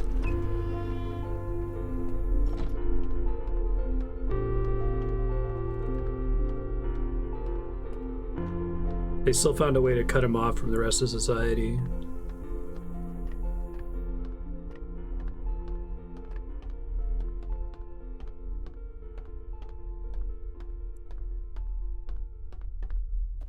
Like I said earlier, I enjoy the threshold more so than the resolution. and I've almost universally been let down by the resolution or the threshold, not because people are bad writers, but just because, like, and I've said this a lot on stream, it is impossible for the superposition of all narrative states to be less satisfying than whatever narrative choice you make, even if the narrative choice you make is basically perfect, right? Like, if you have everything that could possibly be versus a really good idea, everything that could possibly be will always win. But in this case, I think that this is the perfect choice to have made, and I'm very happy afterward.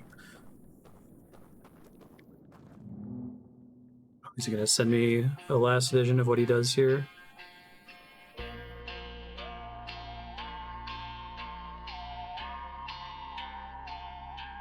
Yeah, you're like, what are they locking up? It's got to be something real scary. It was just this punitive thing.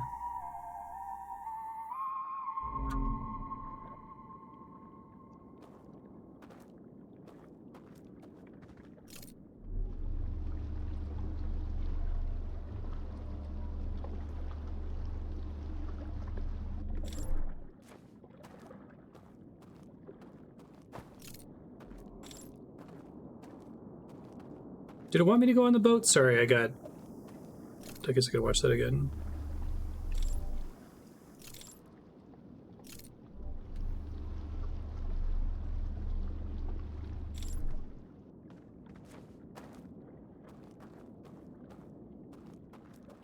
Oh, footsteps.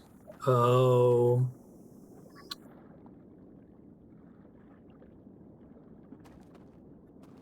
Yeah, finally.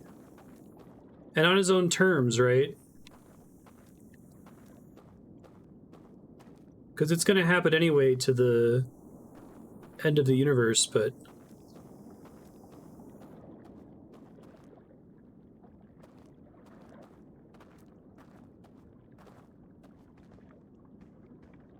Yeah.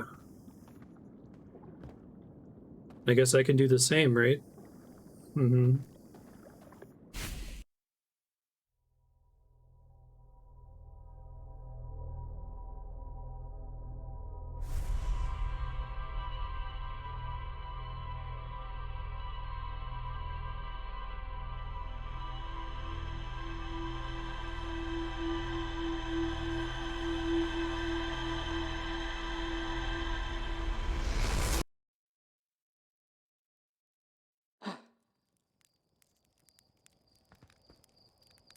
I kind of like the idea, and I don't know if this is the intent, but I think it's part of the art that it's open to me interpreting.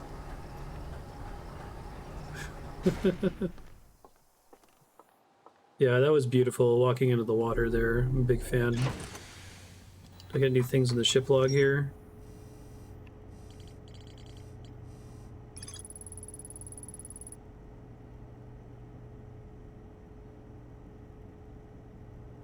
That's beautiful. Okay, I guess that's the DLC. Can someone just confirm, like, it would be too perfect if you go and actually get the real ending that he would show up and join in the music. Does that happen? Because I'll just watch a YouTube thing of it. I'm so rusty at the rest of this game that I don't think I could do actually trying to rush the ending, and I don't actually have all that much time left over. But it does. Okay. I have to do everything, right? I'd have to go to the Ash Twin Project. I'd have to get the Warp Core. I'd have to fly through Dark Bramble. I'd have to avoid the anglerfish, and I'd have to get to the vessel. I don't even think I remember half of the specifics of how to go about doing that. So, you talk to Hal in the museum for an Easter egg. Okay, I can do that real quick, and then I'll look up a YouTube video.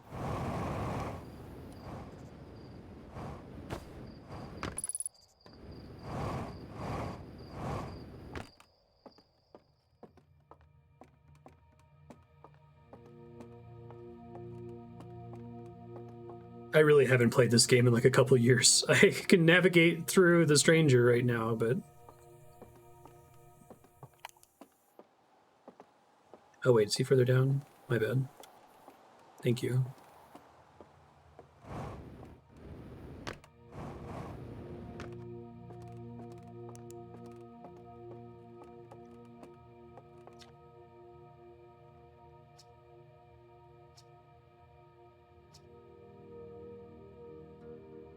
Let me translate this new alien language I found. Call it 100 samples.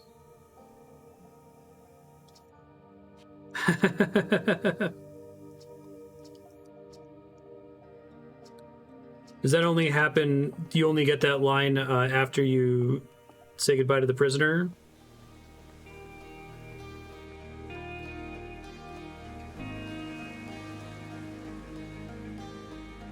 Yeah, sorry, I would do it, but I worry that, like, I'm really energized right now by the way it ended in the DLC, and I worry that I'm gonna have I'm gonna get eaten by anglerfish a couple times, and I'm gonna miss aligning into the Ash Twin project, and it's just gonna be a bunch of frustration at the end of the playthrough. When I just want to see the sequence with him showing up with the instrument. So, yeah, I will. Give me a second. That's nice. You can go back there. So it's the game's way of telling you, yeah, we're not going to tell you what the language means. I'm glad that they chose to do that. So give me a second to pull up a video here. I'm sure I can find one. Is it?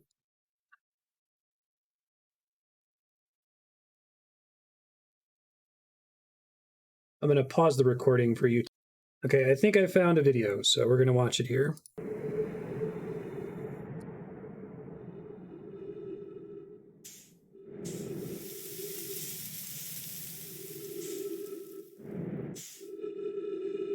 There are 2 bad endings for stopping the ATP and going to the stranger. One for if you're just in the stranger loop end, and one for if you're in the simulation. Oh, that's kind of cool. Yeah, I was actually wondering about what would happen in that case. Like if you bring, if you take out the warp core, because the project's already outside of the supernova radius. Is it possible to remove the warp core and then fly out of the supernova radius normally?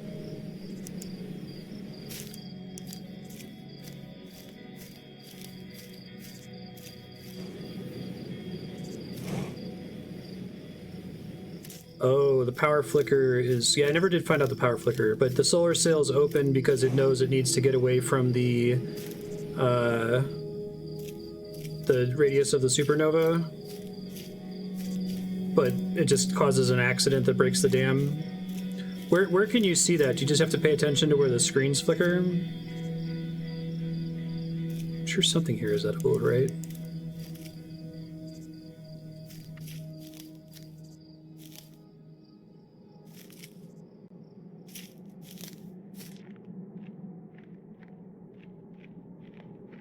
Which is why when you discover it the first time, it's pretty far away.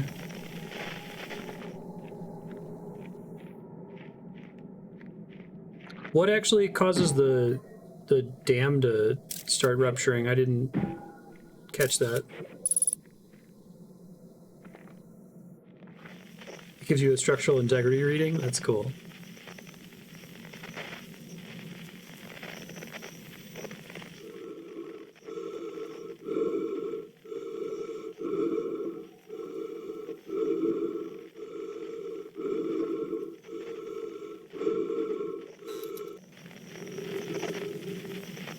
I love this ending, by the way. It's like pseudo-spiritual. It's very like dreamlike, David Lynchian. And so in that way, it's kind of different from the rest of the game, which is in general kind of whimsical, quaint sci-fi. But I like it because it's trying to represent something artistically that you can't just like put a Big Bang or something on the screen, right? It's like the best possible way to represent new life, I think.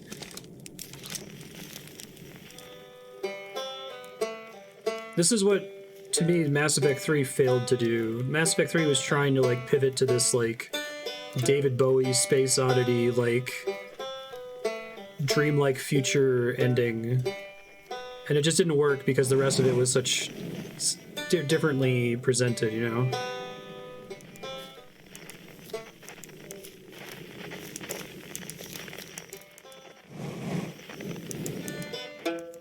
So even parts like this, I'm glad I'm watching the video of someone who's played it before, because I would be stuck here. And my energy from the beautiful ending of the DLC would be petered out, but I'm still high energy at the moment. Satellite takes you to the dark side, and then going from Dimmer Hearth leads to the summer side. Oh, which is why I come out onto the boat in different ways? No, I did miss that. I was wondering why. So there's two different...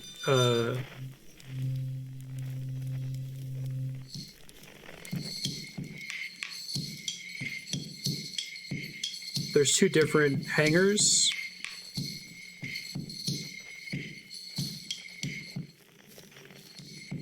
We know now that they precede the Nomai. Oh, Dark Bramble's not there. That's cool.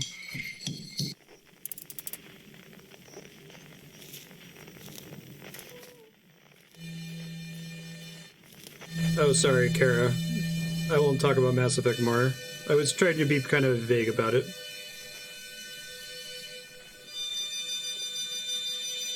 Oh, the other hangar is intentionally spookier? That's great.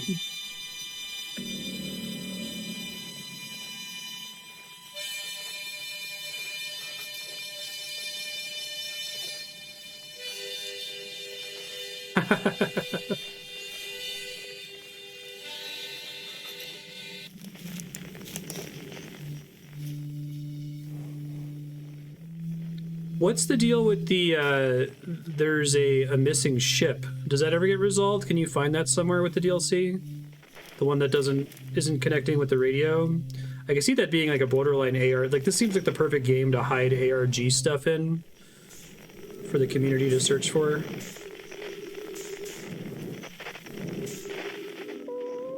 Oh, it's the eye cloaker.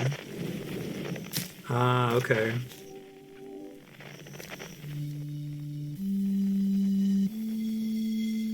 And it was lost because the prisoner shut it off.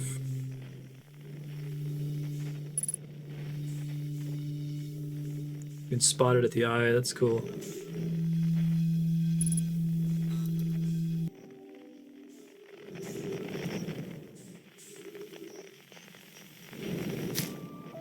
I love the prisoner. I love that whole idea of putting that behind the sarcophagus. Like, you know that some kind of, like, sci-fi reveal, like, oh my god, it was this all along.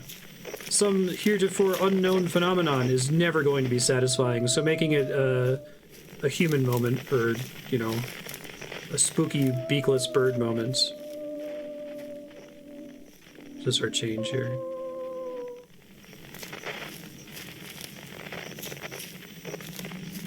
Oh, nice.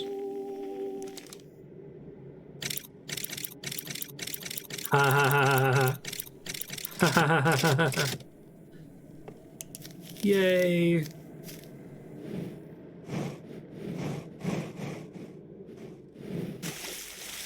Oh, this is nice.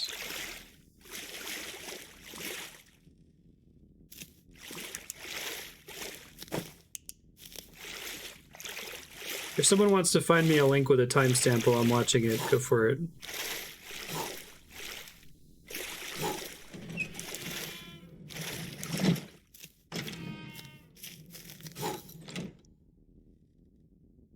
That's a little spooky. I like it. You can see this corpse in the real world vault. It's like literally a sarcophagus. Literally a sarcophagus. Does it call it, is it a vault in the game?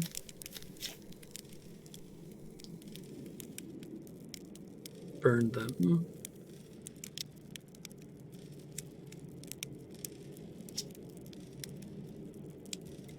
Away in darkness, obfuscated and lost. They did not want to see their story end.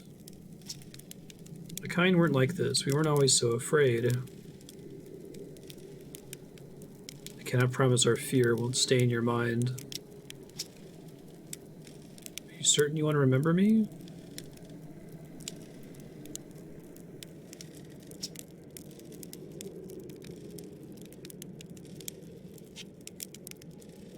People disappear from the pictures when you blow out the candles. That's cool.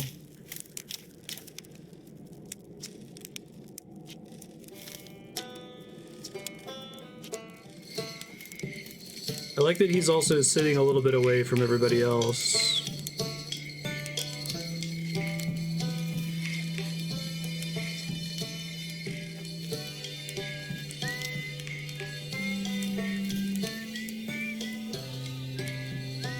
Yeah. Thanks, Antimatter. I'll transition to it here. 1351, you said? Sick.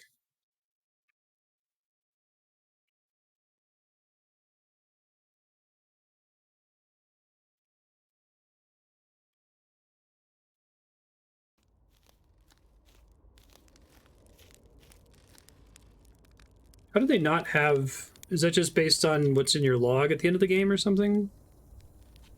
They didn't meet Solanum on the Quantum Moon, I guess?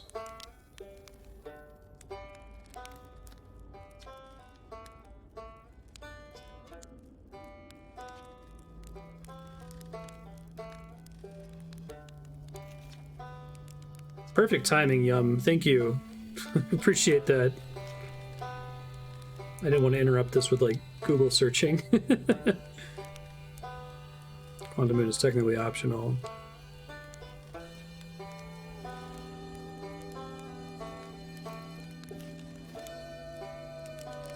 Oh, I'm so glad they did this. In my brain, I'm like, with them having an instrument has to show up in the ending, right? It has to.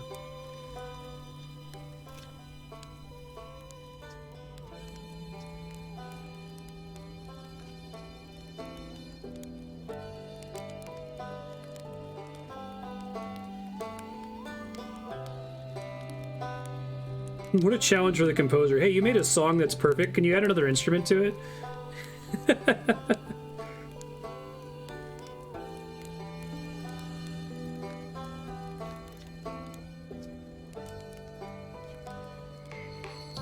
this definitely makes me want to cry. It's just... I'm really affected by music. This song in particular fits perfectly.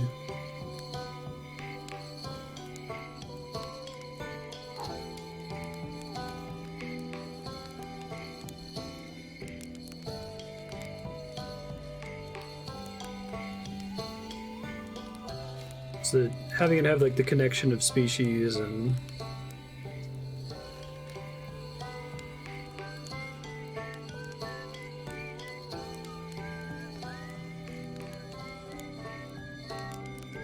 uses to say what the instrument is. That's interesting.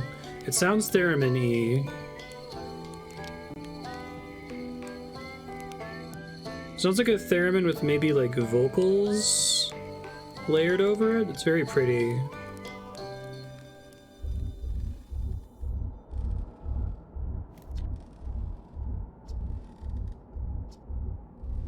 And collapse the innumerable possibilities into one, yeah.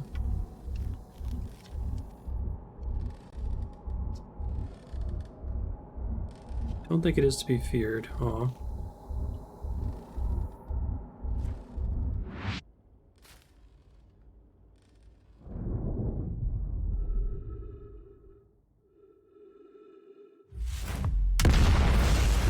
I would believe that.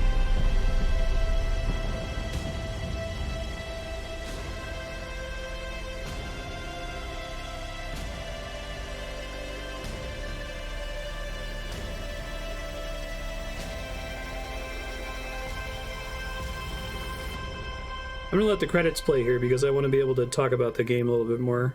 Just gonna summarize my thoughts. That was part of the reason why I wanted to jump to this really quickly right after the prisoner walking into the water.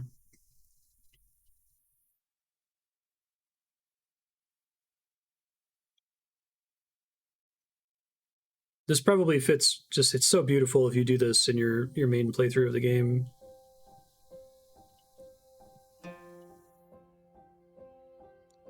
Yeah, this is one of the most impactful game experiences I've ever had. Masaoka, executive producer. I did not notice that before. Hero from Heroes. Okay, cool. It's one of the most impactful games I've played. It's a game that speaks to me and speaks to my interests.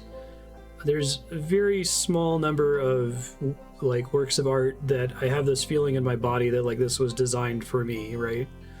The person who created this or the people who created this have the same values and the same like loves and likes and hates as I do. It's just perfect, and I can't believe they made a DLC that's also perfect. I have no notes. I have no complaints. It's moving. It's meaningful.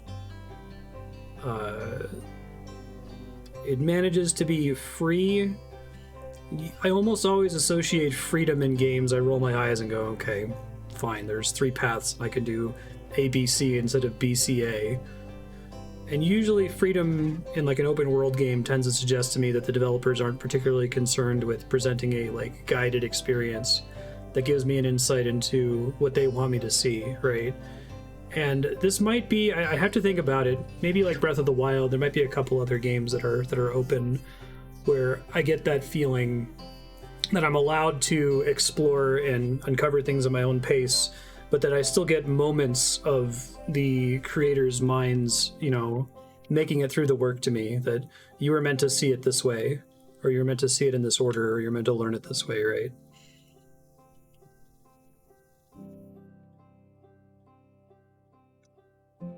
You read, it's all in your head as your conscious observation determines the reality of the quantum superposition of all universes in the eye.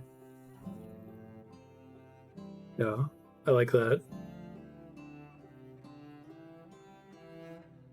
I got distracted when I was talking earlier. I didn't get to finish my thought on this, but my thought was that it seems like the purpose of the universe is for a sapient being to observe God, basically, where God is not God, right? God is the eye of the universe. It's like chance itself. It's probability itself. It's the thing that has caused all of this to be. And that when something observes the unobservable, it starts over. And so like I like the idea of this like faulty attempt by these frightened owl people to like come and stop it, even though it's like, no, it's the most beautiful thing that could happen would be for it to end.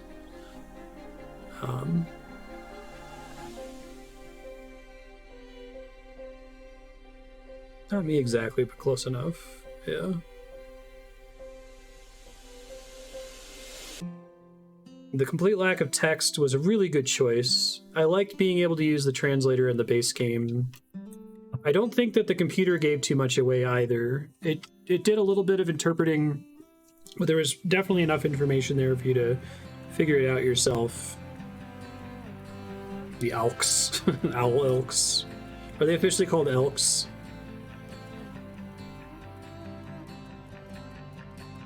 Everything about the owls building it is incredible. Like finding out that they had to like destroy their planet to do it. It's so good.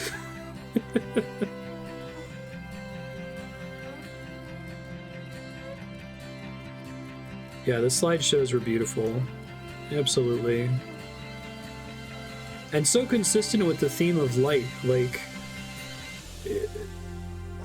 what a miracle that all these pieces came together, and they did it twice. This is almost like a I love Tim Schafer's on that list.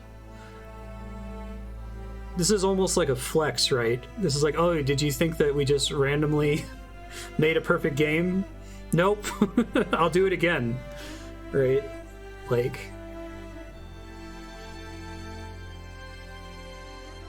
I love the thesis advisors are on the list. That's great.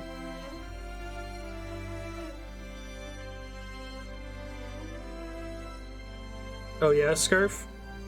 I think it speaks to the quality of the work that it's set up. I love media where everything is elaborately set up such that you could arrive at the right idea or something close to the right idea before the story does. And I think people get mad about that. Like I've heard that like the creators of Westworld got angry that the player base were, or the player base, that the audience was figuring out what the twist was going to be, right? And it's like, but you did such a good job. You should be proud of the fact that they figured it out, right? 14.3 billion years later.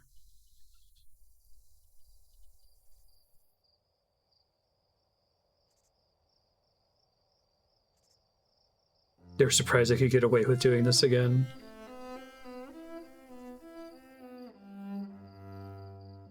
I think this is officially the most perfect DLC I've ever played. I think the Dark Souls DLCs are pretty close, because they're all really good and very robust. Oh, that's nice. I can't believe geniuses exist. This is clearly the work of a lot of people too, right? Nice. I think that's part of what makes it magical to me is that, you know, auteur theory is a thing, and yeah, there are games that when you can feel the intentional direction of a person that it changes things quite a lot. But like, I still have the game open now. But like, that a bunch of people can come together and make something that beautiful, and it's not entirely dependent on the like super genius vision of one person. I don't get the sense that that's necessarily what Outer Wilds is. So that was wonderful. Thank you, folks. Thank you for tolerating me watching it in a YouTube video. I can't begin to express to you how it would take me an hour and a half to remember how to beat the game, and how that would be uninteresting, and that I would lose the power of walking into the water with the prisoner. So I hope that that was an acceptable way to wrap it there. This was beautiful. This was wonderful. Thank you all for watching. Um, I'm never going to forget this game. Keep spreading this game to other people like a brain virus. That's good for them.